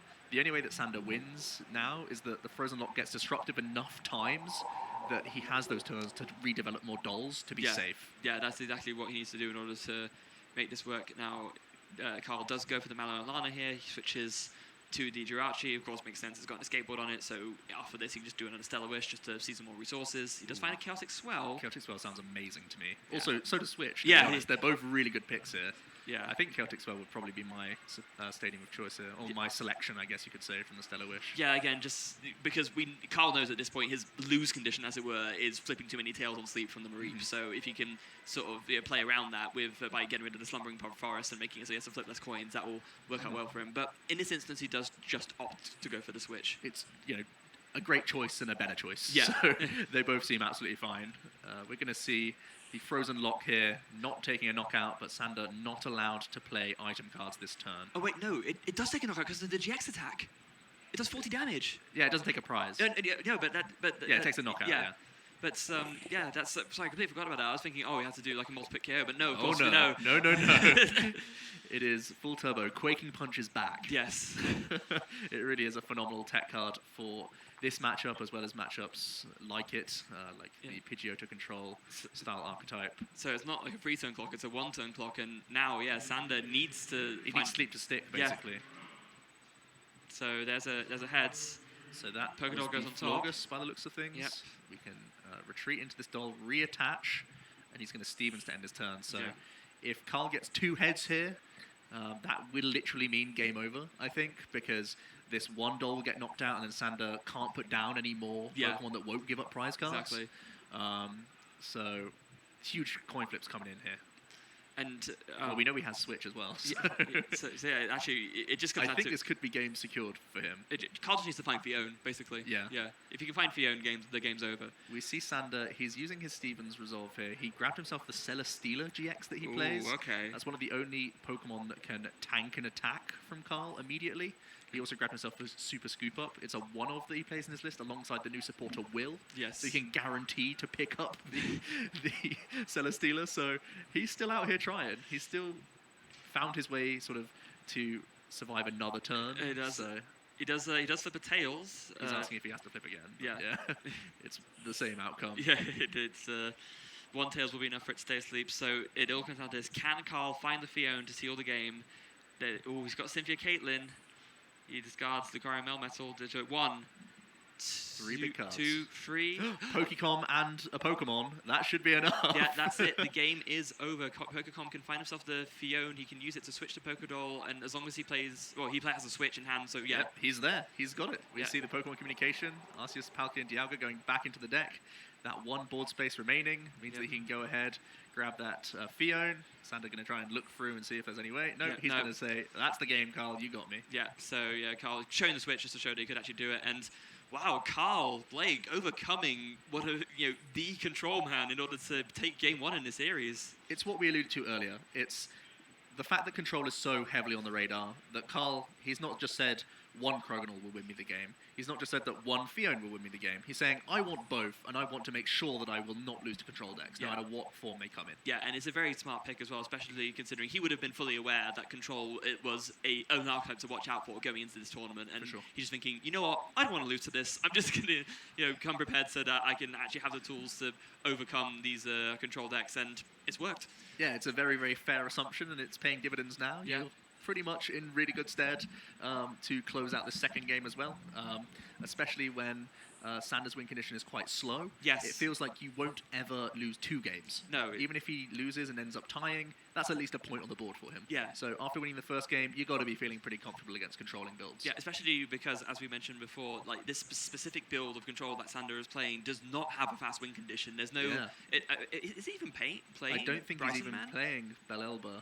I think we hyped up that card, and instead he's just going for full-on, good old-fashioned Lusamine loop instead. Wow, yeah. So it's kind of probably one of the few control decks in the room not playing that card. Might have been one that he could use to win a bit quicker in this game too, but not an option for him. So you got to think Carl's a favourite to win the whole match. Yeah, I think he's in pretty much very good shape. I think the one thing we didn't see from Sander was the Woobat. I think it's actually a really, really important card in his deck, because if he can trap something, unfortunately you can't trap Jirachis, you can't trap Keldios, you can't trap Arceus Palkia Dialgas. You basically have to trap the Den AGX. Yeah. That's the only card you're allowed to trap. If you can trap that with a Woobat, you can win games. Yeah. So it's really down to see if that is going to be what works out here. So it looks like there was just a quick broken sleeve there, so Sander just fixing that quite quickly so that we can get into game 2. Carl is not going to want to change his game plan at all. He knows exactly what he needs to do in order to win. He did it in game 1, and he's just going to be aiming to repeat that essentially. Just find Fiona over and over. Make sure that Sander can't put down Pokédoll too much, or if he can, just put down Croagnal to prevent that from being an issue, and just pretty much repeat his game 1 game plan. Yeah. What's remarkable is Carl's not even seen the tip of the iceberg of Sander's deck. There's still so much more at play with the list that there still has to be stuff he has to play around. He can't just assume the game's going to go how game 1 went. Yeah. There's a lot of tricks up Sander's sleeve still that he's yet to reveal. Yeah, and it looks like Floette prize, a couple of other things, so not much access to the Florges line, which actually is a little bit annoying for him, but meanwhile Carl's prize is, again, absolutely fine. Yep. And it is, of course, going to be Sander choosing to go first here. And looks like he's immediately scouting through his deck. He's got some playable cards at the very least. Yeah, he does, but he also knows he's going to have to play super duper quickly. This deck is not a deck that wins fast, and he's going to be up against it to try and make sure that he can somehow pull, if not obviously a win on the match, then at least a tie by winning this game 2. He started off his Latios GX, and that puts Carl on a clock immediately to get his Order Creation GX attack off, because Sander also has the Professor Oak as well for turn 1, so he's going to start filling his board. Hopefully it means he can get around that annoying power bind ability of that Latios that you can see there. If he can get a clear vision off before Carl sort of has the chance to use his own GX attack, that could give Sander a lot of breathing space. Yeah, because Cryogonal doing 10 per turn is a lot worse than it doing 40 per turn. For sure. For sure. Yeah. Especially, it just gives you more coin flips to break the lock. It just gives you so much. So you can see why this is now Sander's GX attack of choice over anything else. Very much. Now, here's an interesting thing. We do see the Ditto being put down. So, I mean, the Floette is prize, so you would think, oh, that's not going to help him much. But we can't forget he's also playing an Omanyte and an Omastar. Although Ditto works. Yeah, it works. Yep, it does indeed. Yeah, because Omanyte is actually a stage 1. It's not correct. Yeah, it's not no longer restored Pokemon as the mechanic was for a while. So that bench is full already. Wow. So Power Bind will no longer be restricting the Latios. So the problem being no energy found just yet. If he could find at least one of his recycle energies to maybe do a tag purge, that would be to start building up towards the tag purge. That'd be pretty cool. But it's like you said, he just really wants to get the clear vision off before Carl can do the Altered Creation GX. And as soon as Carl sees that, he has to play quite differently. Yeah. I think he can't just rest on his laurels, search out a Arceus Palkia and Dialga, and just attach and pass and chill, knowing that you can get the pieces later down the line. It kind of makes you go faster, but at the same time, Carl's hand wasn't cooperating, so he's just going to have to attach to his Tramper here and fire off for Cynthia. Yeah, I think he had a Pokemon communication, but I don't think he had anything good to communicate back in, and I think he's hoping with this line of play he'll be able to find something like a Jirachi, for example. He can now retreat and start doing Stellar Wish to try and find more things. He's got a couple of Pokegears and a Tag Call, I believe, as well. Yeah, Tag Call being used right now. You can go ahead and grab him a Malolana. That's going to help him move out of this Tramper, which I'm sure is going to be a priority at some point in the game, so he can get that GX attack off. He's also going to go ahead and grab his main attacker, that great new tag team. He's also going to have a quick look for his deck, make sure that Fione's there, make sure that Croagnal's there, how many switching outs he has, all that sort of stuff is going to be what he checks now. Yeah, you can see it now. There is the Croagnal, there is the Fione. He has access to both of them. Got to be breathing a sigh of relief at that at least. As we mentioned, Tag Call finds the Arceus Dialga Palkia GX as well as the Mallow and Lana. Jirachi gets put down onto the bench, and I imagine we'll probably just see either the paying of retreat to go into the Stellar Wish, or you could even just pass. It's just a little Dragon Claw, I think it is. A 20 damage Dragon Claw. Dragon Claw for 20. Why not? Sander able to Stellar Wish again. Giving a bit more breathing room for himself this game compared to the last game. Last time he had to Stevens just to get that Oak. This time he had it straight away. His board is going to be set up much faster. He's not suffering knockouts immediately, which is also fantastic. Able to get extra Stellar Wishes going. This is looking a lot better for him so far. Yeah, it really is. So there goes the Poker Gear for Sander as well. They've got quite a few different options to pick from there. I believe was that his will that you saw? No, it was it's a Bill's Analysis, which he does go his for. take. Yeah, there was all sorts going on in there. He plays so many one-offs. He plays a Copycat. He plays a Fabber. He plays a Looker. So much going on in his list. It really is wild. Yeah. The 10-sided strategy as well, of course. Very typical in control decks, just because you basically never take prizes. He's actually playing 2 of the Fresco setup just because that one's a little bit more important, just to set yourself up early on. But yeah, he's also got, like I mentioned before, the 1 Rosa and the 1 Will, which just to guarantee the heads on 2 per scoop up. That is so crazy. Yeah, it's good enough. It's a 2-card combo of like an Acerola, I guess you could say. And Sander just says that's good enough for me. Yeah, so off of the Bill's Analysis, I believe that was actually the Lieutenant Search he found, as well as, what was the other card? I think it was a Poker Gear, just making sure that you can access more and more. That's the Snack Search there. Oh no, yeah, Snack Search and then the Sleep Flip. Yeah, so tails on both, unfortunately, for Sander. Now back on Carl. He's got to be smiling a little bit that, Sander was still not able to find the... Oh, okay, just the position of the sleep being corrected there, but Sander was not able to find the Psychic Energy, so Clear Vision has not been played yet, which means Carl might have a chance here to actually do the Altered Creation GX. What does he find with his Poker Gear, though? Another Malolana. Nothing too fantastic for him. No, but I think, you got to take the End Resolve here, surely. It's if he's able to bench an Arceus Dialga Palkia GX and then just play that and hit 2 energy, he's got the GX attack, and then he's good to go. Sounds pretty good to me as well. Yeah. So that's definitely the pick. We know he grabbed that Arceus last turn. Yeah, with the tackle. So he's looking in good shape right now. Yeah. Pretty decent turn. Even if he hits... Oh, no, I was going to say, even if he hits 1 energy, he's fine, but he's actually not, because he doesn't have any energy in hand, so he needs to hit 2 here, essentially. He's firing off another Poker Gear by the looks of things. Not only is it improving his End Resolve, but hopefully it gets him more options. It's just more End Resolve that he's eyeing up right now. Yeah. In fact, he doesn't even bother to grab it. Wow, he keeps the End Resolve in the deck. That's surprising, really. It's not really a card that you want to hang on to too much. No, not at all. It's a surprise to me that he doesn't take that card. Yeah. If he ends up milling it now and only hitting 1 energy, then we can tut. Even more Poker Gears here. Carl, full of Poker Gears right now. Yeah. It's number 3. Finds nothing off of that, actually. Yeah, no valid targets there. Bunch of energies, a couple of Pokemon. Would have been a great End Resolve. Yeah. But it's just one of those things. He's playing the right sequencing. He's just... not found any good targets there. Yeah, it's one of those things that's important to keep in mind. Just because you did things in sort of the less optimal order and got punished for it, doesn't mean that you shouldn't do things in that order. Because statistically speaking, the more games you play, all the Poker Gears. Yeah, I can't believe it. Literally all 4 in one turn. But yeah, just because you might play Poker Gear and see 2 energy in the top, and then you play the End Resolve and then you don't see the energy, that doesn't mean that you were wrong to do it in that way around. You got to play the odds to the best of your ability. Mm-hmm.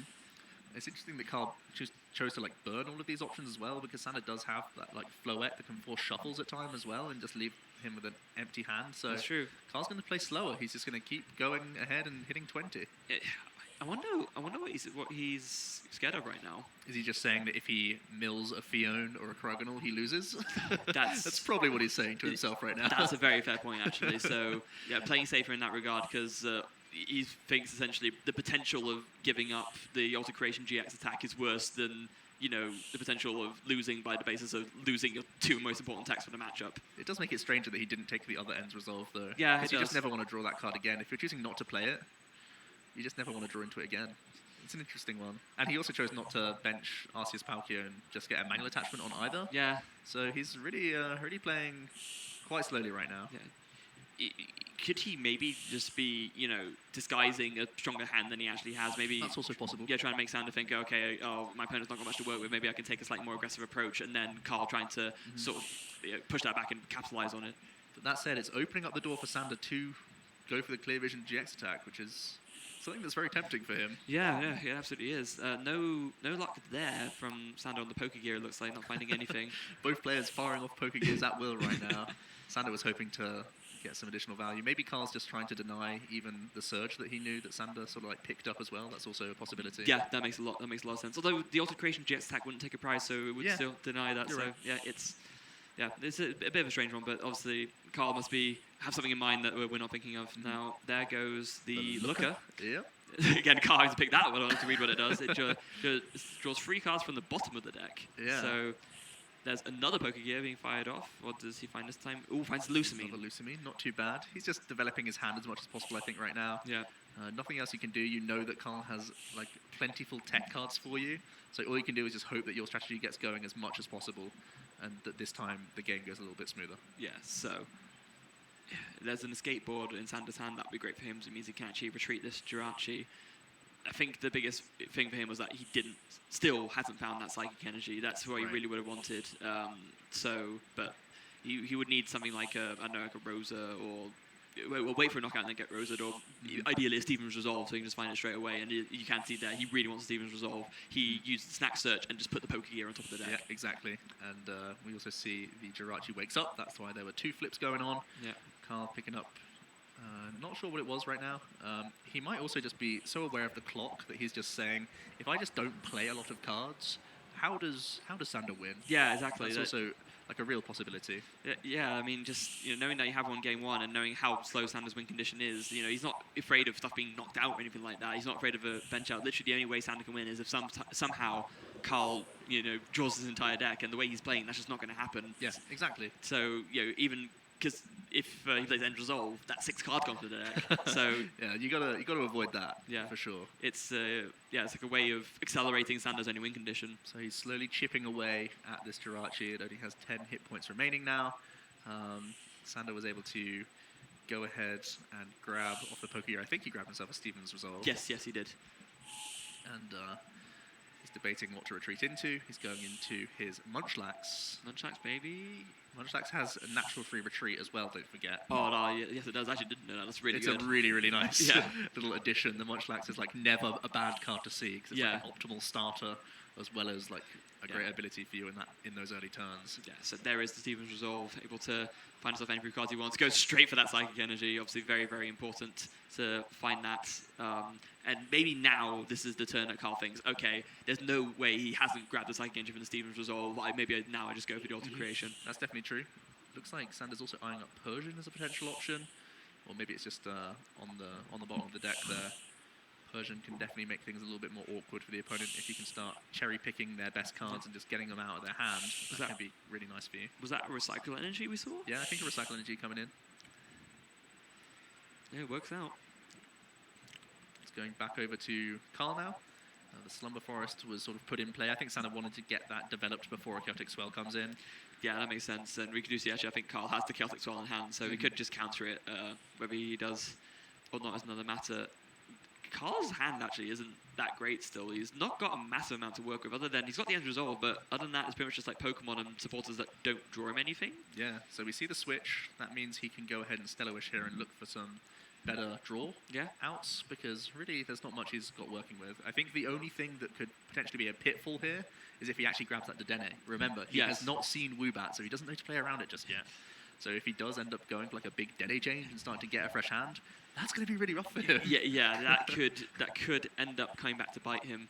I think, although to be fair, again, this is game 2. He's won game 1. I'm not sure how much, if the time that Sander could buy by trapping that active will actually be enough to even help him at this point. They've got, 13 minutes left on the clock? Yeah, it's completely down to Carl and his awareness of the sort of timekeeping, and also just sort of, can he, because it's very hard to just sort of sit there and be as patient as possible, but Carl is doing the right things right now, I would say. Yeah, and also he's not fallen for the trap. He kept the communication in hand. He doesn't have any other Pokemon to use it with anyway, but he's opted to bench the Arceus, the Alga, and Palkia, and then just passes over to Sander with a heads on the sleep flip.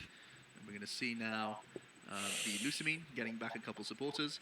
I think it's also important to note that Carl isn't like taking prize cards, so he's not activating a Lucamine as well. Yeah. A Lieutenant Surge. So that means that Sander, even if he were to be paying Bell Elbers, they're not going to be, rapid firing and getting like a 6 discard all at once. So he's definitely making the game sort of go as long as he likes. Yeah, and no time wasted there from Sander. Psychic Energy goes down, the retreat into the Latios to end the Clear Vision GX. That's a lot of energies.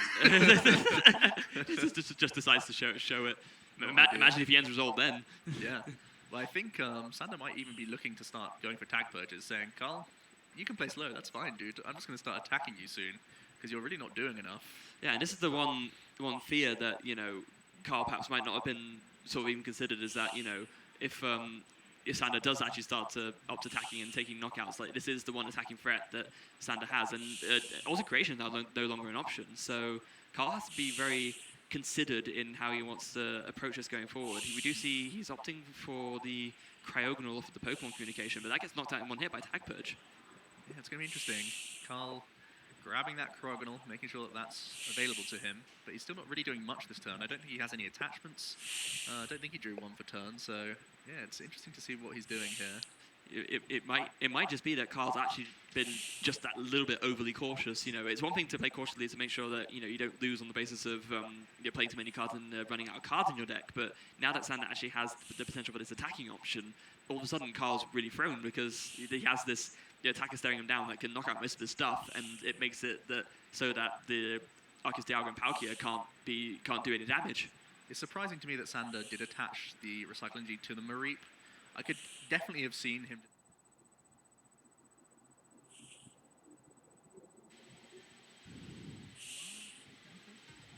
Welcome back, Pokemon trainers, to the 2020 Latin America International Championship. I'm Luke Roby, and I'm joined on the desk once again by myself, Rosemary Necker-Kelly. And it is a great day of Pokemon. We are halfway through our day 1 of Swiss. We've got 7 rounds total for you today, but we're already through 4, and it means we've got 2 4-0 opponents that are going to be matching up against each other for this next round. Yeah, we're past that crucial halfway point at the moment. The competition really is stepping itself up a notch at this stage. And like you said, we've got some players who are 4-0.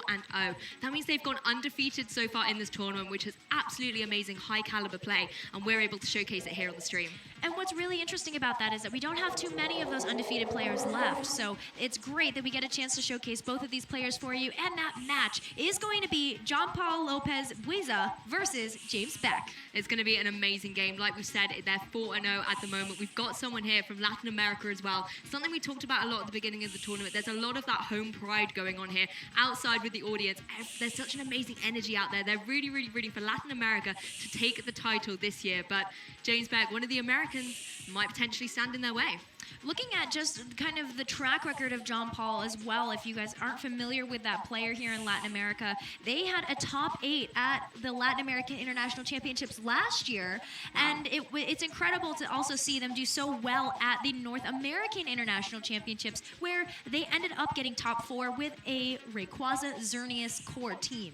So maybe we'll see a little bit more of that, since North American Internationals wasn't too long ago, but it's also great to see that John Paul has done so well, especially against opponents like in round 3 versus Ian McLaughlin, has that 4-0 under their belt right now. Yeah, I always love that Xerneas Rayquaza core as well. But jumping into team preview, on John Paul's side, what's that, Rayquaza and Xerneas? What was that about Rayquaza and Xerneas? Because it looks like we're going to see it again here on John Paul's team, joined as well by Tapu Koko, Gengar, Amoonguss, and Incineroar.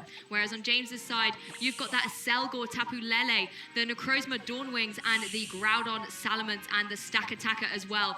Really interesting Pokemon choice there on James's side. That Selgor and the Tapu Lele was a really classic combination we've seen previously. When Tapu Lele gets its Psychic Terrain, particularly if you've got the Psychic Seed on that Selgor, you can obviously activate the Seed, get the boost, but then crucially using that Unburden ability, get your speed stat doubled as well, making it a really super speedy Pokemon. And that's something that John Paul's really, really got to watch out for going forward into this game. Absolutely. And something to note about James and in their team building expertise in general is that they love to run creative teams. Yes. So seeing that Excelgor, seeing what it's going to be able to do, that's super exciting to me.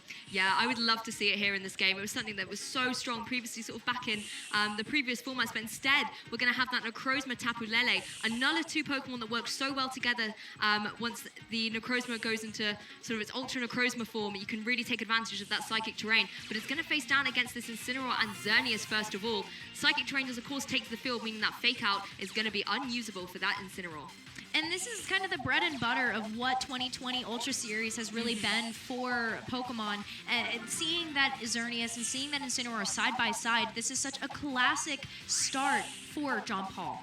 Yeah, exactly. Incineroar's definitely in a little bit of a tricky spot here, but of course it does still manage to threaten heavily with any of its Dark-type moves that it has. We've yet, as it is Game 1, it's the information game to see what those are going to be. But first of all, straight out the bat, Necrozma is going to Ultra Burst. Yes, Ultra Bursting, and this is Pokemon we haven't gotten a chance to see too much on stream yet. That Ultra Necrozma, this is a Pokemon that we got a chance to see in the restricted formats, restricted slots, once we moved into the Ultra Series. Exactly, it is sort of the face of Ultra Series. Going for a Protect, though, on that Necrozma, as was Xerneas. Yes, as we got that Protect coming out from the Xerneas, and now Trick Room being produced from that Tapu Lele. That's very interesting. Yeah, that one was actually a Magic Room. A little bit of a quirky environment. So what it actually does is nullify all of the items that are on the field, except for things like sort of the Z moves and the Mega Stones. But Magic Room, that's something I have not seen in a while. And most crucially against that Xerneas, it now does not have the Power Herb while Magic Room is in effect.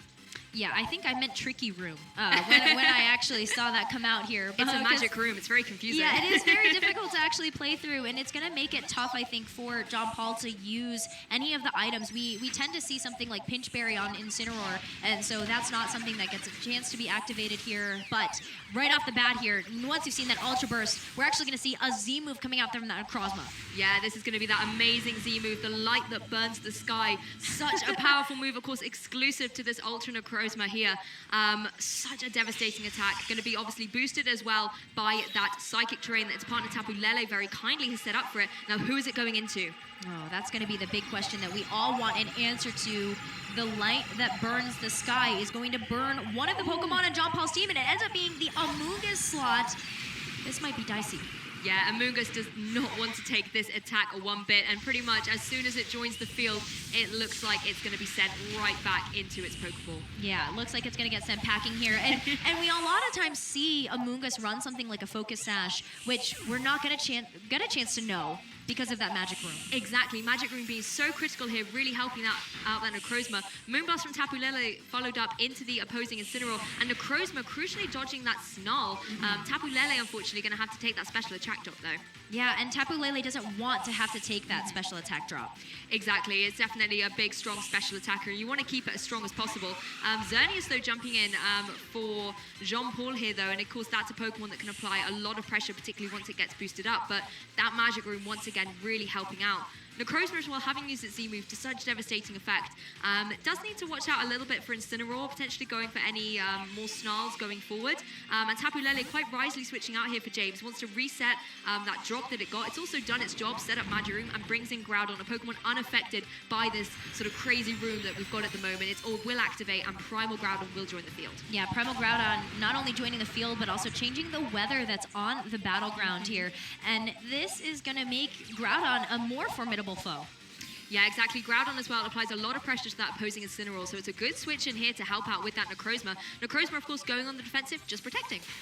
Yeah, the Protect is a really good read here from James. He already got so much accomplished in these first couple of turns that he has the ability to slow the pace down of the game a little bit and take their time. U-turn, though, wisely from John Paul, hitting into the Groudon slot, and it's going to reveal another Pokemon for John Paul. Yeah, I love this call here from John Paul, just getting the Incineroar into the back as well, meaning that you save that Intimidate for later on. You can apply the pressure on the Groudon with that, and then, of course, once the terrain goes away, you might be able to utilize that Fake Out. But loving bringing in the Rayquaza here as well. Airlock will, of course, negate the Fire Boost that you're going to get from the Sunshine at the moment, but maybe being able to Mega Evolve up and start dealing some big damage with something like a Dragon Ascent could be optimal for him. And, of course, again, we don't know what the item is on that Rayquaza. And here's the pair that John Paul was able to get top 4 at the North American International Championships with. I'm really excited to see how this pair works together on the battlefield, but Incineroar coming back in to get another Intimidate drop onto James's Groudon.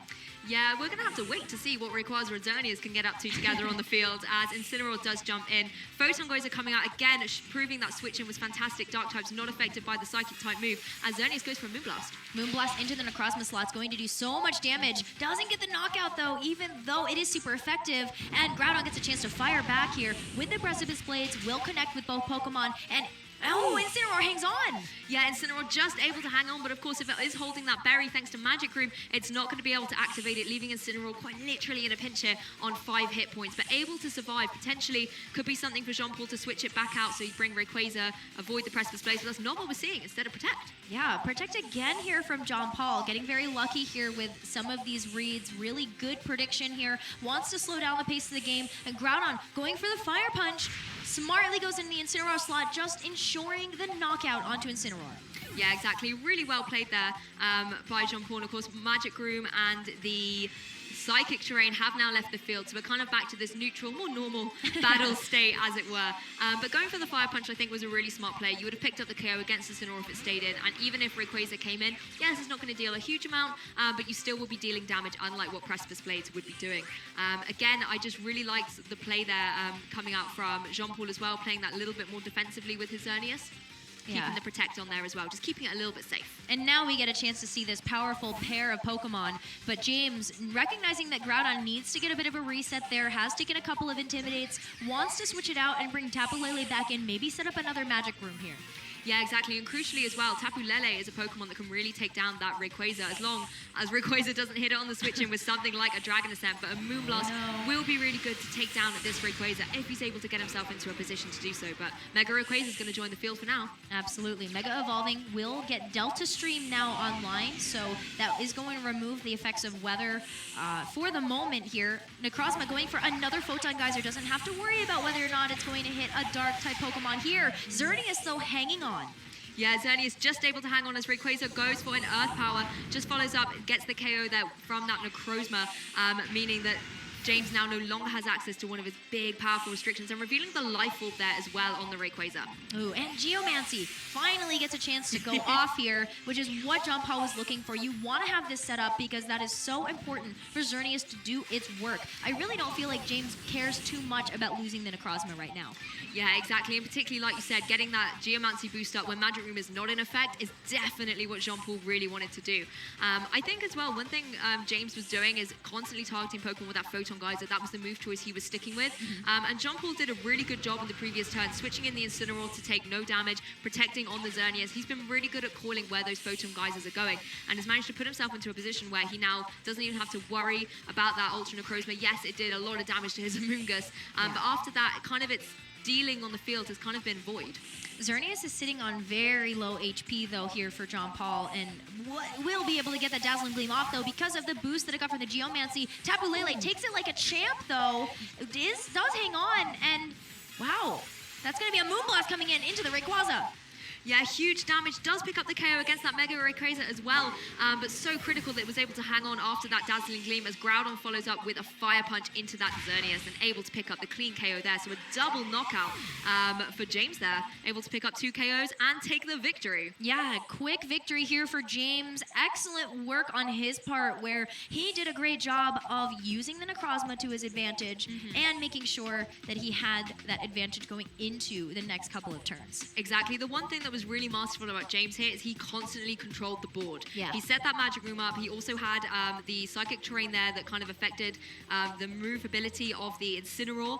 But most critically as well, once the Psychic Terrain came away, he was able to bring back in his Tapu Lele, kept it preserved. And as we were talking about, having that Moonblast, that Fairy type attacker against the opposing Rayquaza is critical because he doesn't have a Xerneas or anything on his team. And even looking at the team there again, there isn't really a lot that can deal a lot of damage to that opposing Rayquaza, unless you're, rock sliding with a stack attacker, but then against the team that Jean-Paul has got, it's not really going to be the Pokemon of choice.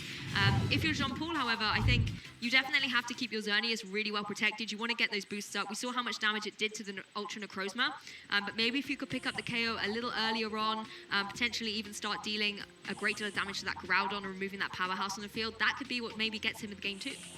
I like that we see an adjustment ability here for Jean-Paul. It's not just game over yet, but this match really has looked very favored for James. Even in that game 1, he didn't have to really give out too much information there. He didn't even have to reveal his 4th and final Pokemon.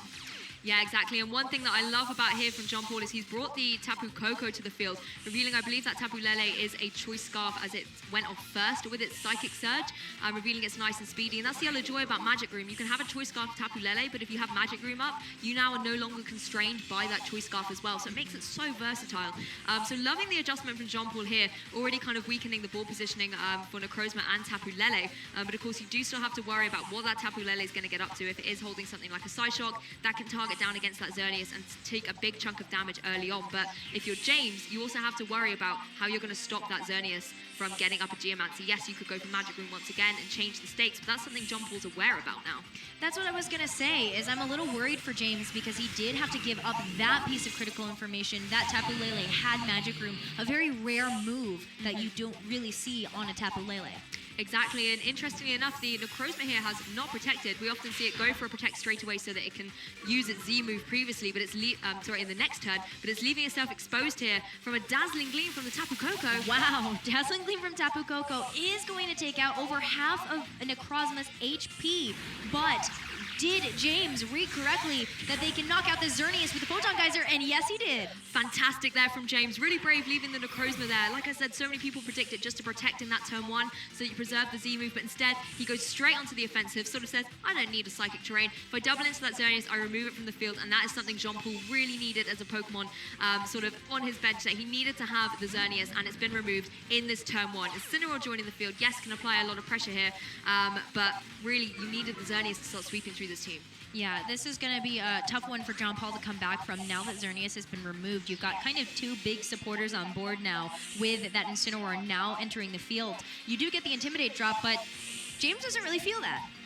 No, exactly. And Tapu Lele coming back for James, I think is really wise. You can then reset the terrain later on, and bringing in your Groudon against a Tapu Koko and an Incineroar is really just the perfect opportunity. There's not a lot that Tapu Koko or Incineroar could do to this opposing Groudon. Can't intimidate it either. Incineroar's already on the field, so Groudon's in a great position in the next turn to start firing off Precipice Blades. Yeah, Precipice Blades might be coming out pretty quickly here. Desolate Land hitting the field, and John Paul's only hope to be able to reset that is if he has that Rayquaza in the back. Playing it a little slow though, Tapu Koko going for that Protect, and Necrozma also going for Protect on James's side. Yeah, really defensive plays from both players here, maybe just trying to scout out what each player wants to do. Incineroar, though, is able to get that U-turn off going into the Groudon that switched in, and this might allow John Paul the opportunity to switch things up. It could be, like you said, the opportunity to bring in his Rayquaza. Maybe we'll see that Rayquaza here. We're about to find out, though. Incineroar going back to the Pokeball from that U-turn, and there it is, that Rayquaza hitting the field. Yeah, I think this definitely, I mean, he's down to his last 3 Pokemon. He needs to be able to bring that one in, but picking Rayquaza is definitely critical. We've seen how much of a powerhouse this Pokemon can be, and with Necrozma in the low health as well, you might be able to pick up a KO here or there and deal some big damage against Groudon with that Life Orb as well, getting that extra little bit of damage. Tapu Koko, of course, in a little bit of a tough spot against that Groudon. It can, of course, go for that Dazzling Gleam, try and pick up the KO against Necrozma, and Groudon, I think, quite wisely getting out of there because it's going to be threatened by that Rayquaza. Absolutely. Groudon moving back, and Tapu Lele now coming back onto the field, and with the Psychic Surge resetting the battlefield. Yeah, exactly. I love Tapu Lele coming in here as well. It stops James having to worry about any extreme speed coming out from that Rayquaza as well, but Rayquaza not even going to Mega Evolve at this stage, just goes for a Protect, which I really love. It means it's always going to have Airlock on the field as long as it's un-Mega Evolve, as Tapu Koko does leave the field with a little Volt Switch. Volt Switch, so we're seeing the rotating door of Pokemon come out once again here, but for John Paul this time, and Incineroar now coming back out on the field, that gets another Intimidate drop, but again, James really isn't feeling that too much right now. Yeah, exactly, but well identified. This is where Jean Paul really could come back into this game by being able to switch up his ball positioning. But unfortunately, Incineroar is going to be the target of this Earth Power that comes out. The Neuroforce ability as well of that Ultra Necrozma really helping it out will boost all of its super effective attacks with an extra 25%, and that's something that Incineroar doesn't want to take. But it looks quite bulky. It does look very bulky. Only took a little over half damage from that Earth Power, but that might put it in striking range where if it is a Pinch Berry, because we haven't seen the item on that Incineroar yet, it might just get knocked out before even getting a chance to have that berry procced. Yeah, exactly. If it's got that berry, it would be really useful for it. The Electric Terrain obviously allowing that Fake Out to come out into that Tapu Lele, and here's the Z move. Yeah, we're going to see that Z move once again. Is this where Necrozma knocks out that Incineroar, or is it going to remove another Pokemon from John Paul's arsenal? Well, fingers crossed that it's not going to go into that Incineroar slot. Hopefully we'll go into the other one and pick up a KO. But I love this C move. Like you were saying earlier as well, we've talked a lot about sort of the end of the DS, the light that burns the sky. This is the Pokemon that is the face of that Ultra series. So able to have this Pokemon on the stream here at LATAM International Championships is amazing. It's such a devastating attack. And its target here is going to be that Tapu Koko. Really, really wise, of course. And I believe, looking at the stats that are on Tapu Koko, it should be able to pick up the KO here.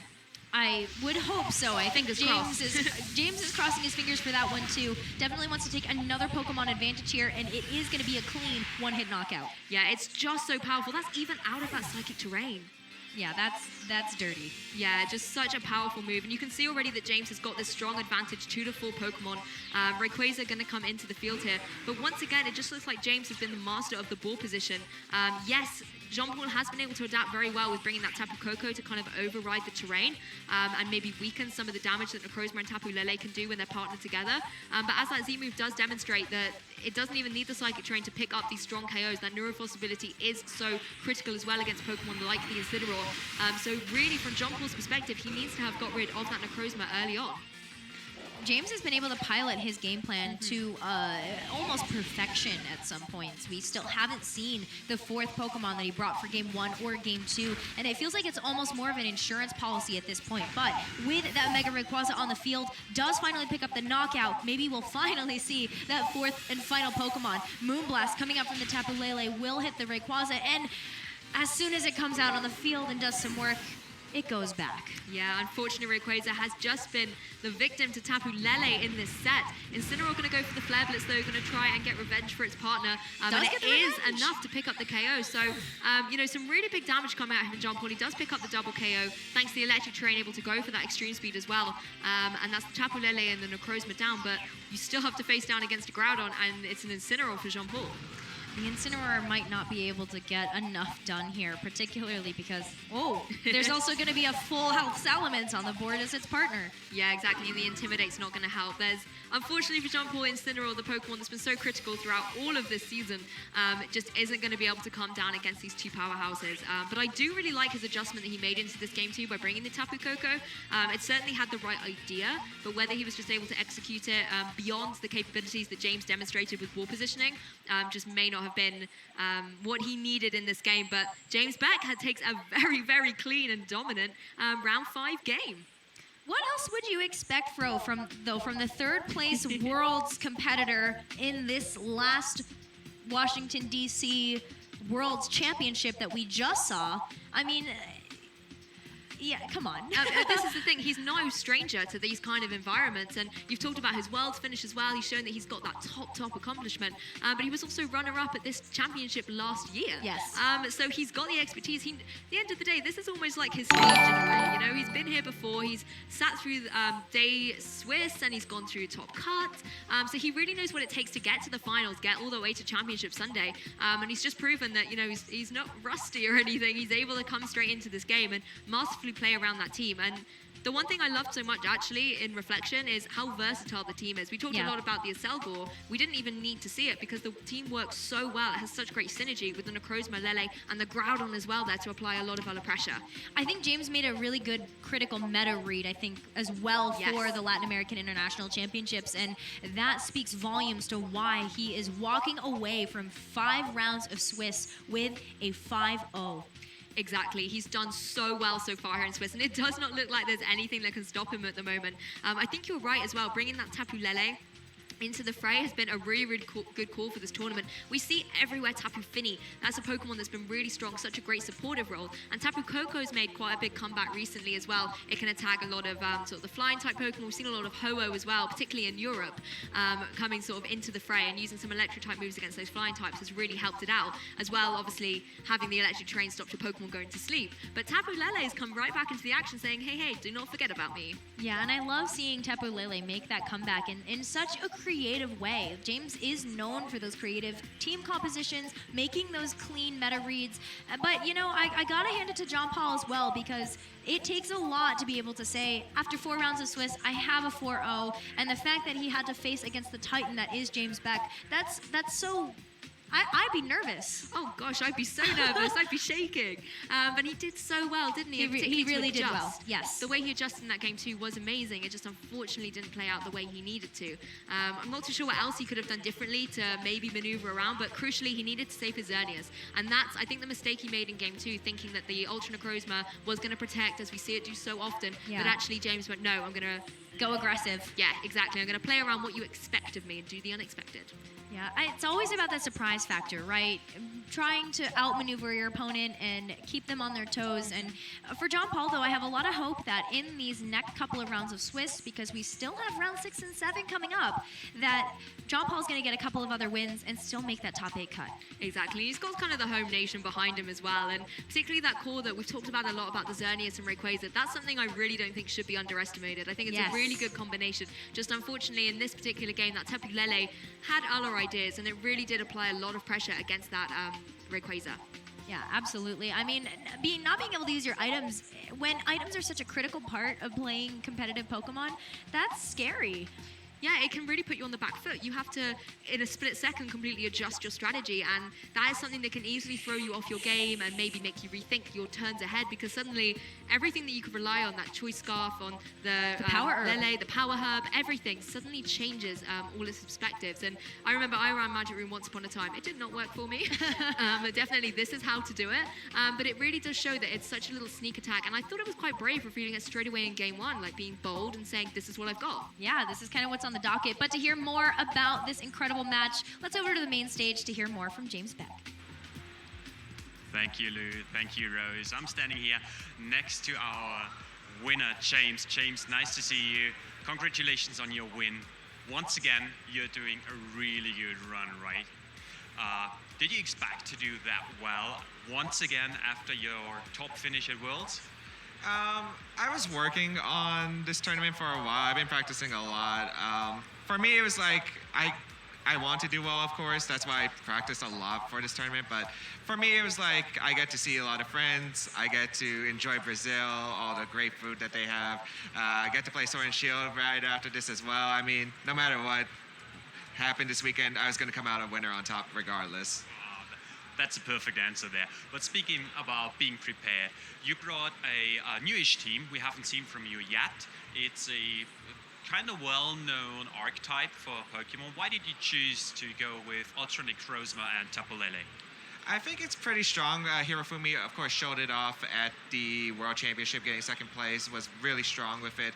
Kind of innovated it to a different level, and we've seen Spam doing pretty well at the regional level as well. I stole a bit of inspiration from both Hirofumi and Nils, who ended up winning the regional championship back in Richmond, Virginia. So I thought it was pretty strong. I've been working with different forms of Spam, and I'm pretty happy with how this one turned out. I can tell you're happy. So what do you expect to do really well despite Spam, obviously?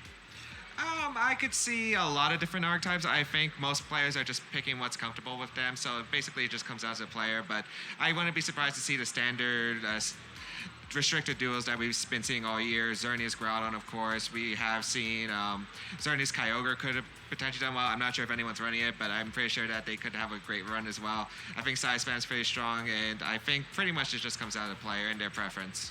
Yeah, you're totally right. Like, after you saw the matchup, have you felt like comfortable? Like, oh yeah, I prepare this one? Or have you been a bit scared at all? For the matchup that I just played on stream?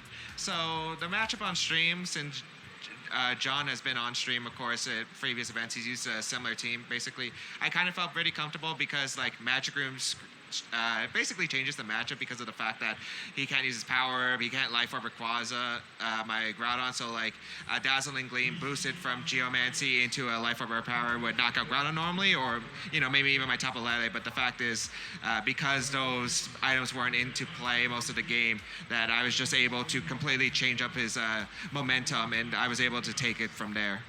Okay. Since the next round is already up, I don't want to steal too much of your time, James. So I stick with wishing you good luck for the rest of the tournament. And we're going to see you guys after a short break.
Alfredo Chang Gonzalez. I'm from Melbourne, Australia, and I'm a video game top trainer.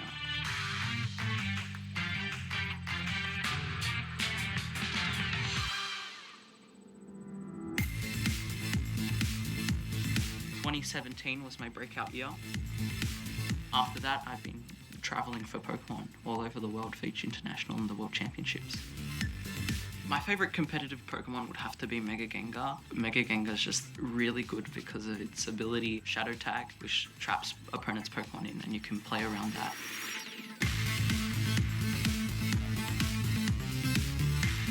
My preparation for tournaments and events includes working with friends to create good teams, gauging the metagame. That's quite important. You have to consider a lot of different elements, and when you have that closed mindset, you can sometimes miss the flaws of the certain team. My greatest defeat, the one that stings the most, was Top 4 Nationals 2016. I had the game, but my timer ran out, and I didn't put my actions in time. My opponent took advantage of that and I lost. And then I lost my invite to the World Championships, but then after that I've been really dedicated so that doesn't happen again.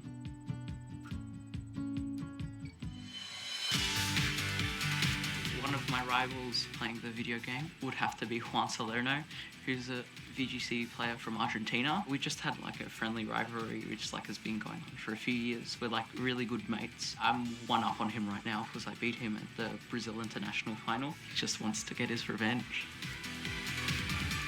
I play Pokemon because I really enjoy the game. I like the methodical, technical parts of it, and also I get to see heaps of places, all the way from maybe Sao Paulo to Australia. That's a huge trek, and me being able to see all my friends every event is really nice, and it warms my heart just to see them.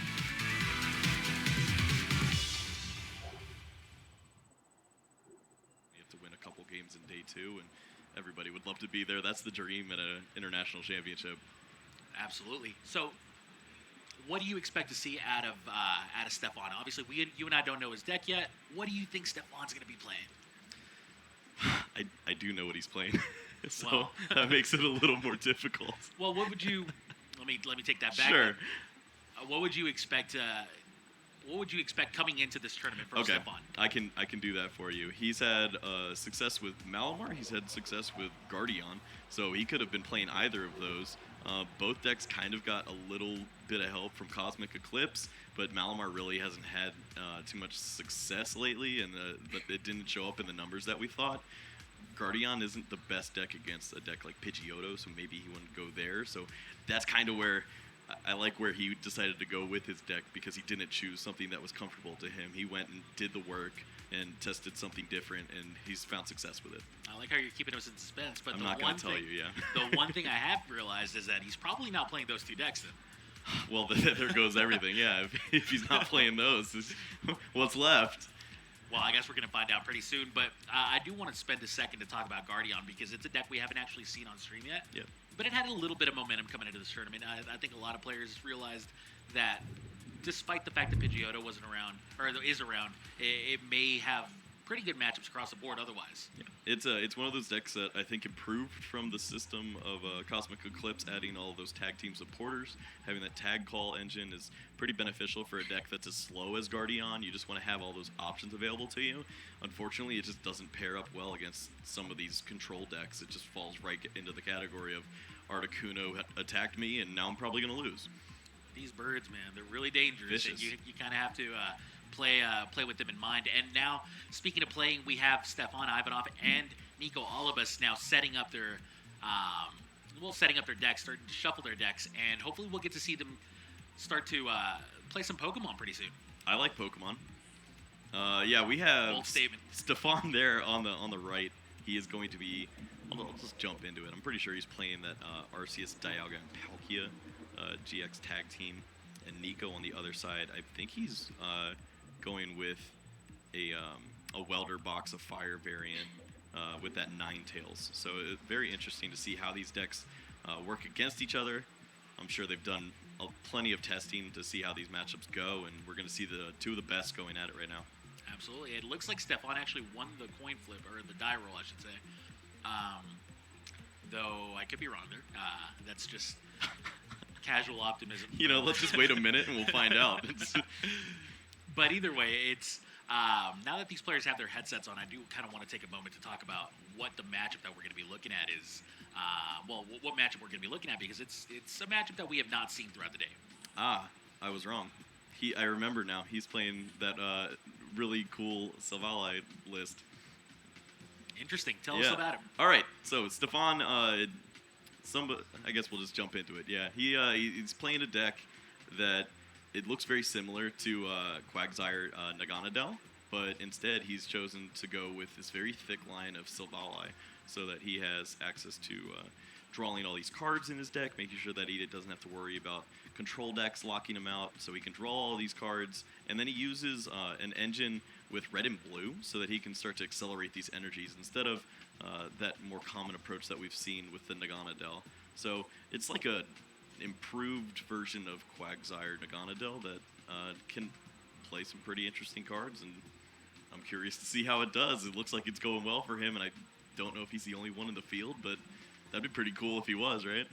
Absolutely, and it seems like red and blue really just targets Silvally here, right? Yeah. Silvally will take that. Quagsire, you can't because he's not a GX Pokemon, so you're always going to be throwing those energies onto your Silvally. Right, so it seems like the strategy seems pretty obvious right here at this point now that we get to take a look at his deck list, but it's very interesting. It's a super, super interesting and unique deck that I've yet to see at any stage, but let alone the international stage here. I mean, what stage would you have seen in that? There haven't been any tournaments. This is a brand new set. That would be the PTCGO stage. Oh, that's a stage I want to get out of. Okay, so we do have Nico also, and let's see what Nico's playing. Yeah, Nico, I believe, is on that welder box, and they have some new additions to the list, but it's going to look pretty similar to the lists of old, just trying to accelerate using welders, getting all those energies into your hand, and then using that Ninetales to take Pokemon and put them in the active spot. You don't have to worry about great catchers because you have it built into your Pokemon. So we see a very interesting list out of both of these players, I think. That is probably the best way to put it. Sure. I don't think that either player built their lists with their opponent in mind. I think that specifically Stefan probably assumed that he might see something similar to what Nico's playing, but just figured that the field would not be favoring this kind of a deck, and he wouldn't be facing too many of it, if any at all. So it'll be interesting to see how their decks, which you would assume are kind of teched against, what they would assume the majority of the field is going to be, like Pidgeotto, of course Mewtwo and Mew, and Arceus-style Gapalkia. Those are the big three, really. Those are the decks that you expect to face. You'll have to see if these decks, which are built with those decks in mind, are going to be able to perform at a high level against each other. Well, I'm not saying that Stefan didn't do his testing, but if he did not, he may have just said, I'm water, you're fire, and I'll win this one. That is true. That is always going to be one of the few things in Pokemon that are always going to remain true, right? Yeah. If you're water and you're going against fire, odds are you're in pretty good shape. Prize that Ditto Prism Star. It's pretty unfortunate over on Stefan's side. Yeah, Ditto Prism Star seems to be kind of a key card for that deck. It does so much work. However, we do get this game underway. Remember, round 5, Stefan Ivanov against Nico Alibas. This is a tale of two decks. Yep, we're starting with that Titan Null. Also seeing Professor Oak. He's going to stop on by and give us a few Pokemon to help out on Stefan's side of the board. Yeah, one of maybe the best supporter you can get on this first turn. Yeah, it's certainly very helpful. Now, Professor Oak's setup will allow him to find 3 basic Pokemon, but they have to be different types. That's usually a card that you just don't normally use, right? It's a Lynette's Net Search, man. That card's great. Well, I meant in this format. Yeah. It's one of those things where the deck just... it's so hard to have a deck that can actually reliably use Professor Oak's setup ideally, but Stefan found a way to do it. Yeah, this is the deck that benefits from it. High hit points and GX Pokemon means that you're probably not going to get much use out of other supporter cards that are similar, so he does play Fighting Wooper so that he's able to use that setup, get the full effect of it, and grab all these Pokemon to help him out. We do see that Keldeo on the bench as well. Now, Nico, though, has the ideal starting Pokemon for himself in Jirachi. We've seen just how powerful that Pokemon is, especially when paired with trainer cards such as the skateboard. Now, Stefan, is he happy with this turn? It looks like he is as he passes the turn over to Nico, and Nico right away plays a Cherish Ball. There's that Ditto Prism Star in his deck. His is not prized. Must be nice. Yeah, especially if you're in Stefan's seat, right? Like, Stefan would have loved to have found that. Absolutely, yeah. It's a great Pokemon to search out here. But Nico is going to have to find himself a Pokemon GX here. Could be looking for Dedenne if his hand isn't that strong, or potentially a Pokemon to start weldering onto. We've seen that welder engine since the World Championships, and we've seen just how powerful it is. If anything's going to kind of equalize the weakness disadvantage, it's going to be a card like Welder here, which is just going to potentially let you speed through the weakness disadvantage. Yep, so now it just There's really the depends. Dene. Yeah, no, it looks like Nico isn't too satisfied with his hand, or maybe he can play But a his few hand cards is so out. large. Yeah, there's a Pokemon communication. Of course, he's going to try to play his hand down before using Dede change there. Interesting. Okay, so he has, I believe that was Victini Prism Star in hand, but he's probably going to bench it in this case because he's grabbing the Vulpix. He had the option to discard some Jirachis with this Dedenne and maybe shuffle back in that Victini Prism with the Pokemon communication.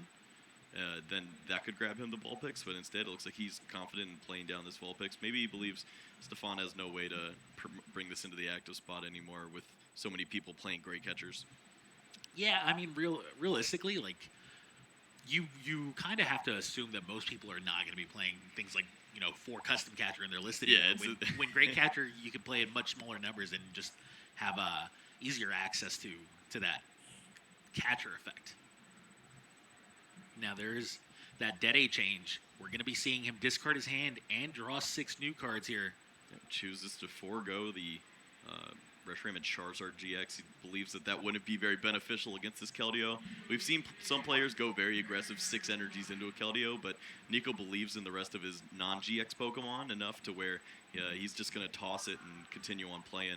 Maybe a Turtonator or some of his other helpful guys will be able to take out this Keldeo in future turns. See a Fiery Flint, discard 2 fires to find 4. It's a pretty good trade-off right there, if you ask me. I would take that deal, yeah. And I believe I also saw a Heat Ran GX in Nico's hand. So Nico doesn't exactly have a ton of options available to him, especially after discarding that Charizard, right? But there's still Jirachi left to kind of help Nico start to flesh out his hand. But at this point, you have to believe that he's hoping to hit a welder here from the top of his deck. Absolutely. This would be great. He does have that skateboard in hand as well, so he'd be able to retreat and get an attack for a knockout. Does find that welder. It's that special print from the special event that they had over in Europe, so pretty cool. Special welder. There we go. Super special. And welder, just the perfect card here to find if you're Nico. Nico has yet to play a supporter. He's going to be able to accelerate some energy onto his likely Heat Ran GX. Well, he can put him anywhere. Yeah, he can really put him anywhere. Let's see. I think they're going to end up on Heatran, but you can put him anywhere. Sure. And you are absolutely right. He goes with the Victini, of course, choosing to hold on to that Heatran. No point in playing it yet. And just draws 3 additional cards, 3 new cards. And I do believe that we saw a switch out of there, which is always good when you have Jirachi in hand, or asleep and active. So just does open up a few more opportunities for you, but instead Nico does pass the turn after a pretty eventful turn 1, if you ask me, and now Stefan gets to take his second turn of the game. This is where the evolution deck starts to potentially shine, right? Yeah, this is where Stefan can really go off and get aggressive. If he finds red and blue, he can start to accelerate some energies and perhaps find a way to move those with the Quagsire. I think that's what Nico was afraid of. He believed that if he did knock out this type null, that he'd just be walking straight into a Keldeo attack. So he's going to make Stefan take the first move here and maybe play the counterpart to this and see if he can come out on top just by being a non-GX deck versus a GX attacking Pokemon. So does Stefan now take the lead here, and does Stefan kind of put the pressure on? I think Stefan's going to dictate play here. I don't know if he should do it with the Keldeo. Perhaps he can find a different attacker in Silvally to start taking knockouts. Especially if he has a red and blue in hand, which clearly he he can have. He can get whatever he wants. Yeah, a tag called, just kind of the jack of all trades, if you will. And sure enough, there's red and blue already being eyed down. Yep, he's Really, gonna have Silvally GX is just so powerful. He's gonna have access to so much here. With the red and blue, he's gonna get some energies in play, get that Silvally. He can start to draw cards with it. It's got a similar ability to Octillery, that Abyssal hand. Oh, you're going way back. Not too far back. It's still an expanded, I guess. But yeah. Showing our age. It's that disc reload ability that you can use. Yeah, it allows you to draw until you have 5 cards in hand, right? So basically you like playing cards like Acrobike, cards that like Great Catcher, for example, cards that tend to kind of go negative in your hand, or at most, kind of just stay on par. Because then you get to really take advantage of disc reload, and that's when Silvally really starts to shine. Not only does it have a pretty solid attack, right? Brave Buddies is always going to be pretty powerful, but combine that with a great ability, and you have a pretty underused GX Pokemon, if you ask me. Yep. Especially with red and blue now. Speaking of underused Pokemon, Piplup and Blastoise going in the discard pile. Sad day. What do you think about Piplup and Blastoise in this matchup? I think it could be beneficial if you need to accelerate the energies. I just don't know if Stefan is going to put himself in a position where he is going to need that. He's already getting 2 energies down from the Silvally. He has the attachment for the turn if theoretically he draws into that. And he'll be set up with a secondary attacker as Keldeo. Yeah, he does have the energy there. So it seems like he's in a pretty good spot that he doesn't need to accelerate energies like that. Yeah, if the game had turned out a little bit differently and maybe he hadn't had access to, to the powerful start that he does, he might potentially go with a different strategy and use the Blastoise. But instead, that Keldeo seems to be doing just fine. And of course, Silvally is just powerful with its disc reload ability. So we see Stefan did hit that Chaotic Swell. That's going to be very beneficial for locking out those Giant Hearths that Nico would love to have access to. That's a great way for him to find the energies for Welder. We know he's sitting on a few energies, but eventually that hand runs dry, and you're going to need to find more and more. It's just so difficult to fight through the Chaotic Swell. So we see Stefan trying to win in 2 different fronts. He's not only trying to be aggressive, but he's also trying to disrupt Nico here and just force Nico into awkward, uncomfortable situations. Chaotic Swell is just so good at doing that. Chaotic Swell is just really one of the more powerful stadiums that we've had in a while. And we've had some really good stadiums in the past. It's such an amazing effect. It's very well created, and it's going to be impactful in tournaments for years to come, honestly. I think it's going to be one of those super beneficial cards for the decks that didn't have a stadium that they typically wanted to play. You just throw that in, and you can help so many matchups. Yeah, you see power plant decks kind of rely on like Vaba, for example, now because Chaotic Swell is just so powerful. Yeah, combine it with a Mars Shadow. It's just like it's so many extra steps that no deck really wants to take, but you have to. And yeah, you never feel good using Vaba as your supporter for the turn. Right. And just discarding a Chaotic Swell. It's not where you want to be if you're playing a game of Pokemon these days, but unfortunately for some decks, they almost have no real choice but to do that now. Can't discount Nico here. Nico is starting to set up his field. Remember, he has Vulpix in play. That Ninetales can really get pretty dangerous, especially with the fires that we already see in his hand and whatnot. It's a threatening board state if you're Stefan. Stefan is not exactly comfortable yet. Yeah, we may have jumped the gun. He does only have 1 fire energy, and he has a Giant Hearth in hand, but obviously that's not going to go anywhere. Where did they all go? Yeah, that's what I'm wondering. Just a second Yeah, ago. he had 4, and he's attached 3, so I guess he just never found another. That's how math works, I guess. Yeah, he has Welder in hand, but yeah, is it worth it? Yeah, I mean, I guess you can accelerate 1 energy, maybe get 1 more, and then your Heatran could knock out Silvally with the GX attack, but it's not a terrible spot, but then you have to figure out about the You just Keldeo. walk into a Keldeo, and then Right. you need Victini to combat. I think maybe you just play the Giant Hearth now. You kind of suck it up, and you realize that Chaotic Swell is gonna. All right, buddy, you win this round. But it's a long-term game plan, right? It's one of those. Well, like I'm gonna need some help eventually. There's nothing I can really do about that. So let's just hope the rest of my deck kind of starts to help me out here. But we see that Welder does attach the fire energy onto Vulpix, and now another fire energy comes down. So that's 2 energy out of nowhere here. And there it is. We do see that. It never feels good to do that, but when times are tough, it is what it is. And now we see Dede change, another Dede changer after from Nico here, and Ditto hits the law zone. Now, will this hand start helping him out? Do we see a Ninetales here? Yeah, he does have that Ninetales. There's a Ninetales, yeah. Don't know if he has enough energies to maybe target down something different. There's only one in hand, right? Yeah, and it's actually pretty difficult to find another energy. I think he'd have to find Fire Crystal. I'm not even sure if he's playing Fire Crystal. I guess we'll find out in a second. I do not see one, yeah. So once these energies are in the discard pile, they're only being taken back out by a Victini attack. So pretty reliant on that. I'm sure he's going to try to get use out of the Victini. Yeah, and I wonder how many energies there are now. There might be something like 4 at the moment. In the discard pile? Yeah. Yeah, that sounds pretty fair. Yeah, it's in that vicinity. So Victini does seem to be potentially going to be threatening to steal a knockout pretty soon, especially after this. This is of course step 1. He's going to use that Heatran, use that Hot Burn GX attack, knock out this Silvally, and take 2 prize cards. And now he's just going to get himself into a point where maybe he can get enough energies in the discard for where this Victini can easily wipe out this Keldeo. Does he have a Welder in hand is the question. Yeah, that's the tricky part. That's when this deck can start to look a little sketchy, especially if Stefan can find another Chaotic Swell perhaps. He could lock out that Giant Heart from coming into play ever.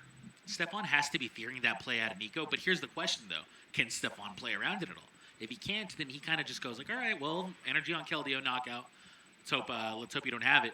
And if Nico doesn't have it and he, so to speak, calls his bluff, then that could just be it right there. That literally could just be the end of it, and Stefan's weakness advantage would take over. However, if we can see a counterplay from Nico here, and we get to see Victini knock out that Keldeo GX, all bets are off.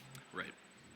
And this is where I think over the next, well, obviously it's going to have to be the following turn here, because he's already played his...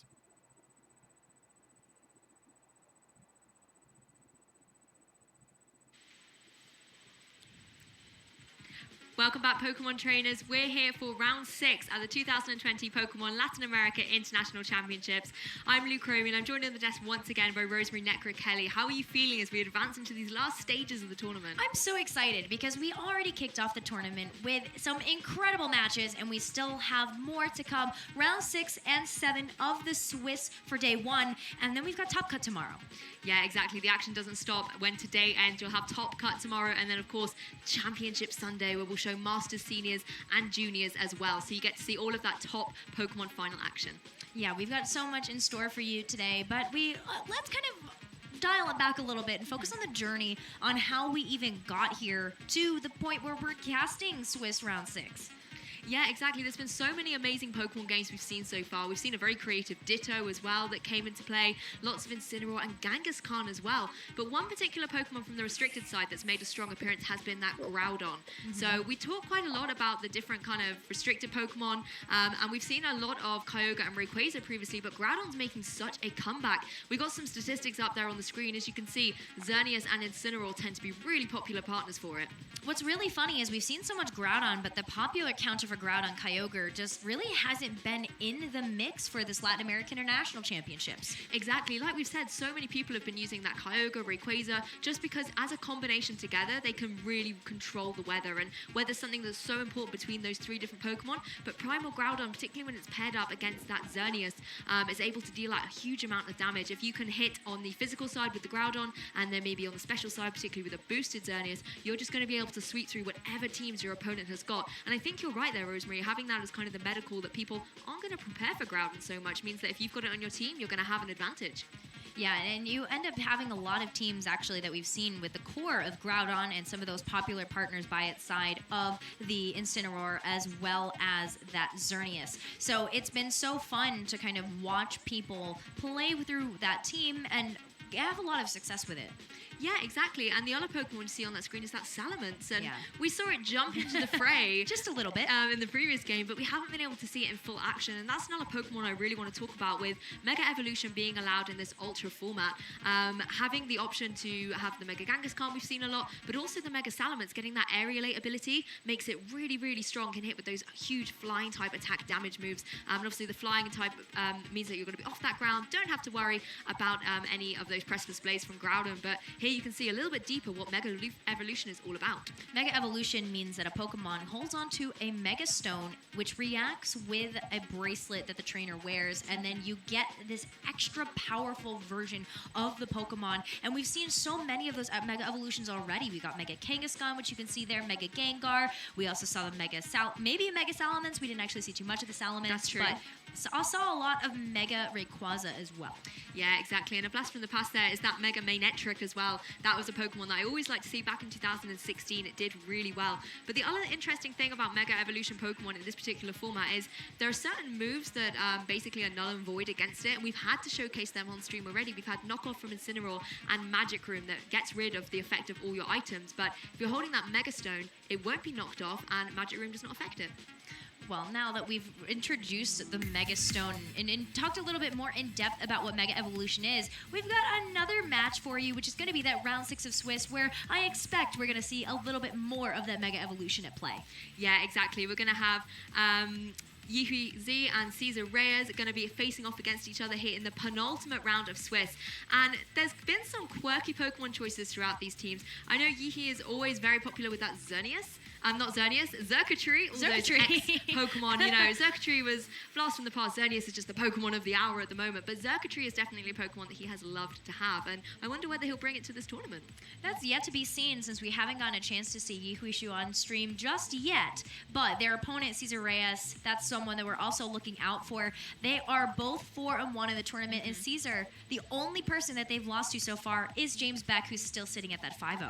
Yeah, exactly. We've only got 3 5-0s left in the tournament. We've got James Beck, Javier Valdez as well, and Jeremy Rodriguez, who we showcased on stream earlier. So they are the only 5-0s left in the tournament, right there at the top. And from the other players that we've seen on stream, just in case you wanted to catch up with them a little bit, 4-0, you've got Yuya Tada, who we had previously, and Eric Rios, both at 4-1. So there's still so much to play for with these teams.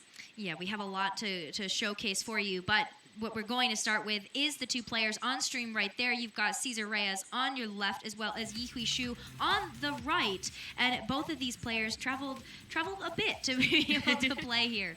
Yeah, exactly. They've traveled up here to Brazil for the Latin America International Championships. And it's going to be really interesting to see what Pokemon they've brought. You can see the Palkia plush there, sort of the mascot on the table. That could be a Pokemon that we haven't seen very much in Ultra Series, but could come back in. You just never know.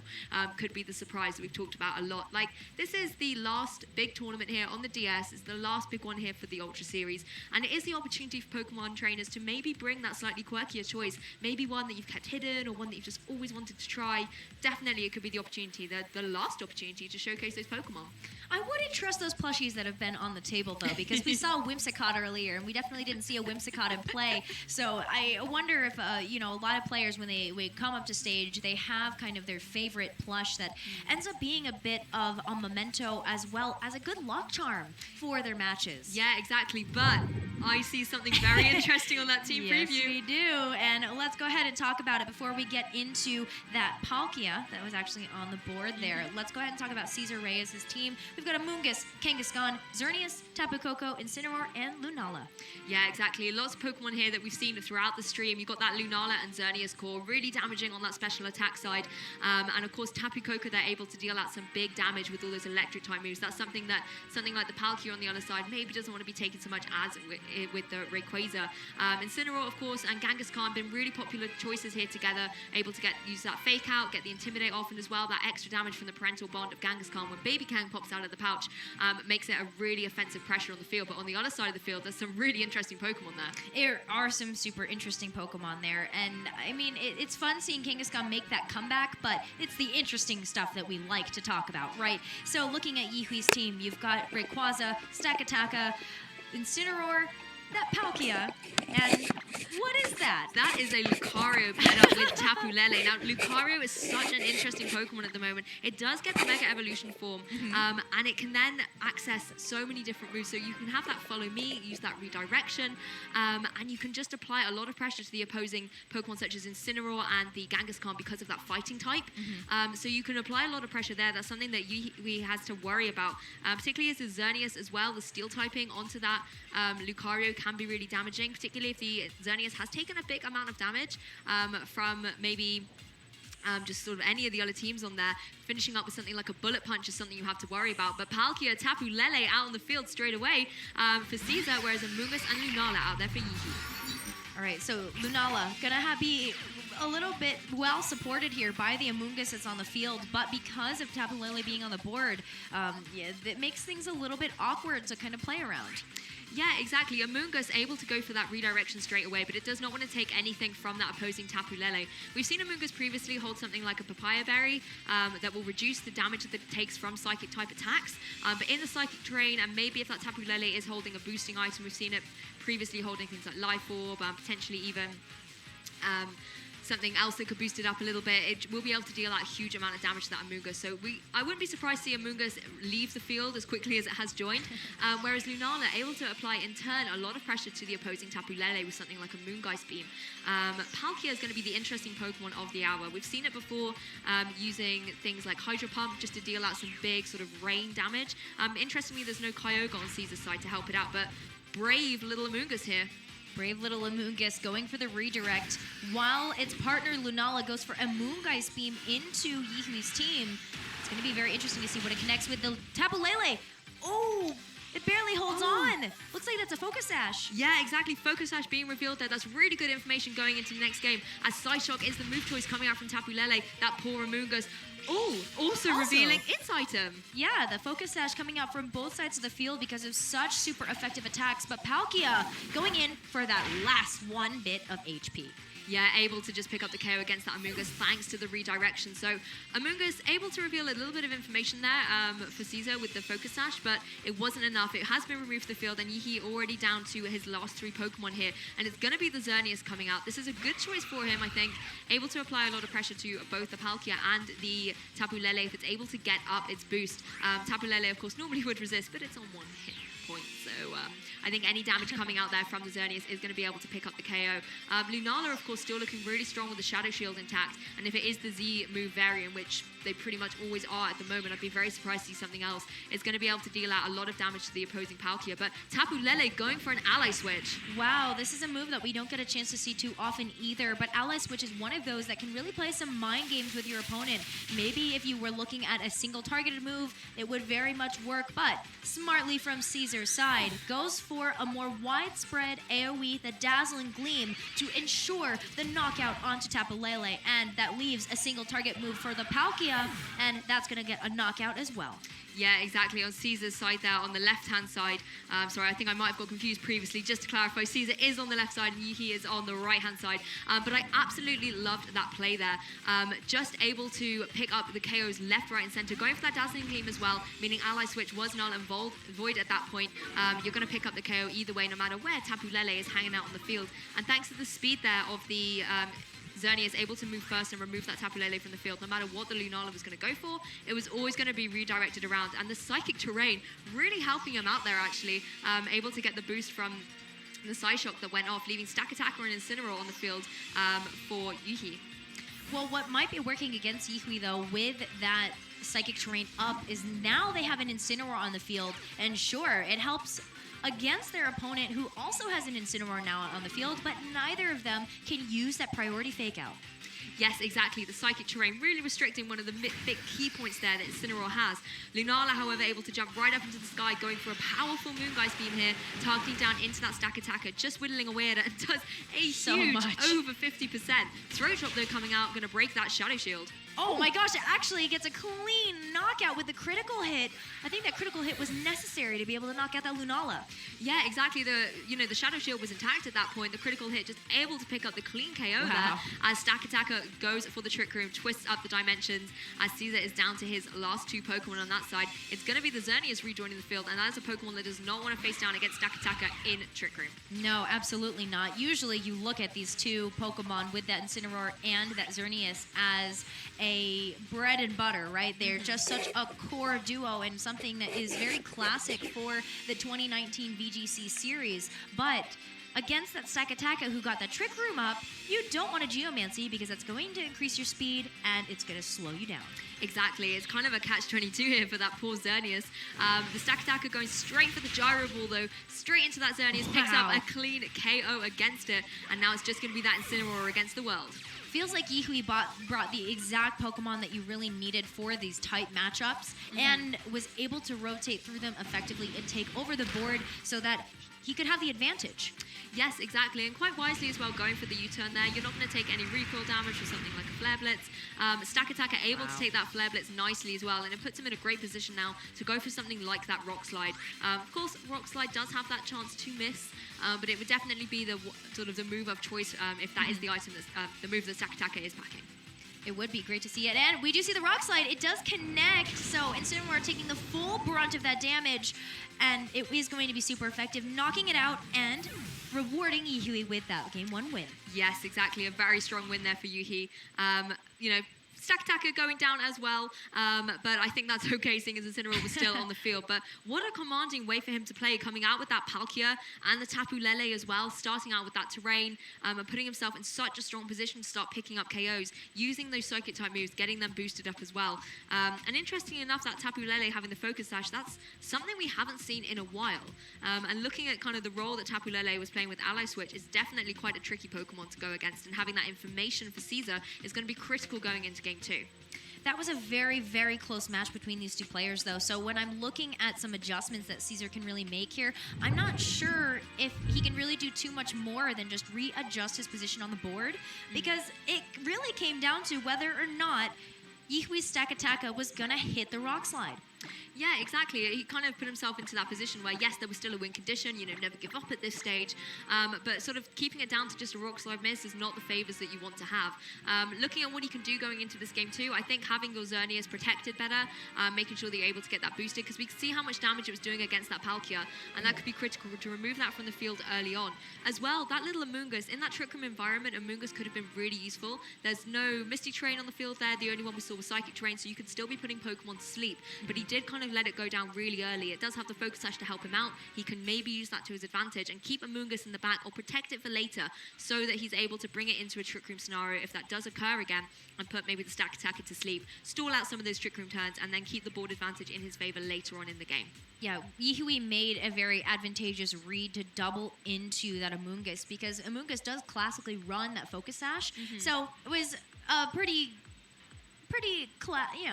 normal to kind of see that you would have to get two moves into that Pokemon in order to knock it out. But we are seeing some adjustments early on here for Game 2. Seeing the Palkia come out from Yihui again, this time paired with the Incineroar, and Caesar leading with two heavy hitters, that Xerneas and Lunala. I actually really like this lead coming out here from Caesar. It's really bold, it's brave, you've got both those restrictors on the field, and they're not going to worry about taking that Intimidate at all as special attackers. Of course, the Fake Out can only go into the Xerneas here from that opposing Incineroar. That could very well be the target. If Caesar wants to, he can protect at this stage, just stall it out. But that does potentially leave the Lunala exposed to take something like a U-turn, break the Shadow Shield, if Yuhi is able to kind of predict that and just get his Incineroar into the back for later. Palkia, though, we've seen that it can deal a big amount of offensive pressure, and if you're Yihi, you really want to try and get rid of the Geomancy threat, but it's going to be Amoonguss jumping in for Lunala. Amoonguss coming into that slot. I wonder if Caesar is making the same mistake again, but playing very defensively here, going to preserve that Xerneas, making sure it's protected, but Palkia goes for Trick Room. Yeah, absolutely love the switch in from that Amoonguss now. It's now in a position where it wants to be. It's not like Game 1. It's switched into a Trick Room environment. There's nothing on the field that can stop it going for these spores and sending some of these Pokemon to sleep. Even if Caesar wanted to get... I would say with Trick Room now, you don't want to get the Geomancy up because you're going to have a long time to stall through. But it does mean that he's maybe able to protect it going forward. He could even switch up, bring something else in, and use Amoonguss's redirection and Spore to kind of keep the ball position in his favor while these Trick Room turns go on. On the other hand, if you're Yeehee, you might want to quite literally do what this Incineroar's doing and just get rid of this Amoonguss. Yeah, and recognizing now that the Amoonguss is going to be such a problem for Yeehee if it exists any further in this game, will prop the Focus Sash, but Amoonguss goes for an effective Spore, making sure Palkia can't get that second attack onto it and knock it out. Yeah, exactly. The Amoonguss is going to hang around into the next turn in particular. We know that Incineroar will be going first on it though. Xerneas able to go just for the Moonblast here. Why is not going for the Geomancy? You just want to keep it long, and the worst thing you can do at this stage is Geomancy up and then maybe a couple of turns later have to switch it out to preserve it, and then you've lost all of those boosts. So just chipping away at this opposing Incineroar is going to be really beneficial for him. Notice as well that Incineroar hasn't had its berry activated there, so that could be good information for Caesar going forward. Unfortunately for the Amoonguss though, another Flare Blitz is going to take it out, and you can see how much damage recoil happened previously for that Incineroar. So it could be an opportunity for Caesar here to either protect Amoonguss or switch it out and potentially bring a Pokemon in that can take a Flare Blitz much easier, and that's exactly what we see happening. Incineroar joins the field. Incineroar moving into the Amoonguss slot means that if there is a Flare Blitz going into the Amoonguss, then Incineroar is going to take that one like a champ. But the Intimidate is the more important key here. Being able to connect with both Pokemon means that this U-turn is also not going to be super effective in this moment.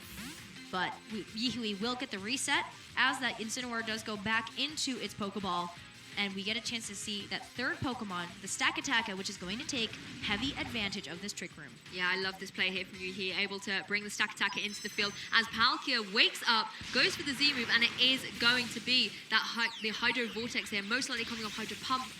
That's something that we've seen Palkia have a lot of the time, and it's so powerful when boosted up into the Z move. Now, who do you think this is going into? No, I think if you're Yeehee, you want it to go into that Xerneas slot just because it is potentially going to take it out, and but it hangs on. Just able to survive and fire off a Dazzling Gleam in return. So it's going to do some good damage to that opposing Palkia, just chipping away at nearly 50%, but not very effective on that Stakataka. And I think that was one of the masterful plays there, using the U-turn to switch out your Incineroar to bring in the Stakataka. Of course, then you've got Incineroar in the back for later. Even a Fake Out at this range will pick up the KO against that opposing Xerneas, so it's good to have that preserved in the back.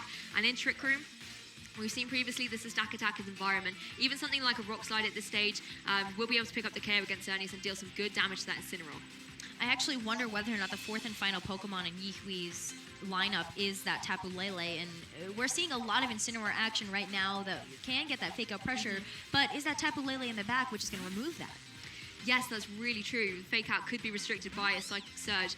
Instead, Amoonguss rejoining the party. It quite likes Trick Room, wants to be back, as Incineroar does go for the Fake Out, targeting down that Stakataka, knowing that it was in such a great position to start going for those Rock Slides. Palkia, though, going for the Hydro Pump, goes into that Amoonguss, though, was trying to target down that Xerneas, but instead, Amoonguss able to hold on, and Incineroar, interestingly enough, was not the target there for that Hydro Pump. Twice now, Palkia hasn't been able to pick up the knockout, which kind of tells us a little bit of information on how it's trained. Yeah, exactly. It might be on sort of the more bulky variant side. But it looks like Yeehee is quite happy to leave this Incineroar in at the moment.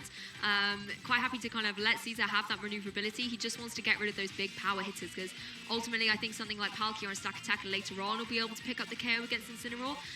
But the main thing that I would worry about with Incineroar is that maneuverability. If you're able to switch it out and get the Fake Out and Intimidate back in, that can really work against Yeehee's team, particularly if he has got the Stakataka and the Rayquaza. That can really work against him. But instead, Lunala's going to join the field paired up with that Amoonguss. Lunala now coming in, still has that Shadow Shield completely intact here. Yeehee making a switch themselves, going to be taking out that Palkia and bringing out Rayquaza, who is also a very healthy Pokemon. Yeah, exactly. I like this play again from Caesar, keeping that Incineroar in the back for Intimidate, as both those Pokemon that I mentioned are now on the field. He can switch in and reduce their attack. Rock Slide, though, coming out from that Stakataka is able to connect on the Lunala. Yeah, that Lunala fortunately means it's going to have that Shadow Shield broken when it is not at that full HP anymore. And we're now into another turn where time is starting to run a little low. Yeah, exactly. The time is ticking along here. Trick Room has now ended, though, so Lunala's going to be back to its kind of speedy environment. And if you're Stakataka, you might want to get out of the way of something like a potential Z move in this situation, because you've already taken a good amount of health. And if Caesar is able to remove that Stakataka from the field, his Xerneas is going to be a little bit happier.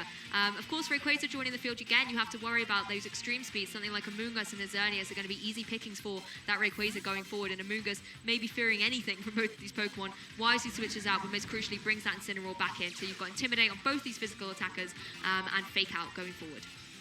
Yeah, the Intimidate going onto those two physical attackers, and this is where Caesar kind of has the ability to turn things around. Not only do they have all the information about the 4 Pokemon that Yihui brought to this game, but they are in a good position that they have that Intimidate that's gone off. Yeah, exactly. This kind of helps Caesar out a little bit going forward. Rayquaza obviously goes up into its Mega Evolution form, brings the winds of change here as Dragon Ascent comes out from that Rayquaza. This is going to be hard hitting into that Incineroar. Heavy hitting indeed. Incineroar probably not going... Oh, just thanks to that Intimidate. Just barely, yeah. Thanks to the Intimidate. I was going to say, without the Intimidate, probably would have had the knockout there. Yes, exactly. You know, it's such a damage-dealing move there. And that's one of the critical sort of games you play when you are running a Rayquaza against an Incineroar. You always want to make sure you can get your Rayquaza into the field safely so that you don't have to worry about the Incineroar switch. And unfortunately for Yihui, that was just not possible. But here we are. There's that Z move going off. Yeah, we're going to see yet another menacing Moonrays Maelstrom here coming out from a Lunala. And this is a very key moment here for Caesar. He needs to get some type of Pokemon knockout here in order to have an advantage in the game. And Stakataka might be the right choice as that target. Wants to remove that ability for that Stakataka to have so much agency within the game. So this menacing Moonray Maelstrom has to be a big one for Caesar. Yeah, I agree. That Stakataka as well, able to maybe go for a Trick Room going forward again. That's something that Caesar is an environment that he does not want to have again. So picking up the KO cleanly against that Stakataka really does put him into a better position going forward. Because again, if Trick Room comes out, that Amoonguss is such low health, I don't think he would have had the sort of capacity to be able to stall out another game of Trick Room. It does leave Yihui free to bring that Palkia back into play. We've already noticed how bulky it can be as well, and it can now start threatening that Incineroar with something like the Hydro Pump. Absolutely, the Hydro Pump being such a formidable force here for it, that Palkia. As we enter into this next turn, Rayquaza also poised for another attack against Caesar's team. Yeah, exactly. If that Rayquaza goes for something like another Dragon Ascent and that Incineroar, I believe it will be able to pick up the KO there. And that's something that Caesar has to worry about, because even if he switches out his Incineroar, anything like the Amoonguss or the Xerneas is easily going to be picked up by a Dragon Ascent, or anything, to be honest, that Rayquaza is able to go into that slot. So Incineroar's looking in quite a dicey position here. Lunala, on the other hand, though, yes, it does have its Shadow Shield broken, but something like a Moongeist Beam can still do some good damage, just starting to chip away at both of these Pokemon. The only thing is, though, that I would worry about with the Palkia is how much damage it can do back to the opposing Lunala.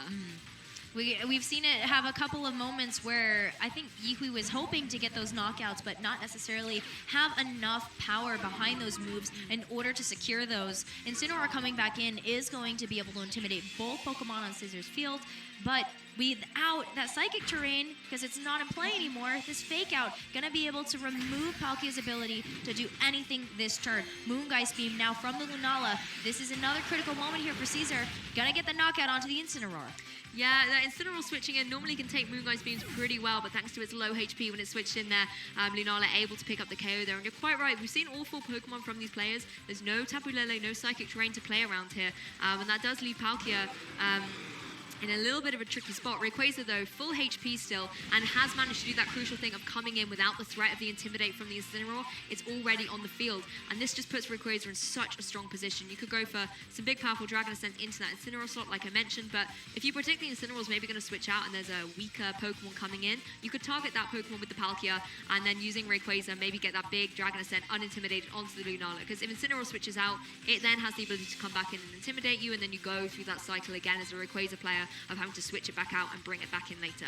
And there's no more switches available for Yihui. So they are on their last 2 Pokemon, so whatever Intimidate comes out, that's going to be a problem. Caesar recognizes this and says, you know what? Maybe it's time for me to sacrifice my Amoonguss. I want my Incineroar for later. Let's play a little bit defensively here. Lunala going for the Protect. Yeah, I do think that Caesar has played this turn really well. Interestingly, though, it's going to be the crunch coming out from the Rayquaza into that Lunala, the wisely protected Hydro Pump coming into the Amoonguss, able to take that like a champ. These defensive plays here from Caesar have just been phenomenal, protecting from the crunch, and that's good information for him as well, knowing that that Rayquaza does have access to that move, particularly if the Shadow Shield is broken. That's going to most likely pick up the KO against Lunala. That is such critical information for Yihui to have given there over to Caesar. And Caesar is still in such a dominant position in this game too. Made a lot of great adjustments, particularly with the leads, and it's paying off. Yeah, exactly. He's really been able to strategize here and keep that Amoonguss around a little bit longer. That was something he didn't get to do in game 1. And I said if he does manage to do it in game 2, it's going to put him in a better position, particularly in those Trick Room situations. Unfortunately, though, it is running low on its HP, so it might want to go for something like a Rage Powder just to kind of redirect and keep Lunala a little bit safer, which is going to be the more offensive Pokemon on the field at the moment. Yeah, Rayquaza is going to move first because of its stats. So Amoonguss going to take the crunch in Lunala's stead, but this also leaves Palkia potentially open here if this Psyshock does not pick up the knockout. Oh, just able to hang on. And Lunala able to avoid the Hydro Pump as well. That Rayquaza constantly going for those crunches as well. It could potentially be the choice band variant of Rayquaza. I haven't seen it change up its move since it's been locked into one without switching out. So that could be some interesting information as well. And knowing if it is a choice band variant, going for something like a crunch into Lunala is easily going to pick up the KO. But will help it out a little bit more with this one Intimidate. Kind of having that boosting item can give you that little bit of leeway. You can kind of take one Intimidate and still be able to deal a pretty good punch. Yihui still has to deal with Xerneas that's waiting in the wings here for Caesar. And a lot of the Pokemon that are on Caesar's side are still very, very healthy. Palkia sitting on a couple of its last dregs there of fuel. Yeah, exactly. You're quite right. That Xerneas in the back is still going to be a really big problem in the late game, because if it is a choice band variant, it's going to really be troublesome for Yihui, because if he's locked into crunch, that's something that Xerneas is not going to worry about at all. It's not like it's bite or anything where you can potentially get some flinches. Xerneas will be able to come in and quite easily pick up some KOs here with Dazzling Gleam. We've already seen how good Xerneas is against Rayquaza with any sort of fairy type moves. Palkia, though, going to go for the Protect here, just wants to hang on a little bit longer. See if Caesar read that, though, because Palkia kind of needs to protect in this instance, and that he does. Goes for the flinch onto Rayquaza, and the Psyshock, though, just trying to get that knockout, but at least Caesar played this safe. Yeah, exactly, and particularly if you know you have that Xerneas in the back. The only problem is, though, the Xerneas is on very low HP. If Rayquaza is able to, if it's not choice, is going to be able to go for something like an Extreme Sweep. But the way the Caesar is kind of playing it at the moment, just trying to get rid of the Palkia, knowing he can bring in his Xerneas and just go for a single target Moonblast, which will do more damage than if he had to spread it across with a Dazzling Gleam. He's going to be quite safe and able to do so. Risky though, bringing in the Xerneas here, maybe thinking that Lunala is going to keep being the target here. As Xerneas comes back onto the field, I wonder if it's going to be able to hang around and be able to get off the big damage it needs to against that Rayquaza, as Lunala also goes on the defensive. Lunala's going on the defensive once again, and this means that, there is going to be a wide open possibility for Palkia to pick up the KO with that Hydro Pump. Xerneas going down for what?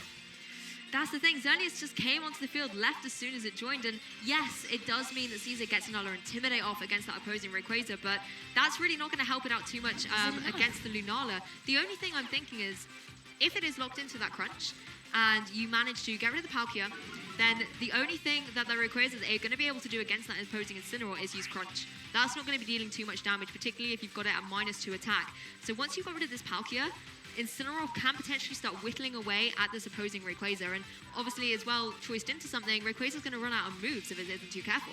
The wonderful thing about watching players at this caliber is that they are always looking 2 to 4 turns ahead. So Caesar might have read correctly that this Rayquaza might be locked in here, but Yihui also might be playing the mind games as well. Palkia going for the Protect there, and Incineroar faking out the Rayquaza once again. We're not going to totally be able to see what this Rayquaza is up to, but the Tailwind putting the speed in Caesar's favor. Yeah, I really like this here as well. Just helping out that Incineroar, making sure that it can always go a little bit quicker as well. Obviously Rayquaza there taking more damage from the fake out. It's just being chipped away at here by these 2 Pokemon on Caesar's side, and it's actually quite miraculous how long this Palkia has stayed on the field when you think about it. Yihi always playing it really defensively and going for another protect, but does fail. No, that might have been a risky move here. Moongeist Beam from Lunala is going to be a spicy one. This might be the make or break difference here. Rayquaza does take it like a champ, but the U-turn now going to the Palkia, doing just enough damage to knock it out. Yeah, exactly. Caesar's played this phenomenally in this kind of end game here. Picks up the KO against that opposing Palkia. And yes, although the Lunala is going to have to take this crunch and fall victim to it, the damage that Moongeist Beam did on that opposing Rayquaza has put Incineroar into a better position to start whittling away at it. Maybe going for some U-turns on there again. I mean, it can risk going for some flare blitzes. It has got enough sort of HP there to start. It can take maybe a little bit of recoil, but I think U-turn's definitely safer, as Crunch will still be dealing some damage. Let's find out whether or not this is Crunch. Yeah, I don't think Yihui would have locked into the Crunch if it knew it was going to be going into Incineroar, but wait a minute, critical. Oh my goodness, I mean, that changes everything. If you can get that critical hit, it really puts Rayquaza back into the driving seat here. Oh my goodness. I mean, Incineroar, it can go for another U-turn, but we saw that it really didn't do too much damage. Flare Blitz is going to be the more offensive pressure move, but is it going to pick up the KO? Yes, it does. Yes, it does. So Rayquaza is going to go down before we see Incineroar take any sort of damage from that recoil. But even with the recoil, does get a chance to hold on, and this is our first Game 3 series. It certainly is. And my favorite thing to do at the end of that game 2 was to watch Caesar's reaction in those last 2 turns. You could see him sort of wipe his brow there. He was so relieved that he was able to pick up the KO. And, you know, that's one of the other masterful things here, able to stay so calm and collected going into that, you know, critical hit. Whoops, was not expecting that. But able to know that you still have the utility in that Incineroar to be able to pick up the KO. And I think he played this one really well, going for that really bold lead of the Xerneas and the Lunala. I absolutely love that. And it put him in such an offensive pressure position.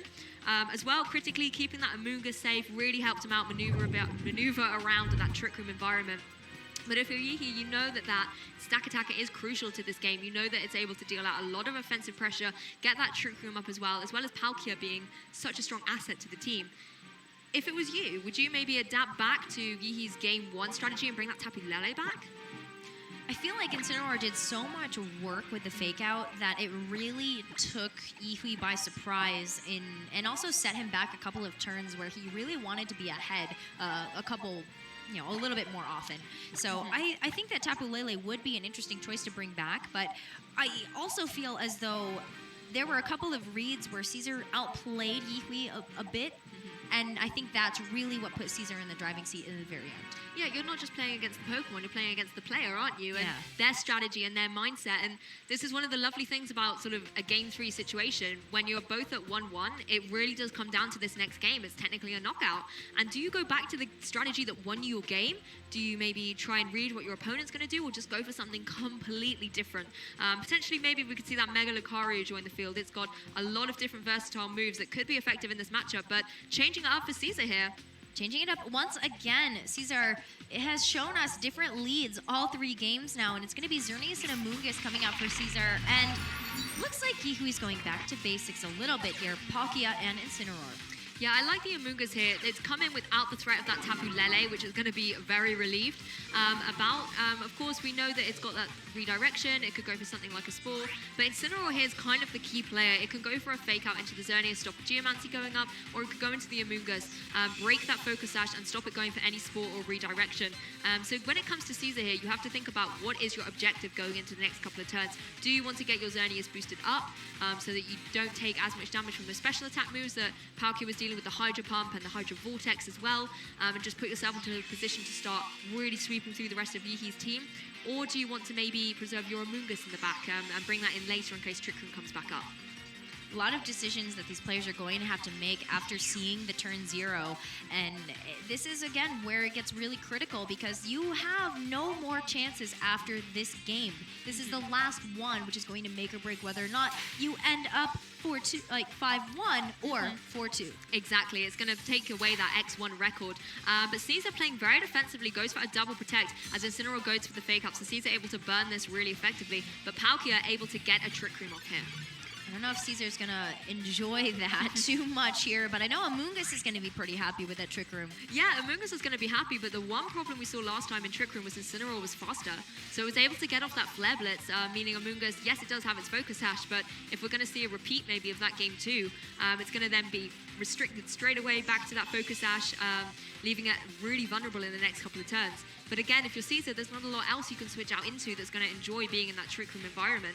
Potentially could be the opportunity for him to bring in his own Incineroar though, just to apply some pressure going forward. But if Yihi's able to read into that, he can maybe target it with a Water type move.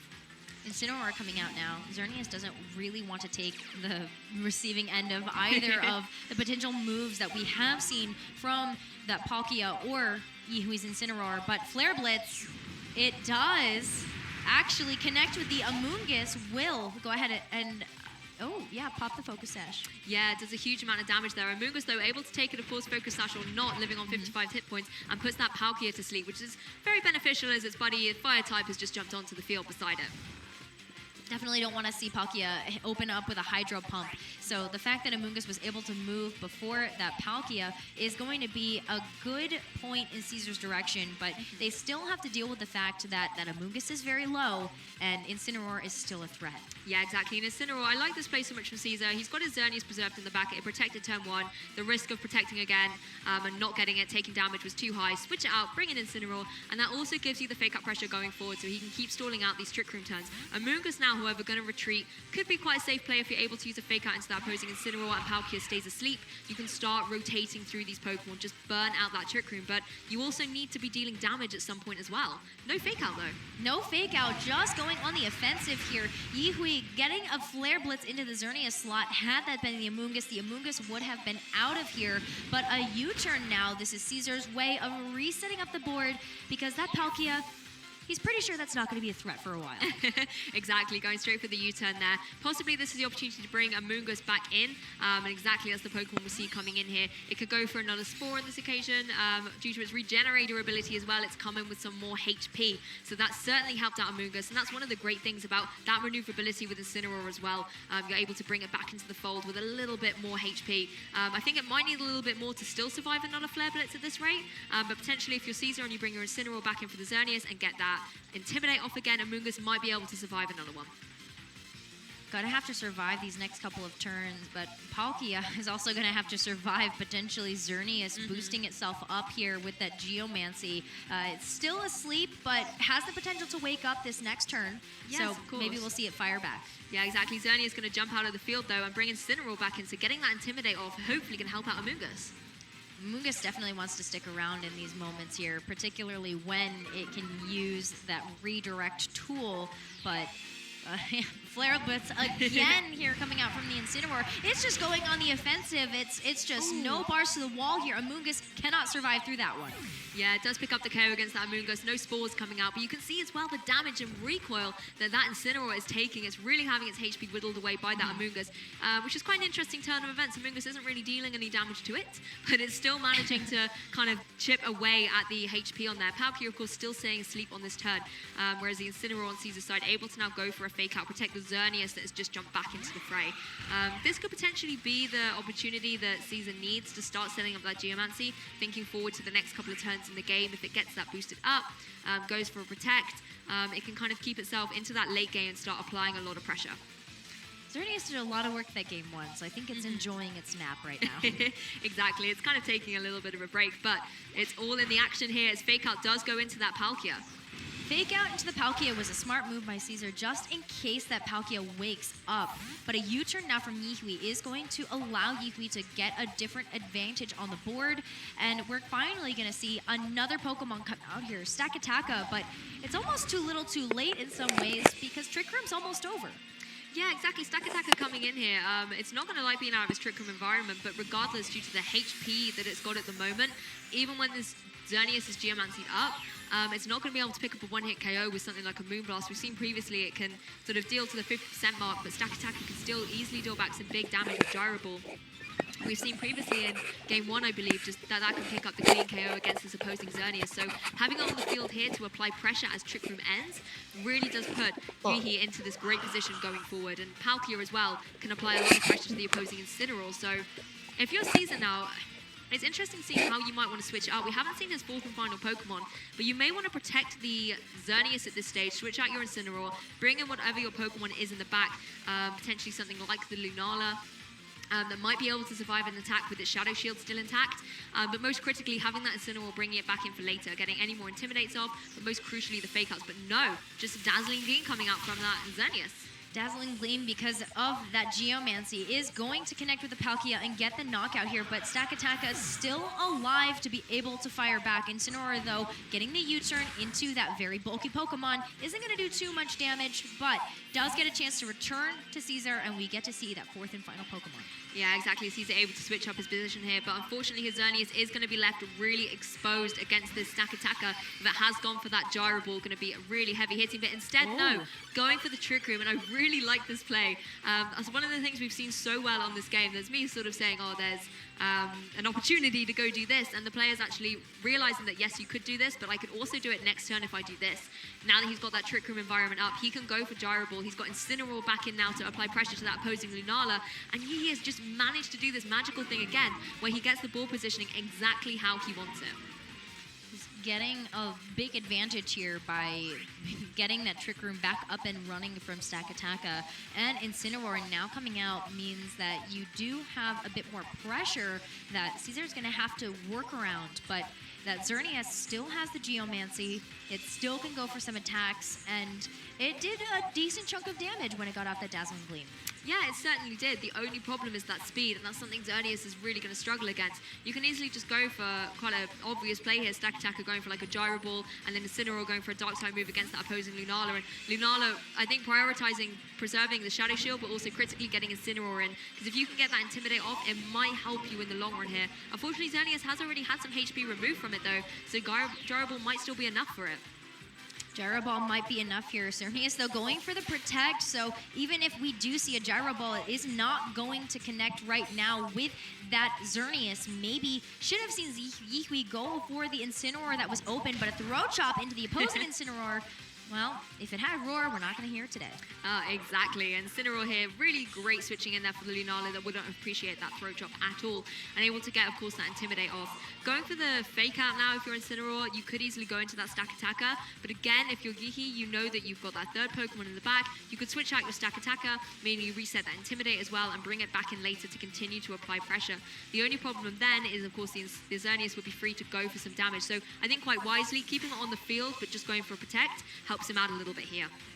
Definitely will help them out. Fake Out, though, into the protected Stakataka. Flare Blitz now coming in from Yihui's Incineroar, and that is going to connect with the Xerneas, but it just kind of does more chip damage. It is below half health now, and again, whittling away at Yihui's own hit point pool. Exactly. I wonder if this Dazzling Gleam is going to pick up the KO against Incineroar, and it does, meaning that Yihi is brought down to his last two Pokemon on that side of the field. It's going to be Stakataka and a Nulla partner against both these Pokemon, and I'm actually really impressed. It's Rayquaza on the other side. That's something that does not want to face down against the Xerneas, and I was just about to say I'm really impressed at how well the Xerneas is coping in this Trick Room environment at the moment. You do, of course, have to worry about that Stakataka, and I think that's a really good reason why Caesar has preserved that Lunala. We know it has that Z move. We know that it can deal a huge amount of damage to Stakataka, and if I remember correctly, Stakataka was at about this hit points as well when it got hit by the Z move previously, which picked up the KO. So Caesar really may be identifying which Pokemon he needs to KO the opposing Pokemon and making sure he keeps all those pieces in the puzzle safe so that in the end game he's able to put them all together and try and win out this game 3. These last couple of turns, Yihui's been playing very safe, which means that Stakataka hasn't had the opportunity to go on the offensive and take out that Xerneas, which is why we're still seeing it as a threat on this board. Yes, exactly. Rayquaza coming into the field here. Of course, if it is packing something like that extreme speed, with the Choice Band, that could potentially pick up a KO against Xerneas. Depends, of course, how the Xerneas is trained, but I know that all of Rayquaza's with Choice Band can deal a huge amount of damage, so quite wisely going for the Protect here. Going to be interesting to see what Rayquaza locks into at this stage. Stakataka, though, using the Gyro Ball. Again, gonna miss into that protected Xerneas, but a Dragon Ascent now doubling into the Xerneas. Yihui doubling down on trying to remove that Xerneas from the board, but unfortunately makes that turn very null. Yeah, exactly. It hasn't really done too much at that stage. And of course, Rayquaza as well has not Mega Evolved, which is interesting. Locking into that Dragon Ascent, though, you need to be able to pick up the KO against that opposing Xerneas. It's boosted, it's going to pick up a clean KO against you as Rayquaza. And of course, the other problem is when you go into Dragon Ascent, you start dropping your defenses as well. And that's going to leave you exposed to something like the Lunala, or even, as we saw in the previous game, that Incineroar is able to pick up KOs against that Rayquaza. And so that's something you have to think about going into these next couple of turns. Stakataka, however, still looking like a good pressure against Xerneas, but the fact that Caesar's able to get his Lunala back onto the field here does come down to kind of that puzzle of which Pokemon's going to be able to pick up the KO against each other and start that boulder rolling down the hill for your opponent. Xerneas is going to switch out.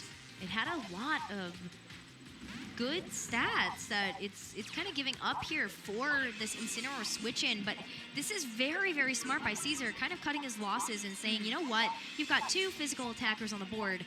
Let's go ahead and intimidate this, because that Dragon Ascent not going to do as much as you hope it will because of that Intimidate. Yeah, exactly. And as well, at this stage, yes, you've got a boosted Xerneas, but it's not going to help you really against the Stakataka. You only really need your Xerneas now for that Rayquaza, and boosted or not, it still deals a huge amount of damage. So I think it's quite wise to protect it so that you can have it for the Rayquaza later on, and just getting that Intimidate off now while you still have the ability to rotate Pokemon in is going to be really beneficial for him. Rock Slide, though, coming out from Stakataka, going to connect on that Incineroar. Is going to connect. The Rock Slide does a decent chunk of damage to that Incineroar because it is super effective, but not as much as you would have hoped to see because of that Intimidate. Now, Rayquaza going for the Dragon Ascent is going to double down into the Incineroar slot, finally removing it from the board. Yeah, exactly. Incineroar leaving the field, and I feel like, yes, you got the Dragon Ascent off it, but at what cost? Because Xerneas is now able to come back into the field. Trick Room is over. And Rayquaza, having gone for the Dragon Ascent, means that his special defense has been dropped. So something like a Dazzling Gleam at this stage is just going to be able to pick up the KO. You can also, just go straight for the Moonblast for the extra power. But you might as well kind of go for Dazzling Gleam, try and get some more damage on Stakataka. Actually, to be honest, that said, in hindsight, I would play it really safe. Moonblast into that Rayquaza and go for the Z move with your Lunala into Stakataka, and that should be 2 very clean KOs for Caesar.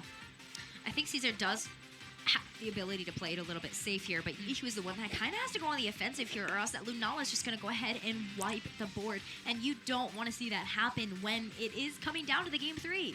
Exactly. There's been so much Intimidate on this side of this game, but the Incineroar on Yuhi's side, we haven't seen it use something like Snarl, quite possibly because it's not using it at all. Yeah. But that could potentially have been something that, in hindsight, would have been really good for it to have, so that it's able to apply a little bit more pressure to these special attackers that we see on this side of the field, and the restricted forms of Xerneas and Lunala able to start, reducing some of their special attack.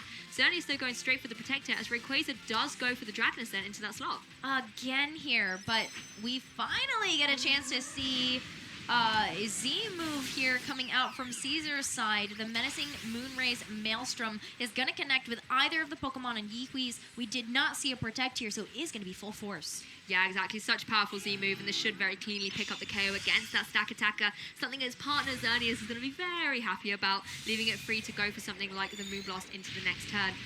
Of course, Xerneas, having come back onto the field, doesn't have its speed boost that it had previously, so it does still have to worry about that Rayquaza to a certain extent, but the fact that it protected on this turn is able to stay on the field, and Lunala, of course, going to have its full HP as well at this stage. That poor Rayquaza, just with all the drops that it got from the Dragon Ascent, even if it connects one off onto one of Caesar's Pokemon going forward, that's going to be a nuller drop, meaning that either of Caesar's Pokemon is able to deal some big, big damage. And I've been really impressed at the way Caesar's been able to turn this round and make sure that he always has an offensive pressure on the field.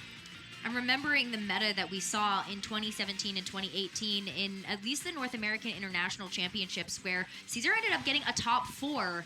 There was a lot of Trick Room, so Caesar has a lot of experience playing around those types of teams, and you can see that experience playing out here, but Xerneas unfortunately not surviving through this Dragon Ascent, and now it's down to Lunala versus Rayquaza.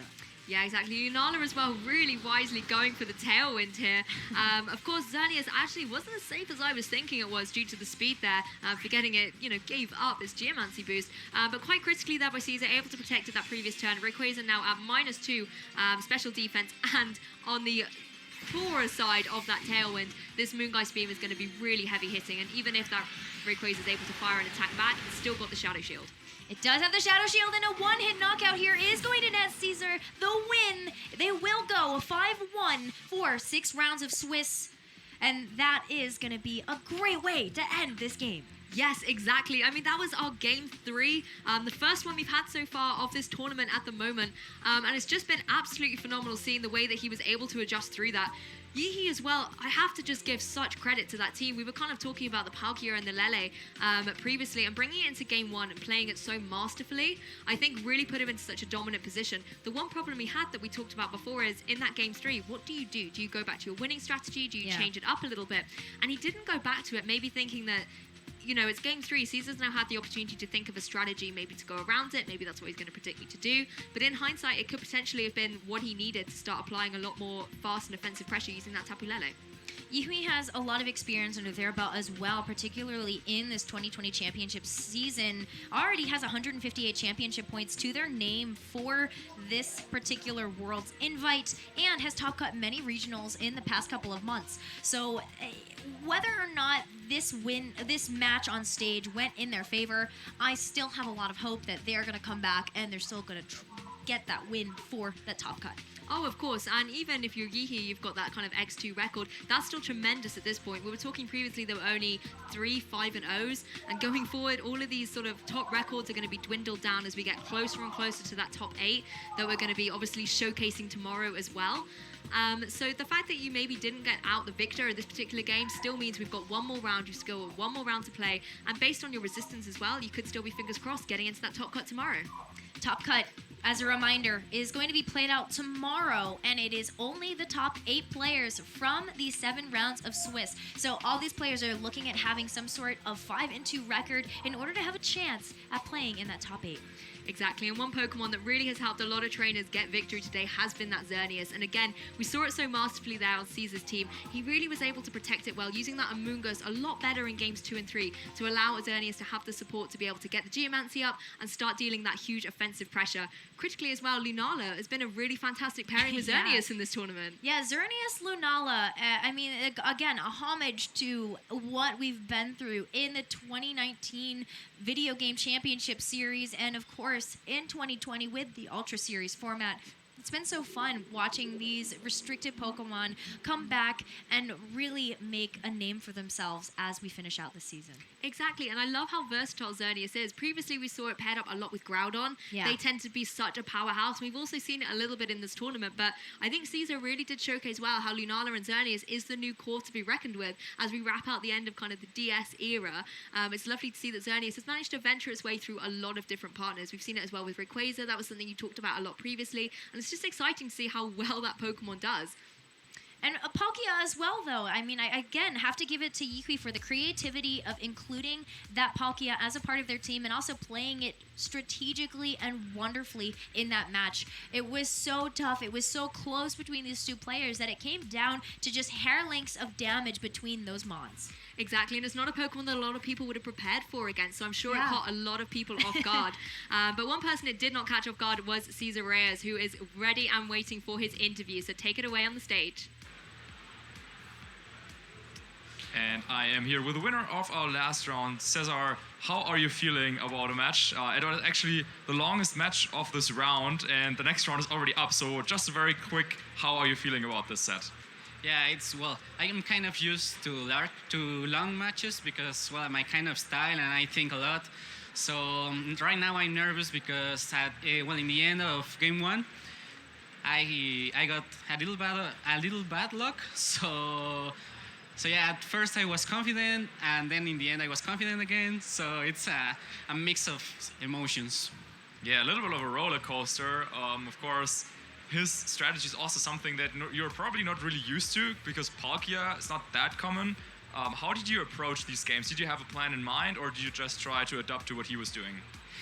I don't remember if it was in Sun Series or Moon Series. They used to use Palkia full speed just to outspeed Xerneas and then Trick Room. So I wanted to know if his Palkia was max speed as well, or if just it relied on Trick Room. So when I realized that he had to do Trick Room to be in good position, that's when I managed to turn the tables in my favor. Yeah, and that went really well. So as we were saying, next round is already up. But if you win that round, you would move on to tomorrow to the top 8. What would it mean to you if you were able to manage that? Yeah, it will be a lot. That's my main goal. Well, of course, I want to win as well, but this is my first time in the Latin America Championship. So after doing a good job in the North America Championship, it will be awesome to, well, kind of at home because it's Latin America, just for the zone. It will be great to do a good job as well. Yeah, definitely. So good luck to you in the last round. One more min, and yeah, we'll kick to a very short break, and then we will be back with the very last round of Swiss. So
one of the more trickier matchups for this deck, and Jimmy has once again dodged it, and he is playing in a matchup which is quite interesting. He's playing against Arceus Dialga Palkia. They're not going to be hitting you for a one-shot, which is pretty beneficial. We might actually get to see abilities played this turn. We could see the Guzzlord getting some work in with that Appetite, and who knows what could happen at that point. Yeah, we're going to get to see really potentially the full potential of Guzzlord. And maybe these are the matchups that Jimmy's been playing against all day. You know, if you start dodging those Mewtwo's, Mewtwo and Mew Perfections, then all of a sudden you're not feeling like you're just getting, you know, one hit KO'd or potentially one hit KO'd, and you can now play a different game plan. And I think that that's kind of what Jimmy's been able to do throughout the day. Now, remember, Jimmy has some pretty good testing partners to work with. So I definitely believe that this deck that they've brought to this tournament has some merit to it. We just weren't able to see it, you know, perform at its finest in the first couple of rounds. Also, don't expect any surprises from either of these players in the deck list. They both know each other very well.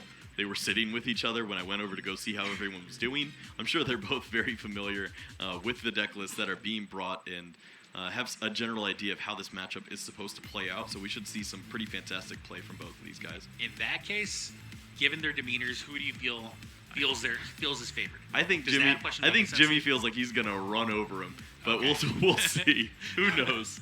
I hope that question made sense. It made sense in my own head. Yeah, it really just comes down to if the Keldeo gets to see its full potential. If we don't see that Ultra Forest come out from Jimmy at the perfect time, it's going to be very similar to some of the matchups we saw previously with that Mewtwo. I think Jimmy will have a little more time than when playing against a Mewtwo deck. Yeah, Ultra Force Carton Boy is really the answer that Jimmy has for Keldeo, but it's not the greatest answer. It's not pretty, but it works. Yeah, it's just there. And it's like how no one wants to play Pokemon Ranger. You just do in Expanded because you have to. All right, looks like Zach Lazage is starting the game out, game one off on the first turn, and is taking the first turn, I should say. And now Zach looking through his deck with, I believe, Stellar Wish already. These guys are going pretty fast already. And yeah, he's moving. Viridian finds a water energy, discarding, I believe, water energy. Goodness. Cycle through that deck, and maybe he feels like time's a factor in this matchup. I'm not sure. I don't know if it's been a minute since Zach's been on the big stage, but he needs to take a big, deep breath, my friend. Well, yeah, and more importantly, when you're looking down Guzzlord in the face, Ooh. you know, Yeah. I think that you can't help but feel a little bit intimidated. He's hungry. And we see a Keldeo right away. We see that Keldeo find the water energy, so Zach's strategy seems to be face up right now. Giraffe. Yeah, he's gonna go ahead and play the Giraffe rig down. It's not for this matchup in particular. We could see some spots, maybe after Jimmy uses that Ultra Forest Carton Boy, maybe he could throw that into the Lost Zone, never have to deal with it ever again. So could be an interesting spot with the Giraffe rig. We'll have to see if that comes into play at any point. Order Pad finds himself any item card. That was a pretty nice heads to have at the beginning of this game. Remember, we've seen this deck in action before. We've seen how explosive its starts can really be.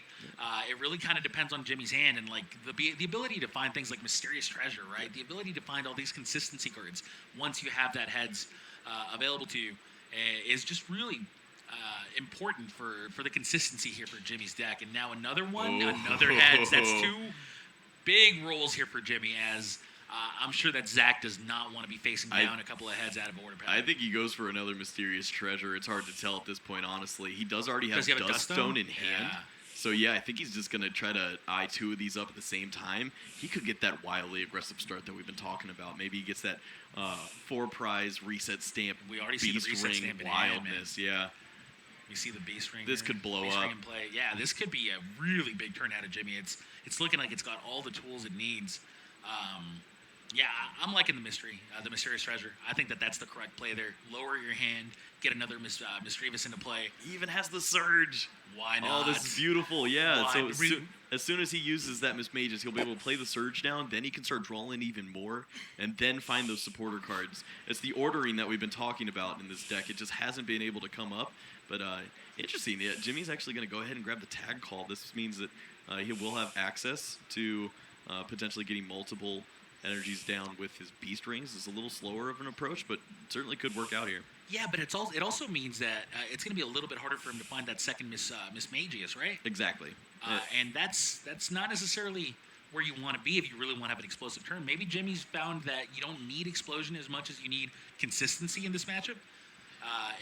It's kind of telling of how he approaches this matchup, as now we're seeing him discard another card to find himself either a psychic or dark energy, and finds the psychic right there. Wow. Okay, so both of these players playing at a very, very fast pace, but now we're seeing that Dust Stone find our first Miss Magius of this game. And this is still turn 1 for Jimmy. Don't forget, Jimmy has not played a supporter yet. Jimmy has yet to use his ability for the Miss Magius. It's gonna be interesting to see how far this goes. And there's Miss Magius coming into the discard pile, drawing, I believe, 5 cards here for Jimmy. Jimmy obviously knows a little more about his counts than we do. Potentially, this is the better out for him to find that Mischievous or maybe that other mysterious treasure. Yeah, remember that it's going to take a couple of cards, right, for Jimmy here. It's going to be a Mischievous or a Mysterious Treasure, and more importantly, the Dust Stone. Yeah. That's going to be the hard one to find. So your deck kind of has to help you out a little bit here if you're Jimmy, if you want to get that turn 1 B-String reset stamp going. Remember, he also discarded the reset stamp. Oh my gosh, he found the treasure, and he's... Did he find a Dust Stone, though? Moving along. Really, like we said earlier, there's so many different pieces of this puzzle, and you need them all. And it seems like Jimmy's gotten them all as of right now. He's got another Dust Stone. Yeah, there's the reset stamp, the Lieutenant Surge. There's everything, man. Oh, this is going to be a very beautiful turn. Oh, this is wild. Yeah, Jimmy is just ripping This is through. art in motion, Kyle. I like art. I like motion. I'm sure Jimmy does too. And Zach may be the only one who doesn't at this point, right? Zach may be cursing art as we speak. Zach likes art. Look at his hands. No, that's the second Miss Magius coming into play. And remember, Jimmy's hand is already getting really, really low too. Well, not yet, but it does have the potential to get really low, I should say. Yep. And that means potentially more B strings. And if you do find those, then I mean, what else do you need? Like, that's literally everything. So this happened very quickly, but I believe he did use Surge, and then he used his Cynthia and Caitlyn and brought back his Surge. So I think he still has one more supporter for the turn. Don't know if that's going to come up just yet. Do see multiple B strings, I believe. I'll trust that you saw that, because I definitely didn't. It was fast, and I don't think we had the camera on it, but yeah, I believe that's what happened. Order pad as well in hand, so. Yeah, that order pad could be another B string. It really could be so many things. Yeah, it just depends what he wants to do. Two B strings this turn would be fantastic. Even the one is pretty great. I don't think we're going to see any pressure from Zach coming out. I mean, if you're Zach, you're just like, oh, man. Can this guy stop this is playing already Pokemon? Yeah. This was already looking rough to begin with, but, like, you know, his turn isn't even over, and I'm already feeling like scooping if I'm Zach. Oh, does he get the third? Does he really get the third? No. Well, I guess we get to re-roll. We get to find out. Oh, man. This is killing me. There's another heads. Goodness. 3 for 3, Kyle. 3 for 3, Jimmy. 3 for 3, Zach. Does get to use the tag call. Is going to find him another supporter for the turn. Just depends what he's going to value here. Looks like that Cynthia and Caitlyn is his choice. Wow. So, Jimmy. Mr. Pendarvis. Pretty nice deck you have there, friend. So this is how you got to 4-1, my friend. Got it. That's all you need to do to get to 4-1 at the International Championships. Have a turn like this one. Well, he is using the correct energies, so I absolutely think he chose the right deck. Okay. Well, it looks like that may end up being our third supporter of the turn. Third and final. I was right. Yeah, I mean, it looks like these players are counting the supporters, so it does seem like that's the case. And Lieutenant Surge is going to hit the discard pile. And I believe Mallow gets found from the discard. And that's 3 more cards here for Jimmy. Does he found another B-string? B-string? He does find another B-string. Oh, man. Took the words right out of my mouth. That was the perfect card to hit there. Like, really, that was it. That was all you needed. You were just hoping for it, but you didn't expect to hit it. But, I mean, just show him the reset stamp already. Oh, this is rough. This is really, really rough of your Zach. Keep in mind, guys, we're down at 41 minutes on the clock, 41 minutes to change, and this is the first turn of the game here. He's setting up for the great catcher Carton Boy. He wants to take out the Keldeo. He wants to get full use out of this. He's not afraid of the Jirachi here. Oh, absolutely not. He didn't even play the other B string. So he didn't play the B string. That's interesting. Because he's not threatened by a knockout. He's like, I'll just hold it. Sure. I mean, I guess, but then what if your opponent reset stamps you or something like that? Then that'd be bad. Yeah. Yeah. Like I personally don't see a reason not to play it, but I'm just a caster. What do I know? Just a guy in a suit. Just a guy in a suit watching Magic in action, man. This is beauty. I thought this was art. It's like magical art if you really Okay. think about it. It's just beautiful, beautiful, beautiful. I accept.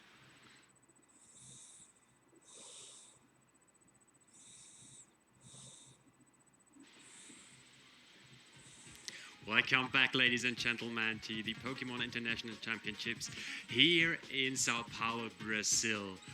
Hello, Marcus. Once again behind the desk. I'm glad you're here. How are you doing?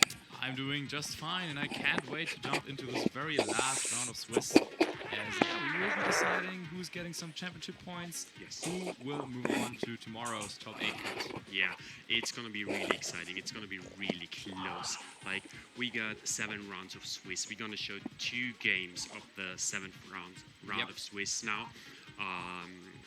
We got some really interesting matches, but some are going to be really close. Like, there might be someone with a record of X and 2 in top cut. There might not be. We're not sure yet.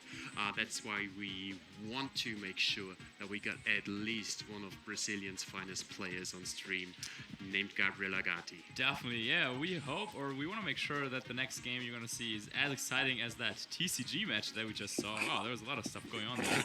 But yeah, we're going back to the video game, and yeah, there we have, as you said, Gabriel Agati from Brazil, local player, currently the Brazilian player with the best ranking. And 已经6轮了，真是糟糕，我睡着了。 Well, it's not the last game that we show, but since it's the last round, we want to make sure to cover one of his games. Yes. And he's going up against one of Europe's best players at the moment.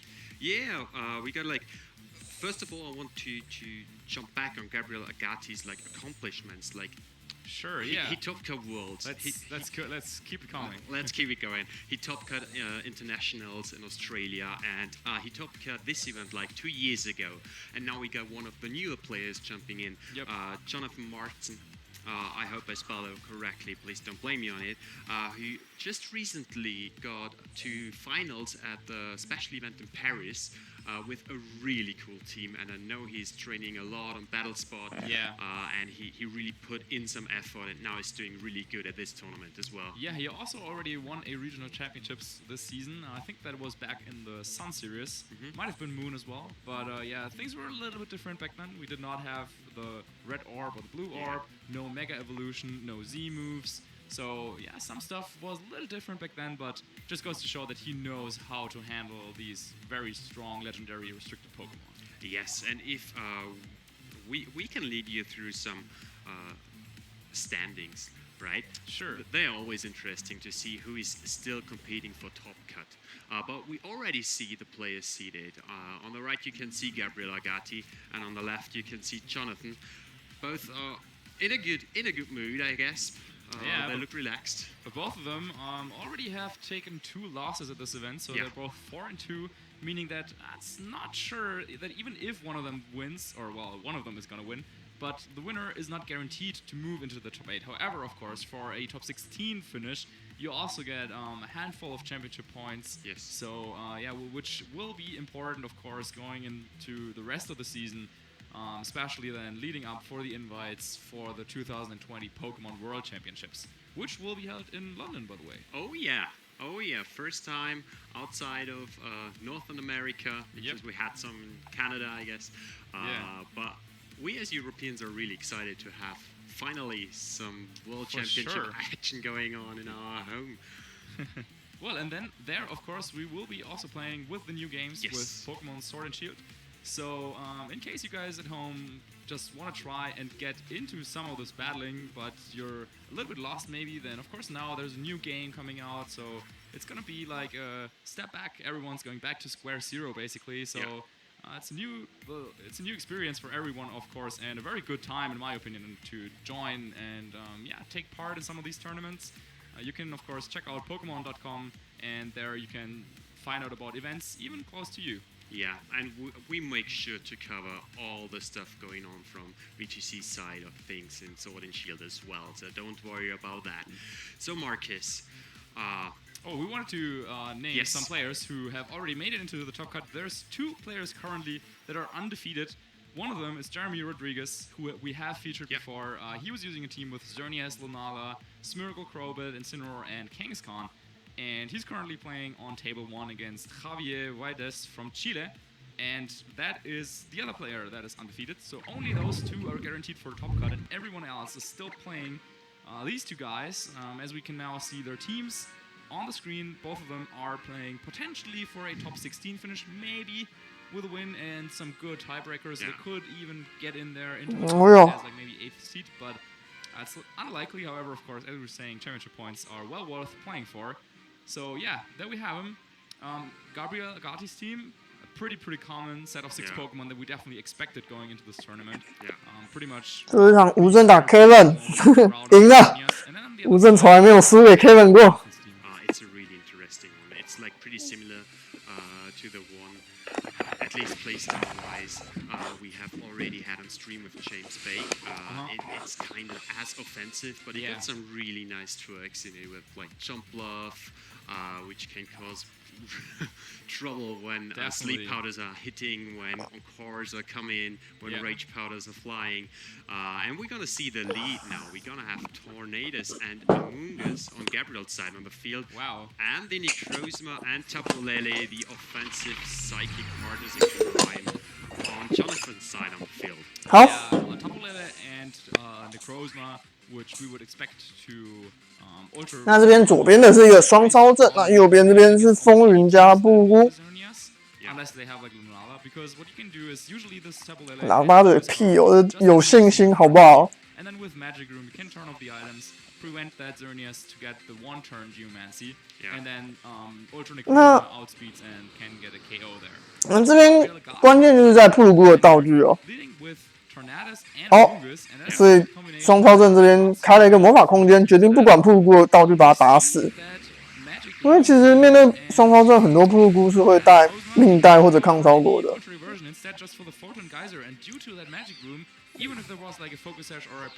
然后这边是完全不管他是带什么道具，直接用魔法空间加光子喷涌把布鲁谷打死。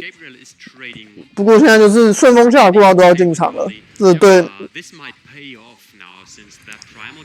对布拉多跟蝶蝶会有很大的压制力哦。就是他现在有一个断剑加暴风，可以直接把奈克罗兹玛收掉的机会。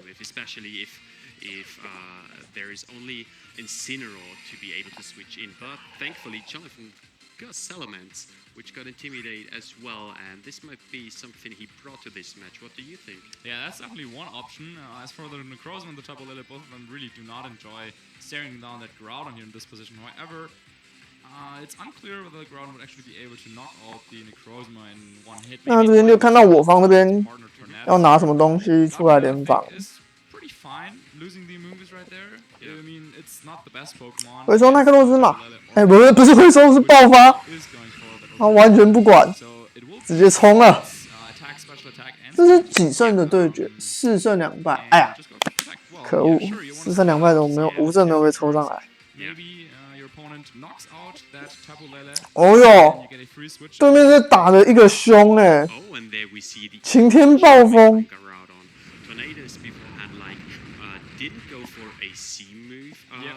Just went straight for the hurricane, but the eruption is really powerful. This looks like a. 那我方这边如果交超地的话，布拉多可能就不见了。go for both. We've seen physical grounds on stream before. Usually, if you want to play it under like Trick Room, then physical is 专利会 ban 吗？我觉得会耶，因为那个申请了。 Usually, the special variant is the version of choice because yeah, eruption boosted by the sun is just so powerful, and we just saw that here. So Sakataka. 因为你版权申请了，应该还会就是会一直都有吧。好，这边选择出来的是雷雷石哦。 Sakataka, of course, if it had a say Shukaberry, could be able to take a hit 这边 from the Groudon, even if it's super effective. And due to the psychic terrain, something like a taunt coming up. 上雷石就要逼你，就是你大地利要不要点雷雷石？ 就是你点喷火的话，我可能有广防。 Well, Jonathan set up the magic room by himself. Yeah, so you would need to like protect Sakataka this turn and then try to maybe swatch. 我可能有广防，然后我可能 can actually threaten the Groudon a little more. 要想办法拉空间出来。你要不要想办法先收雷雷石？ Yeah, that Groudon is just looking so strong. We're seeing an ice. 他告诉你我什么都没有， Just for a little bit of chip damage on the 一个废。他应该要开空间。 Yeah, I would expect an eruption. 这顺风其实也要结束，这边开空间也不太好。 It's gonna be huge. Like Sakatakas are usually no, we're gonna see the earth power and this 就是逼你来点这个大地利。 Yep, there it goes. And that 所以这边应该会趁机偷偷的朝自己往固拉多打过去。没错，偷掉对方的固拉多。 Both of them doing some posing there, and yeah, that Ultronic Rosma taking all that power. 他的风云是不是飞地还不知道，可是他打的好不像飞地，没有错。 I think so. Like Jonathan wants to get rid of Gabriel's best attacking mon. Like Tornado's already done what it's good at. Speed controlling. Like he set up Tailwind. He used Icy Wind to make sure that even if Tailwind ends, the Necrozma is going to be slower than Gabriel's second big attack. I don't know what's in the back. Yeah. So that Groudon is targeted and the number one target to take out as soon as possible. 固拉多，拜拜。 That psychic terrain is enough to knock out the Groudon that we expect to be fully like offensively trained, so no bulky variant, and yeah, it's just being knocked out. So Gabriel all of a sudden also down to his last two Pokemon. 好，最后的2打2。 It's gonna be a 2 versus 2 matchup now, but Xerneas coming in. Yeah, that is certainly nice for him since Gabriel still has one more turn of Tailwind, I think, and the Icy Wind also reduced Jonathan's 双人 Ultronic Rosma speed stat. Groudon though. 不差打风云。龙奈不打风云差。 Groudon should be more defensively trained. I guess so, yeah. And yeah, it could be difficult for Xerneas and Tornado. 龙奈不打风云差，顺风还有一个回合。这边要怎么打？ So far, so that is still an option on the Tornadoes. If like Jonathan got like substitute. 如果是飞地的话，就可能要想想看，你要不要 potential protects coming from Gabriel's side. 激活固拉多。 Still got magic room active. Yeah. Which denies Xerneas to set up a Geomancy. 我觉得这边主要猜龙奈守不守住啦，就是。 你龙奈这边如果龙奈守住，就 all in 固拉多。哦，他双手，双手就怕对方插入跳舞啊。飞地来了，他是飞地没有错，他飞地扣的有点久，然后久到在对方双手的时候交了出去，笑他，笑他。 Do not rely on accuracy, which is really low for Hurricane on the sun. Yeah, he's still shaking his head. I'm not sure what's going on there. 一个草。哦，不过他跳舞了。 And well, yeah, that's how the move was intended to be. Well, being a two-turn move, then of course.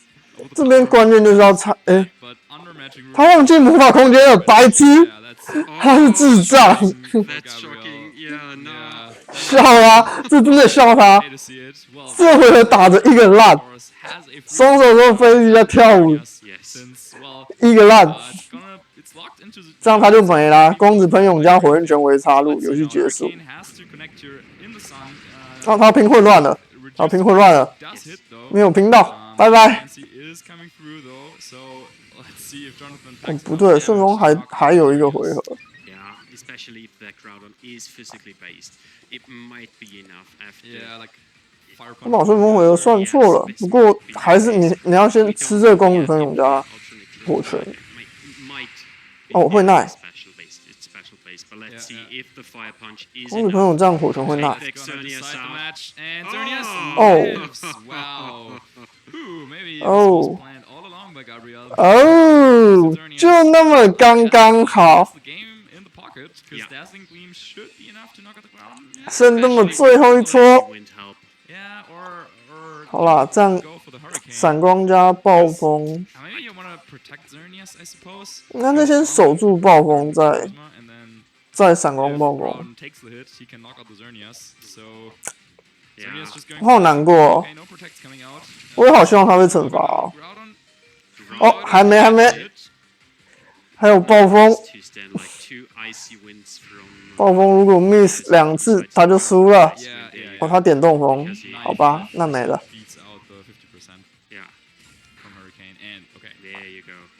用动风收手。不对吧？我觉得那你跳舞他应该要被惩罚才对，他一定忘记魔法空间。 That was too easy, so oh well. I guess that's something that happens once in a while, and it probably won't happen to him for a great while. 尴尬的笑。 This is the very last event, or the last big event using this format, and that is being played with some of these very strong legendary Pokemon. And so I guess for the future, we're gonna. Well, he's gonna keep that in mind. I'm not sure what is going on stage right now. It seems like they are delaying their second match for at least a little bit.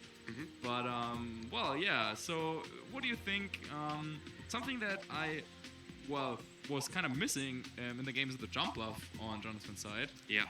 So, Jump Bluff is a Pokemon that has seen some great success in 2016 already, where Arash Almaty used it to win the German national championships. And even after that, so, like. If there is Groudon and Kyogre in the format, some of these Pokemon with abilities that double their speed under the respective weather. 他打了一个烂，可是他赢了。 You can get them online like instantly, because boom, there's the weather. 宝可梦怎么会这么简单 That's kind of nice. And Jump Bluff being naturally fast, one of the big merits it has is that in the sun it outspeeds a boosted Xerneas. So that's always something that people really are looking into, because Xerneas, well, it's just so good. So if you can manage to say like encore them into Geomancy, or you could like put them to sleep with Sleep Powder, yeah, Jump Bluff just has some options to deal with even a boosted Xerneas. Like Jump Bluff got so many tricks, like we talked about. Especially one trick yesterday, which might be Worry Seed. Worry Seed, another move, yeah. Really cool. You can use it in so many different ways, like to get rid of Kyogre's ability, to save your partner from falling asleep, to get rid of like trapping abilities. It's like a really interesting one you brought up yesterday, and I wonder what that Jump Bluff is all about. Yeah. I really wonder how Jonathan is trying to stop that speed control from Gabriel. Yeah, I think actually the Amoonguss and Tornadus might make some sense if you expect a Jump Bluff to come out, because, well, Tornadus has potentially Taunt that could stop any of the support moves coming in from the Jump Bluff, and then Amoonguss being a Grass type, well, it cannot be put to sleep anyway, and it ignores the Rage Powder. Yeah. So yeah, with Worry Seed, that changes the target's ability to Insomnia, making it so that the Pokemon cannot fall asleep. As you were saying, sometimes in some situations it helps you by either preventing sleep moves to come out from your opponent, or by waking you up. But then you can also use it to nullify abilities of Pokemon that really rely on those abilities. Say, for example, a Mega Salamence, all of a sudden it does not have Aerial Aid anymore, but Insomnia, well, sure, you can't put it to sleep now, but, well, its attacks are gonna do, like, way less damage. They won't be super effective on the Jump Up anymore, as they're now, like, normal type instead of flying type, so there's a lot of cool things that you can do, and it's really one of those moves or one of those Pokemon that can open up a lot of possibilities, and is breaking up with some of those more, like, standardized, well, like, move orders that we have, that we tend to see quite often. And we still got like the option for getting Stakataka in the right position to maybe set a trick room. Like if Jonathan manages to take out really quickly, a trick room later on to capitalize on. 哦，左边那是揪那种 TV 哦。for example, and to get off some rock slides and gyro balls. This might be a route to go, like starting off really 这种 TV 是 the psychic do. 可能有些人在修档有对过的一个家伙， Could be an option. It's kind of what he tried in the first game, but 因为他修档也叫 John的 TV。 stop that in its tracks, since with that Groudon under Tailwind, and then with Magic Room canceling out, as we were saying, potentially Sugar Berry or any item that could help that Sakataka. 右边的其实我不太认识。 Well, Sakataka is not going to set up a Trick Room against the Prime Groudon, like at all. John 的 TV 是我很常在修档看到他，所以我大概知道他。 But those two don't have a great synergy, and then Eruption would still do a ton to both of them. Well, So, you could just maybe not try to go for Magic Room instead of chipping Among Us with like Dazzling, 然后 trying to take it out with a Photon Geyser. 我在今年的 WCS 的 Open， 我有对到 John TV， not be knocked out by an Earth Power setup. 难怪我觉得他有点面熟。 Capitalize on the speed advantage and go from there. Yeah. By the way, you guys cannot see that, but their customized trainer, they're like pretty similar to both of them, like in real life. So it's pretty cool. I can't wait to see more of that in like Sword and Shield when you can customize your trainer even further. But IC 4强加 WCS 16强，那么厉害！ he is satisfied with how the first game went, even though 这应该是最后一轮，因为只有90几人，理论上只有90几轮，应该就只有7轮才对。 如果 WCS 没有乱搞的话， Yeah, once again, trying to get up speed control early as possible. Incineroar might干 Snarl to just reduce the 今天吴震第2败输给 John TV， 我看到了。 as possible. Or get in something like Groudon safely with a U-turn because, well, obviously. 可恶的家伙！ 乖乖被打下去吧！又是双烧开，一点创意都没有。上雷雷石没有问题，火猫跟风云都打不动雷雷石。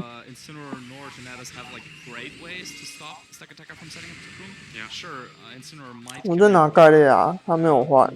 应该说大致没有换。顺风开出来没有问题。 这边对，这边会打火猫，因为这边风云打掉固拉多就要出来，可是他这边应该也会溜转，所以固拉多还是会出来吧？哦，要害打这样，背心一定是背心。 himself just a good chunk of damage to that Necrozma, and he'll be able to maybe switch in that Groudon. 这种 TV 拿对方顺风一点办法都没有，怎么会这样？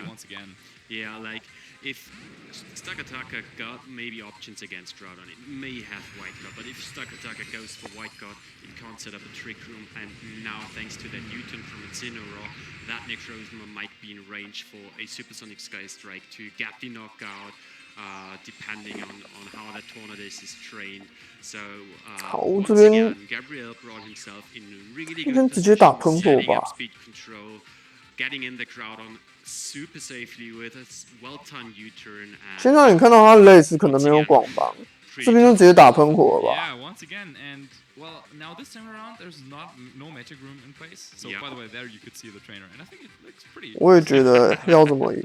So if he does have Sugarberry, then Sakataka could be able to set up the trick room. However, if Tornadus decided to go for like a powerful attack into that slot, then maybe even the Sugarberry cannot save the Sakataka since, well, 东风加喷火，还是东风加大地利？ But yeah, we're just seeing Icy Wind, Necrozma taking some more chip, but if there is Earth Power, which we see now,哦哟，抗帝果雷斯， Necrozma will be able to 这边终于。 But it is more important whether that Sakataka makes it through the turn, and it 他 does. 上场也用大地一点类似，不是吗？ Both Pokemon making it through the turn means that you can get off a really powerful Xenosphere. 所以我觉得这边要收龙奶。他上场固拉多就这样被骗掉，他这场还是这样子让固拉多被骗掉。Icy Wind and Earthpaw instead of like Eruption and Supersonic Skystrike? I think he was probably banking on the fact that Earthpower will knock out the Slug Attacker anyway, and then he wanted to prepare himself for a situation once Tailwind like runs out, and having the speed advantage with Icy Wind like established on the board is better or more concrete than having to rely on setting up Tailwind a second time. So maybe like the fact that Jonathan just went for the Magic Room, not really caring about the 对，上场有魔术空间，所以上场没有看到，上场没有看到抗帝国。现在被抗帝国表到了，空间出来。Saving Jonathan in this situation as Stack Attacker made it through the turn and now set up the Trick Room to not only counter the Tailwind, but, well, after that Icy Wind, the Necrozma is like super slow now, so strong position all of a sudden for Jonathan. 这样子就变成我方的优势很大了。One tech really turning this one around. Well, that Stack Attacker will, at least it threatens the Xerneas a little bit. Maybe that Xerneas. 就我刚就说要打喷火嘛。Like to get the Gyro Ball into Incineroar, get off a Intimidate, and maybe Necrozma goes for a Psychic type attack, and this plays. 那情势逆转。Gabriel could just protect his Xerneas and switch an Incineroar. Like that's definitely something that Jonathan has to respect. At the same time, though, he has like. 空间下雷雷斯压场，这边就岩崩加光子喷涌就好了吧。I think Jonathan has like 4 more turns with a speed advantage, so. Yeah, he doesn't need to convert like right now, and instead he can just make safe moves to ensure that at some point he'll have a position where he just wins on the spot. But no protect from the Xerneas, and this Gyro Ball is not going to 点螺旋球啊，那么凶！螺旋球加光子喷涌，哎呀！他是看到火猫出来，维赫很惊讶吗？ Yes, that Ultra Necrozma was targeting into the Tornadus. Yeah. That switched into Incineroar. So both of them, well, having a little chat about that. Jonathan's like, well, you only win some of them. You can't always be right with these predictions.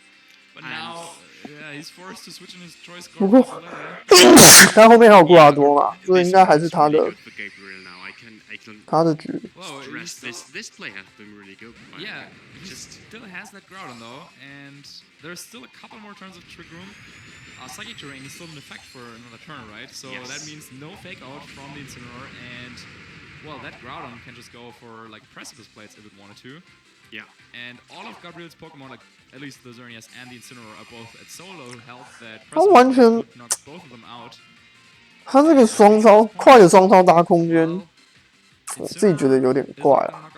不过他觉得 OK 就这样吧。He wants to switch in maybe the Tornadus now, getting like for aiding on Precipice Blades. And Xerneas can protect now since it didn't last turn, so he can then switch in Incineroar once again. Sure, but I don't think fake out. I don't think you get that far. I think I would still give this one to Jonathan here, but let's see what happens. 好，那我们这边可以看到哈布拉多断崖之剑往插入打过去，跟插入说拜拜。然后应该是换下月炮。 be able to tie the series up, but let's see. Moonblast, doing a good job. 重创风云 But that's, well, not that necessary. Tailwind peters out, but the Trick Room is still in effect. 火猫出来，完全打不赢布拉多。 We now got 2 relatively passive Pokemon on Gabriel's side on the field, and 2 offensive powerhouses on Jonathan's side on the field, and both are really healthy. 他在空间下就导致他风云没有办法打到布拉多，然后风云理论上也不会带守住，所以这回合风云会被打死。然后火猫打不赢布拉多，准备打第3场，没有错。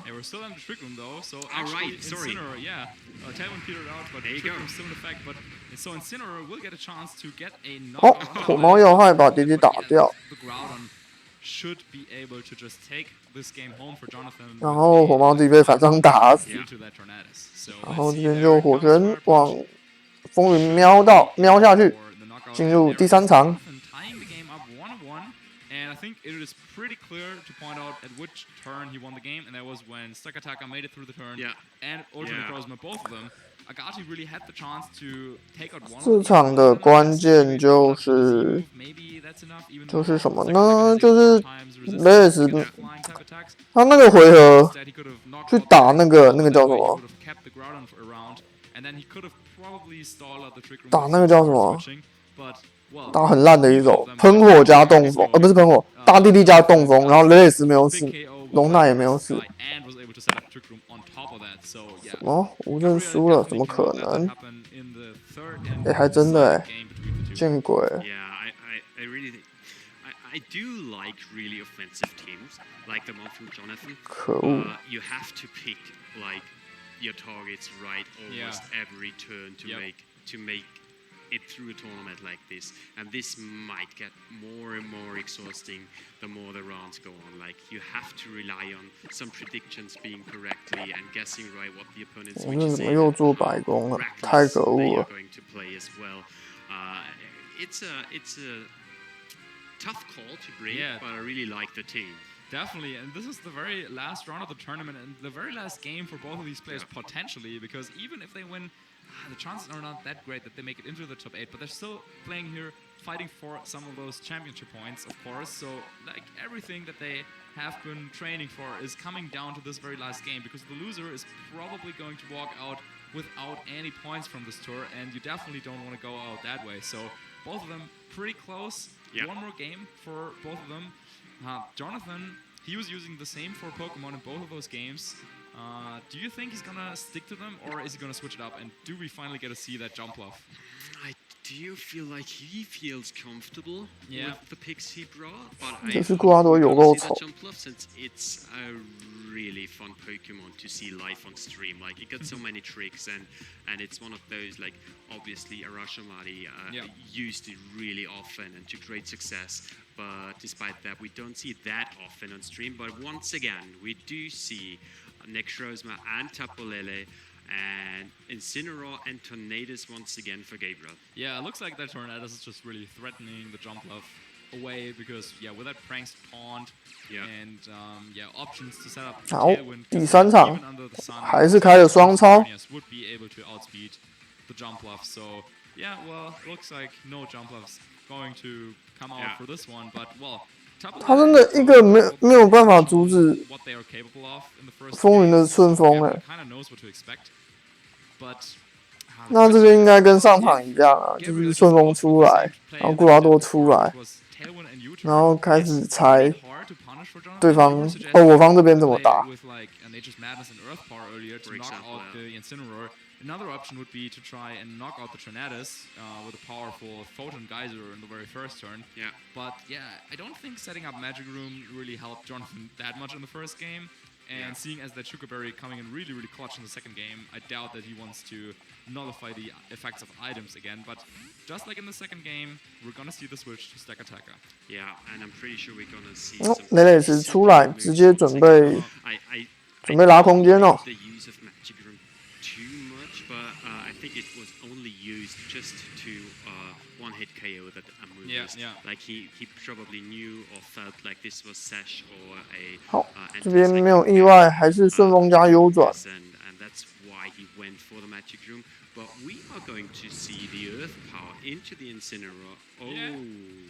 然后打跟上回合一样，打了一个大地利加上雷雷斯，大地利点火猫，完全没有变的打法，一点创意都没有。 不过关键会在这个回合，就是这边固拉多出来，然后又要开始猜。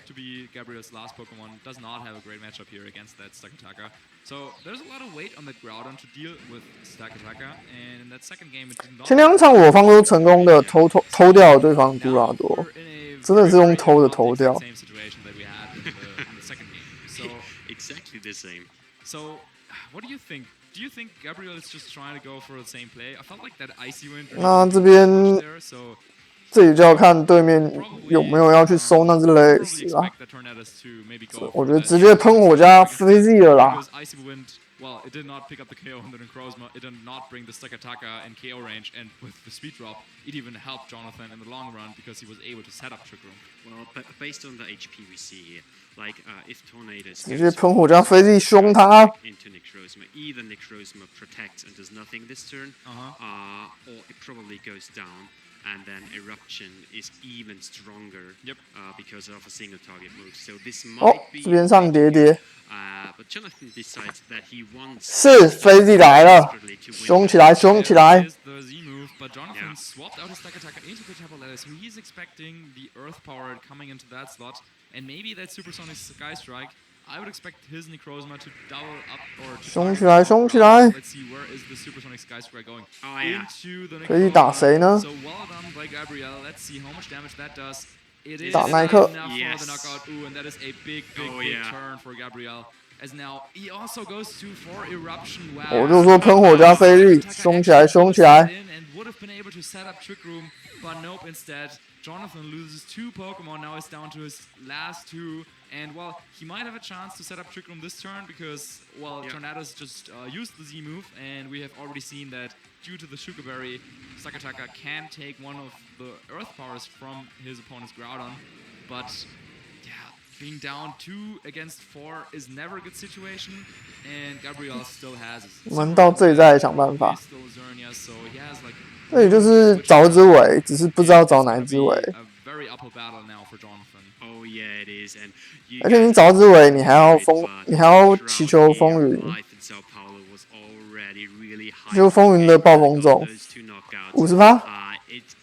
He brought himself in a really good position. Like his own Groudon is like threatening both Stakataka and Groudon. He can go for Eruptions if he wanted to take out the Stakataka as well, but he goes for safe route, going for an Earth Power into the Groudon, taking the one-hit KO.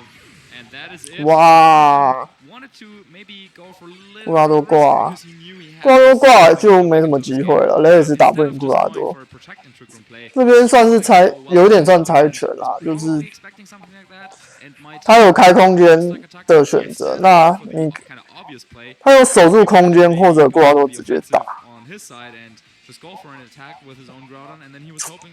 理论上这边好像为雷雷斯会比较好吗？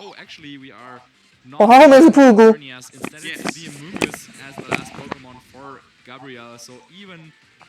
他后面是瀑布，那没什么好说的，就往布拉多打吧。 Earth Power fails to get the KO due to the Sugar Berry, but Jonathan down to his last Pokemon. And that is going to be it for his tournament run, while Gabriel Agati moves on to 5-2, and yeah, probably with a solid finish in the top 16 at this tournament. Yes. We have this saying like, where's a rock slide, there's a way, but that, I think that was a bit too much for one single time. 游戏结束。Congratulations, Gabriel. Yep. And yeah, it looks like for Jonathan, who has played a very, very strong last season here on the 3DS. 我觉得这个波3就是 John TV， 他完全拿风云的顺风一点办法都没有，就是3场都是一样的节奏。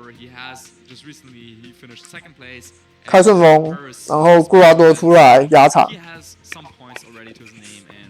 我觉得。 我觉得 John TV 的队伍有问题耶，怎么会有拿顺风一点办法都没有的队伍还可以打到这里？这3场就完全看到他顺风，然后就被对方转出库拉多，然后就开始压场。除了第2场他的那个叫什么？那个雷雷斯有那一下。 抗帝国给对方一个惊喜，那一下大地利开出空间，才反打了1场，剩下2场一点机会都没有。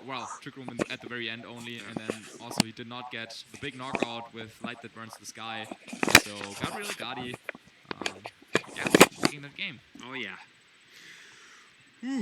So this has been the first one of our round 7 match. Yep. But we still got 1 match to cover, so please don't go away. 好，我觉得这场是队伍上的压制，直接让John TV 被压着打。那应该今天的比赛应该就到这里，我们等一下简单确定一下。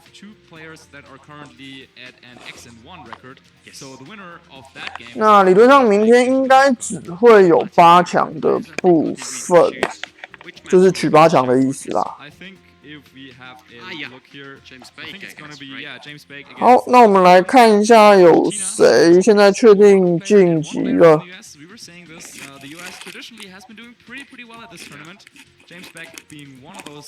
Jamie Rodriguez 世间唯一7胜的选手，大家可能对他今天有上实况，在我还醒着的时候，他第2场打那个马文，把马文赛掉的那个人，他是今天唯一7胜的玩家。那其他现在确定6胜的有一个 Paul Lopez， 然后现在就3个确定晋级了，其他的可能还在打。有一边就是他打 Alex Rios， 然后一边是 James Big 打荒 S， 这应该是当地附近南美的人。然后还有一个是 Francisco Lagomacino， 就听起来感觉是当地人的名字。打Cancer Reyes。1、2、3、4、5、6，会有6个6胜，一个7胜，5个6胜，所以还会有2个5胜2败的可以晋级。I think like Xerneas teams or like Xerneas Kyogre and this Ultra Necrozma Groudon teams, they play like very similarly. So really just goes to show how good of a player James really is, that he was able to pick up a new archetype after Worlds just to, well, maybe he was thinking, well, the meta game has changed a little bit. And he wants to really 谁晋级就只能静待结果啦。马文也4-2，所以马文也只能去拼对手胜率。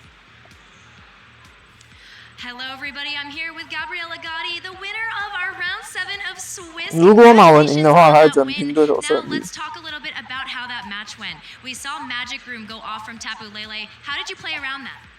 我们只关心亚太区的战绩好了，毕竟亚太区才是跟我们比较有关的。那亚太区的部分，Kevin 5胜2败，然后有一个澳洲的 Chris 先生4胜2败。澳洲会有一个5-2，因为现在有2个澳洲人在内战，4-2的澳洲人在内战。然后马文4-2在奋战中。好，就这样。有机会拿分的就这几个，还在可以接受的范围。So you brought the Amoonguss for Game 3, which netted you that win in the 2-1 there for that match.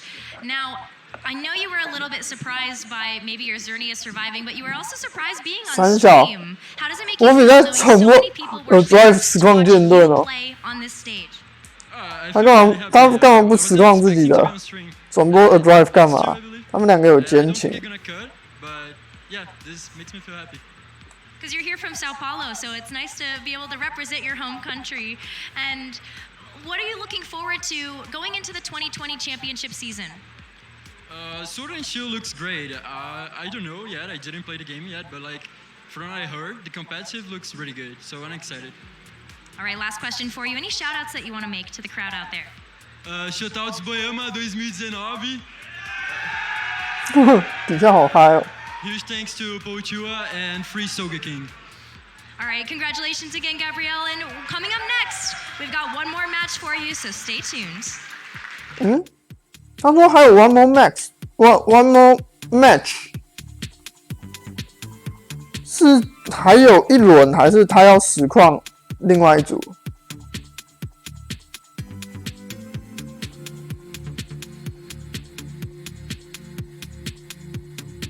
我们等一下他吧。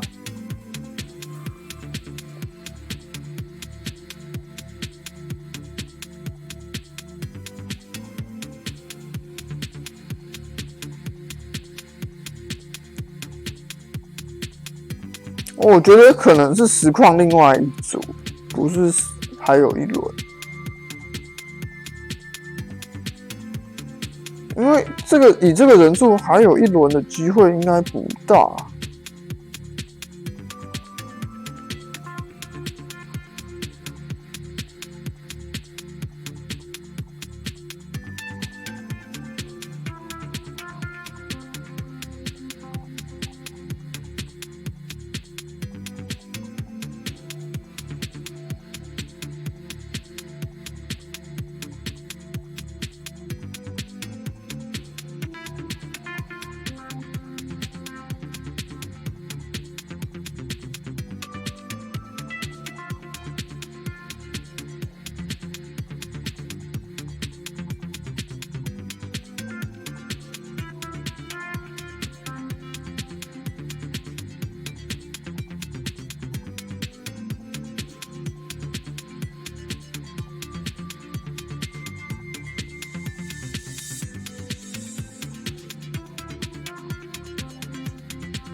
嘉靖晚安。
And welcome back to the very last game of the last round here at the Latin America International Championships of the 2020 season. Marcus. Yeah, we said it before the short break and before the interview. We're gonna have James back against Juan from Argentina.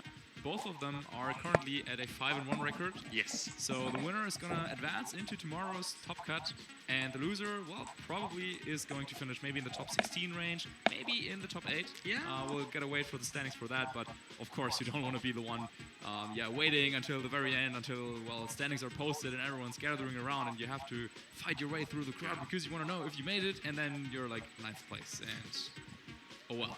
And both got something else in common, like Juan actually has been the runner-up in the seniors division for this event last season. Right. And James Beck, obviously runner-up as well at this tournament. Wow, so, Sebi with the facts here. Oh yeah, I'm dropping it. Boom, boom, boom.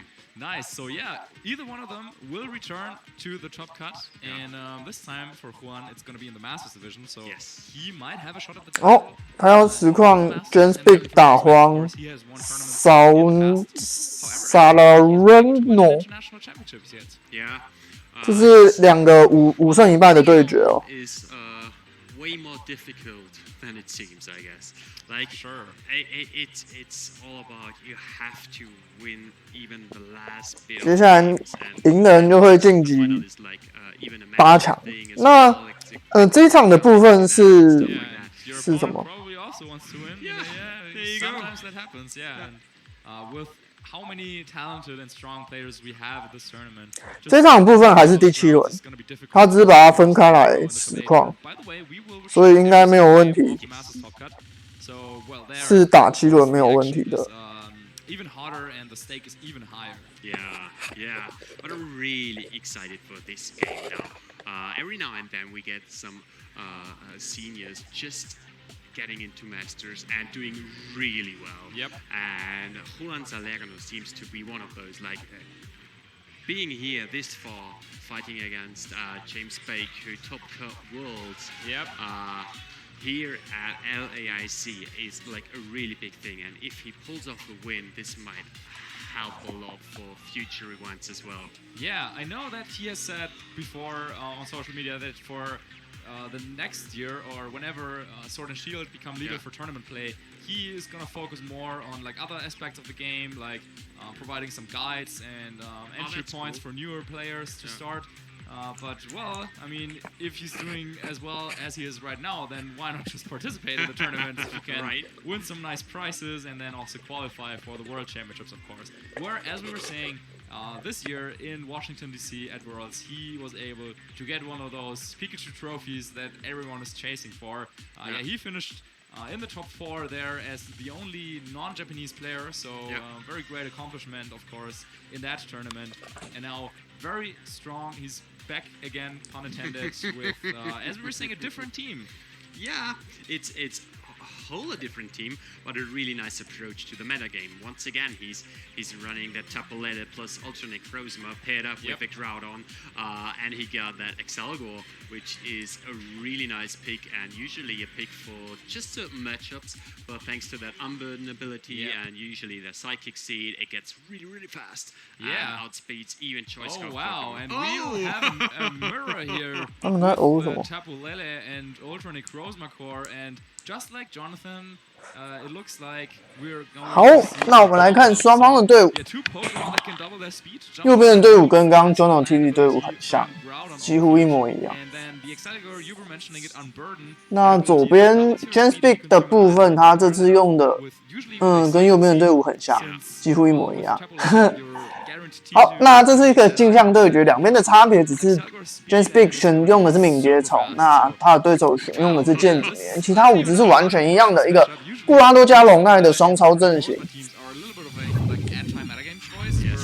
You really try to think about what the most common teams are, and usually there's a lot of teams that rely on Xerneas as their main damage output. So you really focus on those matchups. But now in the mirror match, I don't know how much both of these guys have trained for that, and it might turn really weird pretty fast. Oh yeah, this could be really interesting. But we do see Salamence and the Necrozma on James' side of the field, and the Jump Bluff and Necrozma on Juan's side on the field.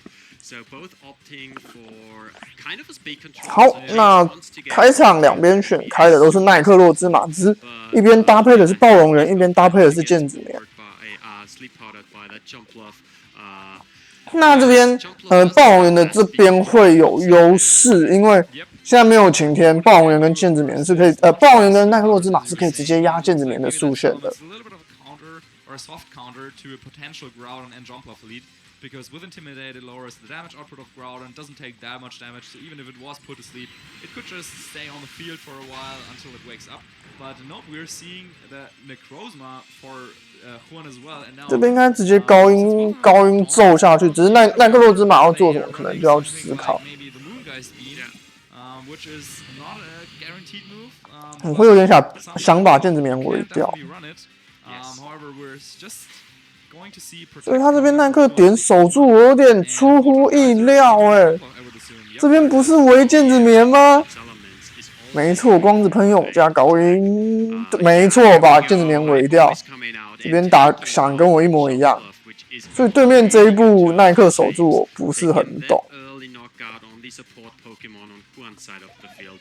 He let his Necrozma in the normal form, probably maybe because he wants to have like the same attacking bonus on his Moongeist beam for his own Necrozma to take out James Necrozma in one hit. This might 好，卡布叠叠出来，那依靠着数维的卡布叠叠可以直接压制霸王猿跟那个叫什么奈克洛之马。那这边奈克洛之马也可以进行爆。右边的奈克洛之马很尴尬，他不爆发这一点，他如果上个回合爆发，这边就有超 Z 射掉霸王猿，然后月炮打奈克洛之马的选项。可是他没有爆发，代表他这个回合，我怀疑他的不能爆发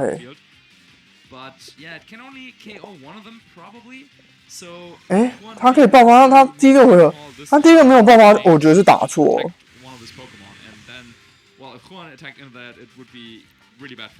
Yeah, this is this is what happens at mirror matches. Either it's going to be 因为他这边就没有交超力的选项了，所以他这月炮必须猜哪一只守住。不过他猜对了，成功把霸王猿打掉。Called it correctly, and the Moongeist beam. Okay, so Juan doesn't actually get to do any damage with that move, but James now has confirmation, knows that Moongeist beam is a factor on his opponent's Necrozma, and well, there you go. Brings in his own Tapu Lele to make this a true mirror match, and now both of them have lost a Pokemon without really doing too much. Yes. So if both of them have like Groudon in the back, it's like really similar. 镜像对决，继续，两边应该都是月炮往奈克洛之马点的。然后奈克洛之马跟奈克洛之马要抽速，看谁可以先捅最后一刀。因为月炮打不死，所以要补刀。幽光的补刀。那我方没有 ，Just Big 选择跑去打叠叠，打不死。这边的幽光有没有？好啦，这边打谁都可以，两边都跑去打叠叠，也没有打死。看起来大家的奈克洛之马跟叠叠半斤八两。Hanging in there as if nothing really happened, but well, in reality, a lot happened. Yeah. We also got some information as for the speed tiers here, as Juan's Tapu Lele was the first to move between the two Tapu Lele, and then James's Necrozma was the first to move between the Necrozma, so that is something that they have to keep in mind now. So Juan could potentially try to target down his opponent's Tapu Lele instead of the 好，开始抽速，对面的叠叠抽赢，把叠叠打掉。啊，接下来是奈克洛之马抽速了。这边变我方的奈克洛之马。这是抽速吗？因为连两个回合好像先动的都是对面的叠叠跟我们的奈克洛之马，所以是不是抽速其实也不好说。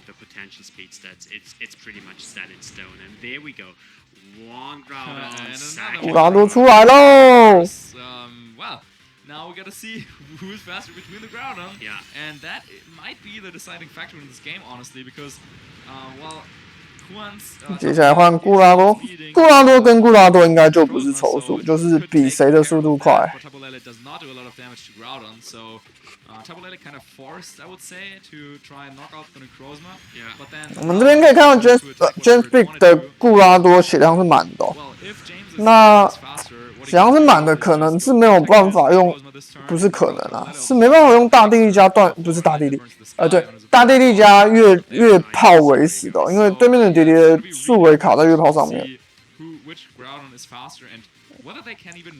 那这边应该是打一个守住加大地枪，或者反正就是先把叠叠打掉，然后奈克罗兹马就可以直接压制库拉多。没错，守住加把叠叠打掉。你有看有什么绝招把叠叠打掉啊？火拳打稳没有错，先把叠叠打掉，就可以直接用奈克罗兹马压对方的库拉多。And the sword stance coming out by Juan. I like the attempts, him trying to. 对面打这个剑舞有一点贪，不过好像不是打错，因为刚他的奈克罗兹马基本上守住，那你唯一一击杀掉库拉多的机会就是这发短剑。不过这边要看谁库拉多快，因为你刚刚点月炮。哦，还要猜超 Z 哦，我忘记 John Speak 的超 Z 没有教过。那游戏结束啦，超 Z 直接贯穿库拉多，游戏结束。In a situation where you are forced to make a prediction this turn, because even if Juan's ground unprotected, Light That Burns to the Sky is so powerful that even through the protect it would do a little bit of chip damage. So yeah, no need. 他超 Z 还没教的话，那基本上他没什么机会赢啦，因为他就算守住，超 Z 磨掉的血线也会有点多。That might be enough to just get the clean knockout. Yeah, but I really like how both Juan and James approached the mirror match at the exactly same way. Yeah. Like this shows like how close of 库拉多拜拜。they are really like players. Yep. Like James is a well-accomplished player, Masters division, and Juan is pretty new to Masters, but he got the same way figured out as James did, which is really impressive. So it's not over yet, guys. It's not over yet. Yeah. However, in the end, James. 这里我觉得要讨论的一个点就是，刚刚奈克洛兹马加叠叠内战的时候，对方选择点掉的是我方的叠叠，我方这边点掉的是对面的奈克洛兹马。我觉得关键在这里哦，如果对方那时候选择点掉的是我方的奈克洛兹马的话，他库拉多就可以出来压场，就不会有这发超力的问题。To be honest, it's really hard approaching a mirror match like this. Yeah. 不过那边其实是一个猜拳的状况，因为对面的那时候奈克罗兹马是有守住的选项，所以那边不能说他打错了。就是在那一步的猜拳的部分 ，John Big 猜的比较好，只能这样说。Way bigger than the benefit from Tapolele being faster. Yeah, especially considering that we have seen Moonblast does failed to pick up the KO on Necrozma, and it also does not KO Tapolele of your opponent. So, while with Groudon if you're faster, you can really get. This pick 的开场没有变化，是奈克罗兹马加暴龙猿。那荒这边就开场就直接把那个叠叠拿出来，要直接对龙源加奈克罗兹马进行压制。直接月炮打2只都是2倍，如果奈克罗兹马爆发的话，就直接打2只都是2倍，暴龙猿会直接死。所以 John Speak 收了暴龙猿上库拉多，以防暴龙猿直接被带走。Switching in that Primal Groudon to take that predicted Moonblast. So if Juan now decided to. I might do something different here. Yeah, he could try and go for a prediction. Yeah. And he could try target down the Necrozma. So let's see. Well, Ultra Necrozma is coming up for James. We have seen Moongeist Beam for both of these players. Yes. James's Necrozma was faster than Coolant's in the first game, but if they are trained the same way, then 好，那这边奈克罗兹马守住。Well, passively trying to reposition himself, seeing as Juan. 这边的话，为了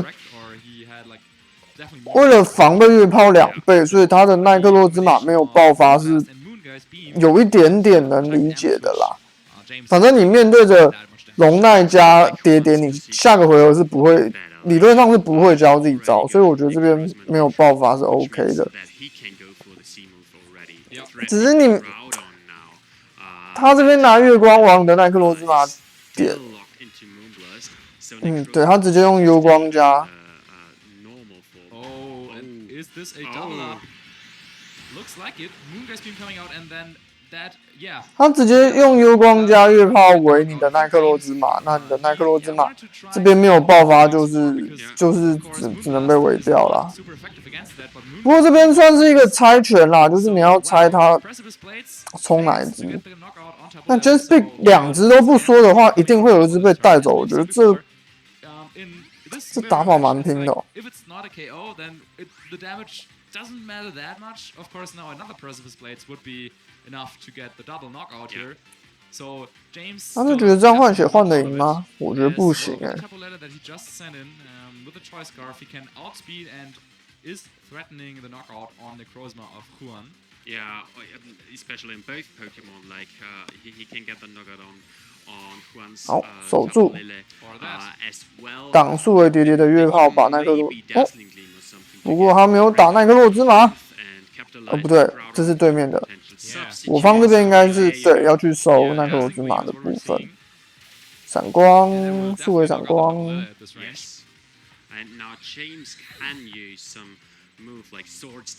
哦，偷到剑舞了。两边的库拉多都有剑舞。That allowed him to bring in his Tabolele kind of safely, and with that Dazzling Gleam, he's threatening a double knockout that turn, so Huan was kind of forced to protect with Necrozma here, and even if he didn't, it was a free turn for Groudon either way, and we have already seen 要开始再比了。库拉多跟库拉多，谁的库拉多快呢？上场好像没有比到哦。So there, it didn't really help him too much, but as we were saying, James with his Groudon being 那这边就是闪光地枪了，没有问题。那对面好像只能拼地枪了。哦，对面还有暴龙人，暴龙人出来做威吓，没有问题。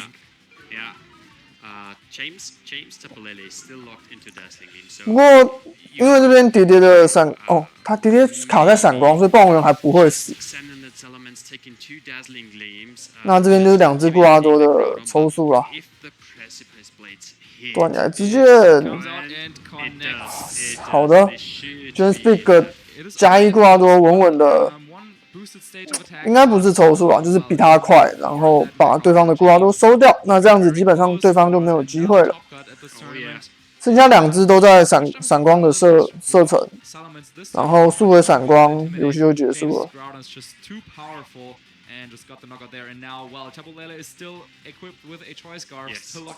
我们恭喜 Just Big 以6胜1败的姿态晋级8强赛。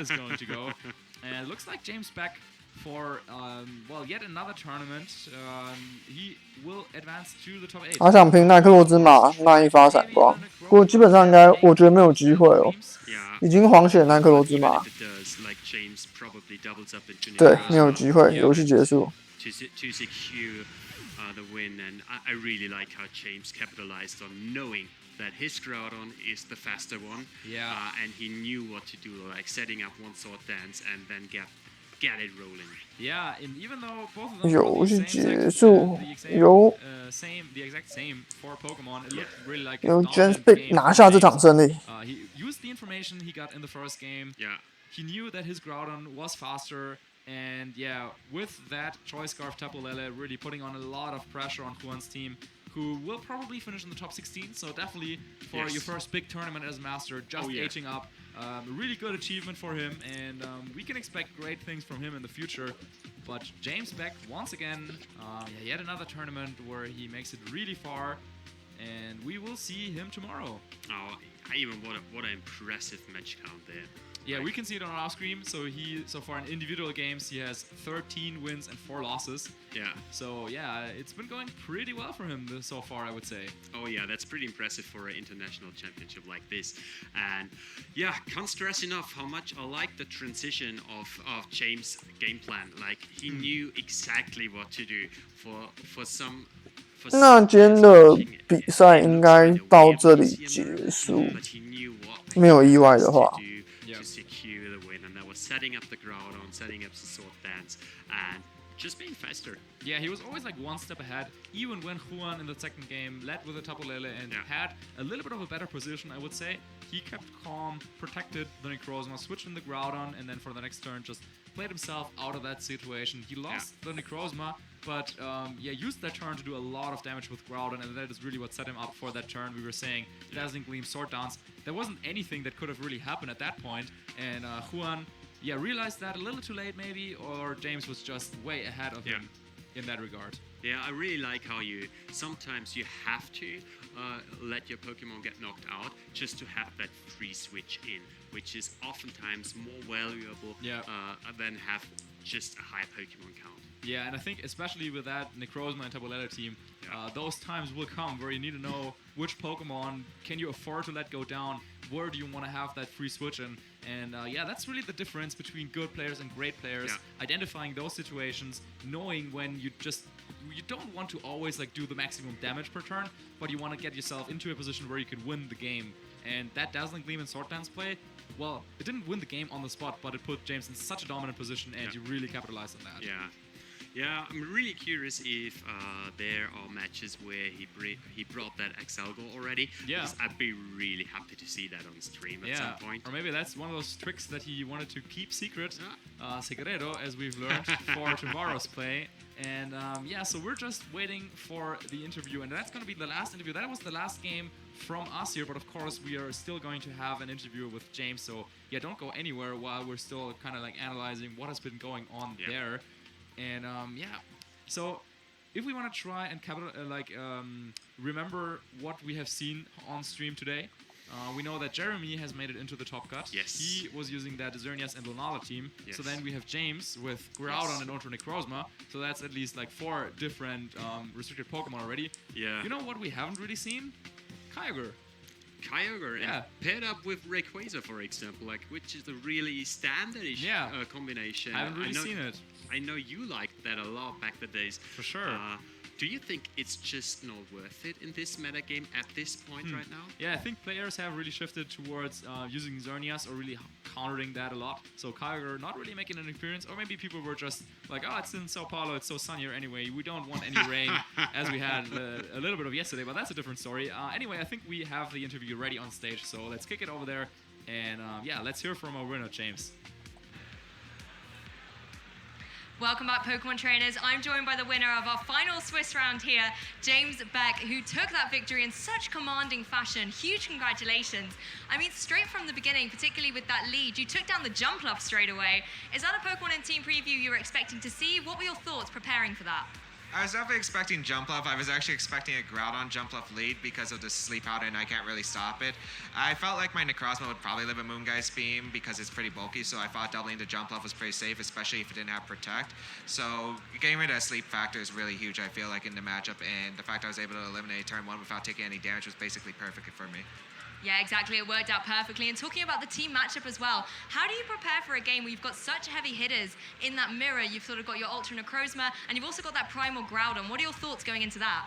I think it really came down to like speed tiers as well as like how bulky we were. We were actually very bulky both on Tapu Lele and our Ultra Necrozma, so that played a huge factor, but the fact I was still faster than his Necrozma was pretty huge. And yeah, the fact is my Groudon was faster than his, and since he didn't bring Stack Attack up for Trick Room, I felt like I had a speed advantage pretty much throughout the entire set. Yeah, speed's certainly a very crucial thing. But you mentioned your Tapu Lele, and something that got a big cheer from the crowds here was when your Tapu Lele had a secret focus sash going on. What were your thoughts going into that? Was it really critical for you to make sure your Tapu Lele survived that turn? It was very important because of the fact that I just wanted to have enough pressure against the Necrozma the following turn in that game 1. So having Lele survive was absolutely huge. The fact I was able to revenge KO my opponent's Pokemon was pretty big. Otherwise, I think I would have just lost to the Ultra Necrozma straight up. Yeah, no, of course. And when I joined you here on the stage, you looked like you were having such relief at having won that game. What are your thoughts about sort of your whole tournament run today and sort of going ahead looking towards tomorrow? I feel pretty good. I mean, this tournament I really want to do well. I did practice a lot, but I felt like at the end of the day I was still having basically a great tournament no matter what because of the friends that are here, as well as like Sword and Shield's coming out. I get to enjoy Brazil, eat delicious food. Like basically no matter what happened today, I felt like I was going to be a winner and come out of it regardless. Fantastic, and you have done tremendously well to be here right now. Last but not least, have you got any shout-outs you want to say? People you may have already thanked before, but want to thank them again.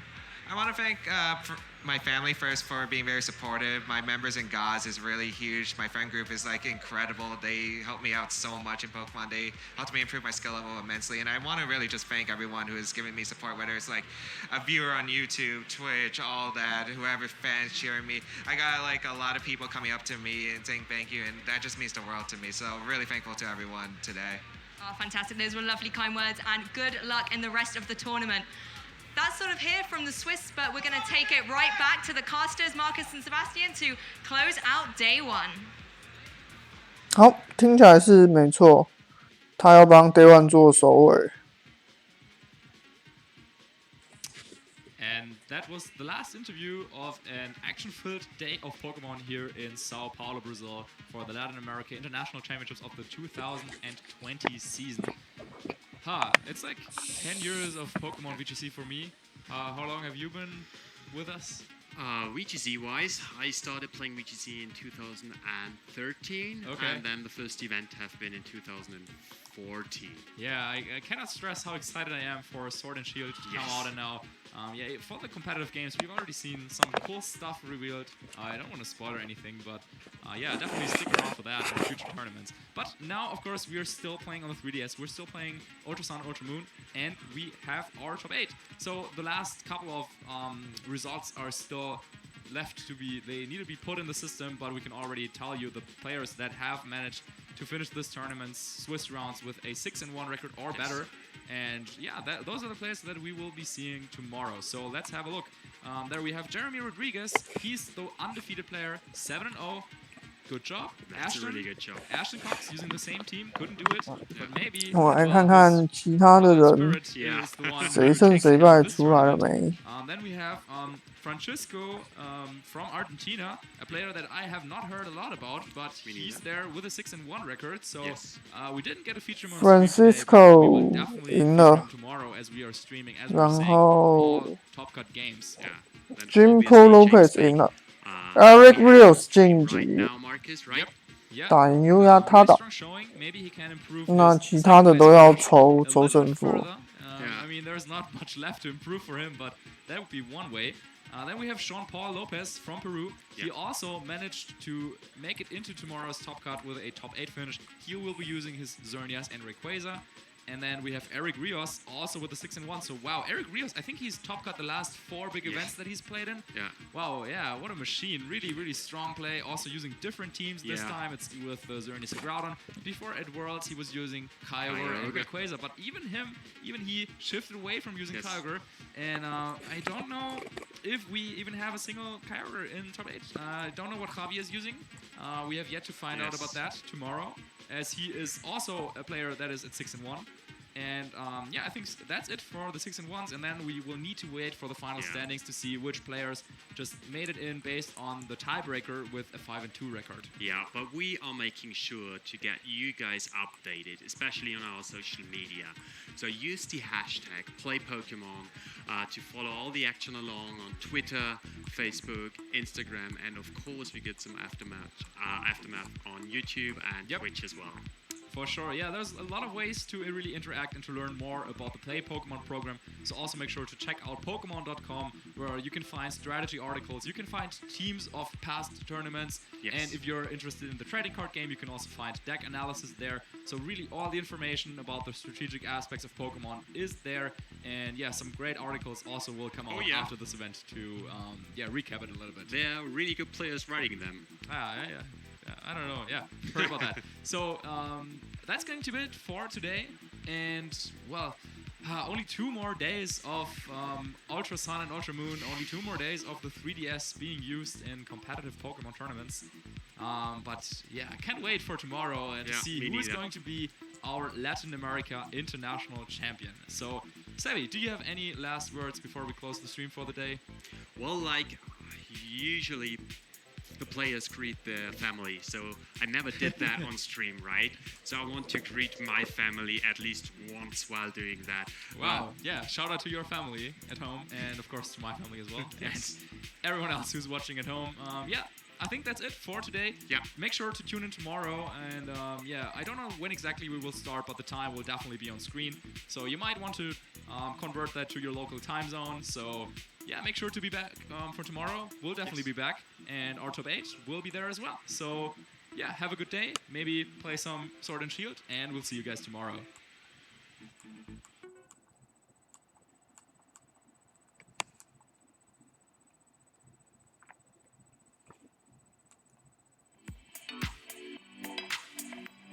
明天的巴西时间8点45开打，台湾的时间应该是7点45。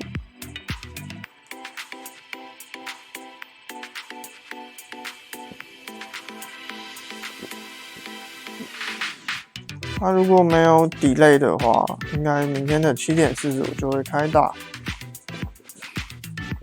那我们今天的实况就到这里，感谢大家收看。对大家很抱歉，播到一半我就睡着了，抱歉，因为礼拜五我真的比较累啦，就是工作到今天，然后好不容易放假，所以精神5天的睡眠不足会在今天爆发。